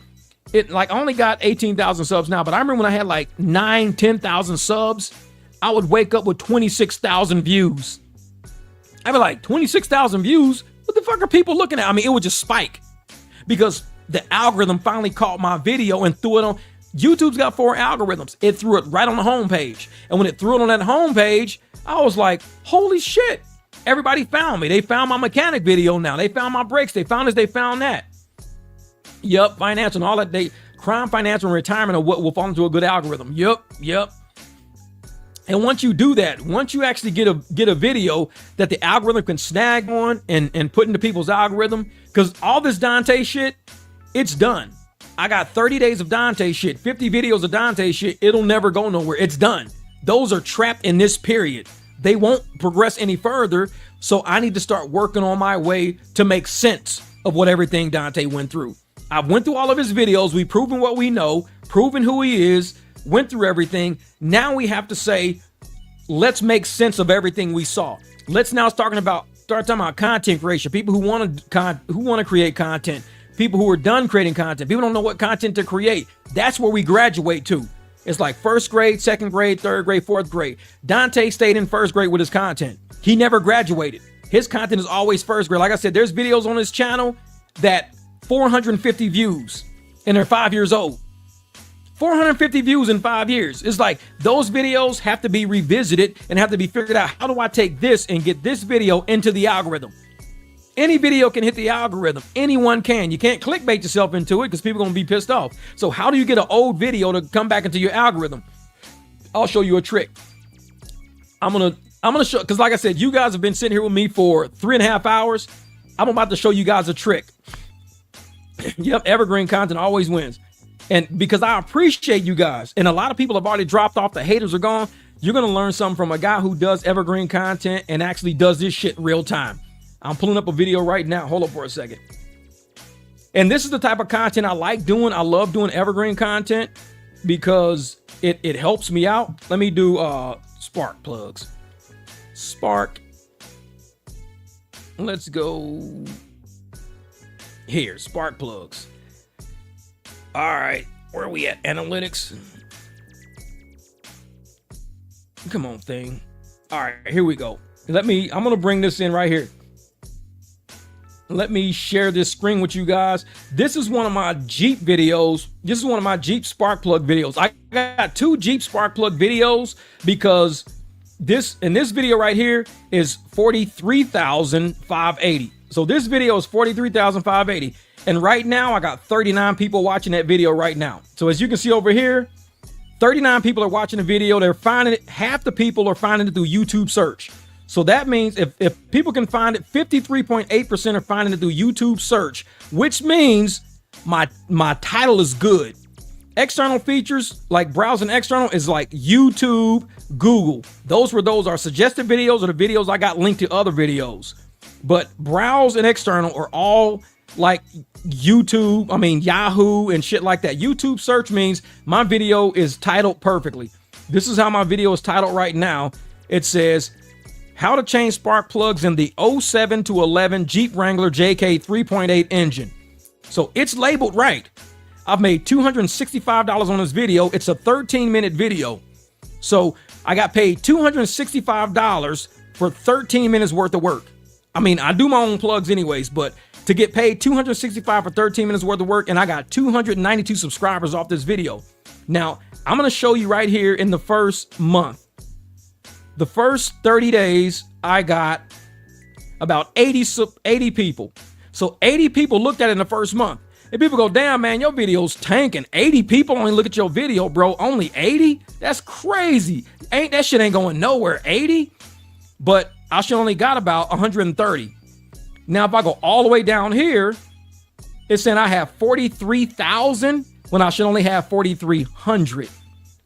So I'm about 39,000 views more than where I should be because the algorithm grabbed it. I'm 39,000 views more than where I should be because videos like this only should have 4,300 views right now. That's it. Only 4,300. I'm at 43,000 because I gave it time to work itself in. Now, it really took off back here probably after, let me back up some. It caught up to itself in about 55 days. So at 55 days, which is about 2 months, it took 2 months for it to be a regular video. So it took me almost 60 days for it to be a regular video. But once it caught, it just started taking off. It was already up in the thousands, 2,000s, 3,000s, 4,000s, 5, and I'm still not over. I should be at 980, and it's sitting at 4,600 when I'm at 990, and I'm at almost 4,800 views when I should only have 990. Because the algorithm was allowed time to work. So when people say your video sucks, let it keep rolling, let it keep going. Because these are videos that are repairs. This is what you can retire on. You can retire on repair videos. That's only one spark plug video. And let me look at alternator. So I got 2 alternator videos. So I'm going to go to the 8-minute video first. So the 8-minute alternator video is, what do I got? 32,000. 32,000 on the 8-minute one. And it says I should have 130. I should have 130 views. That's it. I should only have 130 views on this video. I've got 31,000 views on this video. 32,362 when it says you should only have 130. Because the little 130 in the bottom right there. So I should only have 130 views, but somehow I got 32,000 views on this video based on all the things to it. Gain 90, and this is only one video. This is the alternator. So this is one at 32,000. Now let's get the other alternator, which is the exact same, which is this one. So that's 32,000 plus this one here. and this one's at 6,000. So I'm at almost 39,000, and this one should be at 280, and it's at 6,200. So I should be only at 280 for this one, and it's at 6,200. Because the thing is that YouTube had an issue with music. And in one of my videos, I think it was this one, I had music in it, or the other one I had music in it. So I had to go through and scrub the music out and re-upload it. So in this one, 26 people are watching, the other one 39. So I got about 60, 70 people watching the video right now on how to change their alternators in their Jeep Wrangler right now. So anything you do to your car, record it, put it online. If you just change your air filter, say how to change air filter in a 2023 Buick, whatever, Rendezvous, and you record yourself unclipping the clips, show it this and that, clap it up. Because there's somebody somewhere gonna say, I wonder how can I change the air filter in this damn Buick Rendezvous. Somebody's gonna see it. You're gonna say, oh man, it's like 30 views, 130, 3,030. Oh man, this is crazy. See, I think you should put the date at the beginning of your videos. Oh no, the date's actually on the video. When you open up, if you go to my channel and type in spark plugs, it'll give you the date that video was actually uploaded. It gives you the date. So the moment you open a video, it tells you the date right up under the title. It'll say spark plugs. It'll say like January the 3rd, 2021. It'll say something like that right up under. So you know exactly where it is. So yeah. And you can see a lot of the comments in there. So when you get monetized, how do you prevent from getting a copyright strike when the music on your YouTube? Well, what I do to prevent, I use KindMaster. I use this software right here. I'll show you this software right here. Let me close it. If I can. So this is what I use. It says K and it's KindMaster. Wait a minute. I'll do it the easy way. Let me do like this. This is going to be a lot easier than me trying to open this damn screen up for you. Wait a minute. Come on, thing. Quick. God damn it. Let's go.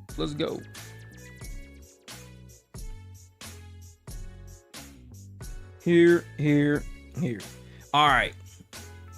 So if you want to get rid of music and all your videos, get this. That's called KindMaster. So what KindMaster is, K-I-N-E Master. It's got my dog on it, but it's K-I-N-E Master. It looks like that in the Play Store, KindMaster. And KindMaster, what you can do is when you open it, you start opening all your shit. You got this, like this is where I'm up. So I'm working on videos right now. So this is the video I'm working on right now. This is probably the last one I worked on, but you can go through all your shit. Like if I click on this, it opens a panel on the side right here. In this panel on the side over here, I go all the way to the bottom right here. And that this little red thing right there, that says noise remover. So what noise remover does is it takes out the sound of a fan, any music playing in the background, any shit all around. All you do is click that button, boop, noise remover, and you just sit and wait. It'll render your whole video. And so once it renders your whole video, now you can play it with no sound in it. Because if I just want to, like, I'll hit it, like. Mic check, 1, 2, 3. Is this thing even on? Hey, we got. Oh, so that's my last video I just did. It's time to get real. So when I hit the noise remover, it pulls out all your frequencies, all your high frequencies. It pulls out everything. So once it pulls it all out, you have nice, crisp, clean sound, no music, no copyright violations. Now, what people like Dontay like to do is he loves to put music in it. Like you can hear the music in mine. My music is not copyrighted. My music is copyrighted for me to do stuff with, but it's not copyrighted. So nobody's going to get copyrighted for my music. But when you're playing certain music on like Dontay's channel and all that, they make their music to the point where if you play their video in your video, they have a right to copyright strike your video because you're playing their music, which is why when you hear me doing Dontay's videos, there's no music. I use noise remover. You pull all that shit out and all you got is vocals. That's it. So they can't copyright me. If they try to, it's transformative. It doesn't sound like their video. It doesn't look like their video. It's actually nothing like their video. I have retransformed it, made it into from a pity content thing into more like a joke, no music. It's black and white. Things are sped up. I do a lot to my video, so I don't get copyright. So they can try to copyright strike me, but that's where they're going to run into a problem, because if I go back through and I defend myself against the copyright strike, they can lose their channel, because they'll say you're copyright and striking videos that are transformative. Therefore, you're abusing the copyright system, and we're going to block your channel for trying to go after Jeff's channel on copyright when Jeff clearly is not in any violation of copyrights. So you got to know how to work with copyrights. Kind Master, that's your trick. When you open a video, you hear music playing, you click on it, the panel opens, go to the bottom, it says noise remover, boop, click noise remover, hang out. As soon as you hit play to play it back, no music. You like, let's go. I ain't got no music now. Let's play. So yeah. So what about eBay? Tell them about eBay. What about eBay? I don't know about eBay. Oh, no problem. What up, Smurf? What's good? What's good? Yeah, so no, but I wanted to make sure I dropped you guys that right, because especially for people who are still here rocking with the barbecue, I mean, I don't mind giving you guys tips on creating content. There are millions and millions of content creators online right now. Millions of people looking for content, millions of advertisers looking to advertise content. There's no way we can step on each other's toes. The fact that I see creators out here fighting over dough trash content. They're fighting over dough trash content. They're saying, oh yeah, well, you know, I was talking about her first. I was talking about her first. You weren't talking about her. I was talking about her first. You got to give me respect. You got to let me talk about her. You can't talk about her because I was talking about her first. There are millions of people looking at these channels. Millions and millions more haven't even seen them yet. I don't care about giving people tips on how to do YouTube. I'm gonna give them tips on how to get a different fucking camera. I'll tell you that much. And I got a better camera. This is my other camera that should be doing my YouTube shit. It should be propped up here, but I don't use it for it. One day I might. But yeah, I mean, share it with your son, because what people need to realize is that when you're doing content, there's a way to do it to create a retirement for yourself. You're not going to get Social Security at a certain level. You're not going to get, but if you can do content that you know people are going to always look at, it's always going to take off. It's always going to keep going up because people are looking for it. Every video I've done of every repair I've ever done, the content is always going up. It's never stopping because people want to work on their cars. They want to save money, $3,000, $4,000. I'm like, this will take you a couple of days, but if you're not getting paid, you know, $2,300 a day, you could save yourself $4,600, because I know if 2 days, $2,300 a day, you just save yourself $4,600 because you go buy the part for $300 and you give yourself 2 days to do it. Your car's up and running, right? And you don't owe the shop $4,600 no more. And hopefully they record it and they say, this is how I did it. This is how Jeff did it. This is how I did it. Everybody eats. Everybody wins. There is no way we can step on each other's toes. So I don't mind showing people the apps I use to get content. And like I said, a lot of content I download into this phone because this is my TikTok phone. So I can download into this because there's nothing with it. I just download into it, leave it in here until I want to bring it to the big phone. When I want to bring the big phone, I NFC it or something like that. When you NFC it, I just say transfer to the S32, to S24. So it moves from here to that phone. Once it's in that phone, then I can do what I want to do, edit whatever I want to do. Sometimes I edit in here and I get my edits right. Then I send it to the big phone and re-edit inside of the big phone. It's just, it's a whole process. But that's why a lot of content creators, like I said, they want to be lazy as shit. I use 2 phones and 2 laptops to do content. It don't bother me. If I want to create good content that I know is going to keep paying me, a minute 22-second video, pays you $250 if you just give it some time. Just give it some time. Ain't nothing wrong with it. Just sit it on there, let it rock and roll. So anyway, eBay, you get parts are much cheaper than walking to the AutoZone, or cheaper. Charge 24 engine filter. Oh yeah. And that's the thing. The only thing I don't like about, eBay, because I order almost 99% of my shit comes from eBay. The only thing I don't like is if it's the wrong part, because sometimes they give you a stock photo and they'll say it's for a 2019 BMW, but you found out it's the M brake package, not the regular brake package or the sport brake package. If you don't know what type of brakes you use, the best thing to do is take your brakes off first, make sure the photo matches what's in the screen, because you'll get some brakes and you'll be like, why did I get these long brakes? Oh, those are for the M package. You got M package brakes. You don't have the M package? Yeah, I got the M package, but it's not the M package for the brakes. You got M package interior. You got M package on brakes. I don't have M package on brakes because you got bigger rotors. You got bigger brakes. You got to know that stuff. So ordering parts off of eBay, it gets pretty tricky if you don't know your car well enough. But once you get to know it, you're going to save, like I said, $20, $30 for brake pads on eBay versus going to the store paying $90 for them. You can save $70 on brake pads alone. It's 99% of my shit comes off of eBay. I just do it, but I know my cars pretty well. So, yep, we're at almost 4 hours on this live stream. Man, thank you guys so much for rocking with the barbecue. We had a good time. We laughed good. We're pretty silly over here, like shit. But I'm gonna end up closing this down because it's almost 5:30. It's Friday night. I gotta get out and get to working, man. Woo. I've never bought anything from Rock Auto, but I heard Rock Auto they ship to your house and they're pretty quality. They take returns back and stuff like that. So I don't have anything bad to say about Rock Auto. I just do eBay because eBay, they already got all my shit locked in. I just click order. I know my car. I know all my parts. Everything's super fast. I don't worry about much. So, yep, the internet can give you part numbers you need. Don't be intimidated. Just make sure you get the part number off your old part, because if you don't get the part number off your old part and you see an internet part number and you say, I need that part number, you find out, like, wait a minute, why does this one have 2 nozzles, but this one has 1? Different part numbers, the same car. Get those part numbers off your car. But man, appreciate you guys so much for rocking with the barbecue. That's what we do around here. We keep it cooking. We had a good time. So shout out to everybody who lasted this long. Hopefully you got a little information on how to create content. And we're not done. We got a lot more to cover on this channel, a lot more fun to have. We got a lot more ways that you guys can make money doing content, even if you don't do it full time. You don't have to be a full-time content creator. I'm not a full-time content creator by far, but I put content on my channel that keeps my bills paid. That's it. I throw a lot of mechanic work on there, a lot of comedy, fun stuff, live streams. You guys help support the channel. And for that, I give you my time. We have a good time.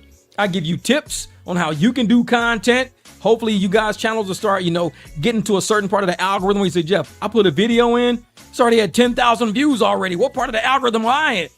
That's what it is. Lock that shit in. Let the algorithm take it over. Don't worry about low views for right now. You can always revisit a video, retitle it. At any point in time you feel like it, retitle it. And say, man, this video ain't going nowhere. Retitle it. Let the algorithm take it. All right, Jose, brother. Hey, thank you for the super chats, my man. Thank you, man. You were awesome, my brother. You awesome, Jose, always. All right, Tamiko, you have a great night. No problem. Like I said, we all gonna still chat. We got more ground to cover. We got way more ground to cover.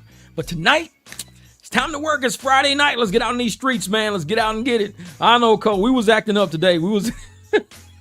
I guarantee there's gonna be a lot of creators out there making videos about me tomorrow. Pissed off. But guess what? Welcome to the barbecue. Come on over. Have a plate of ribs.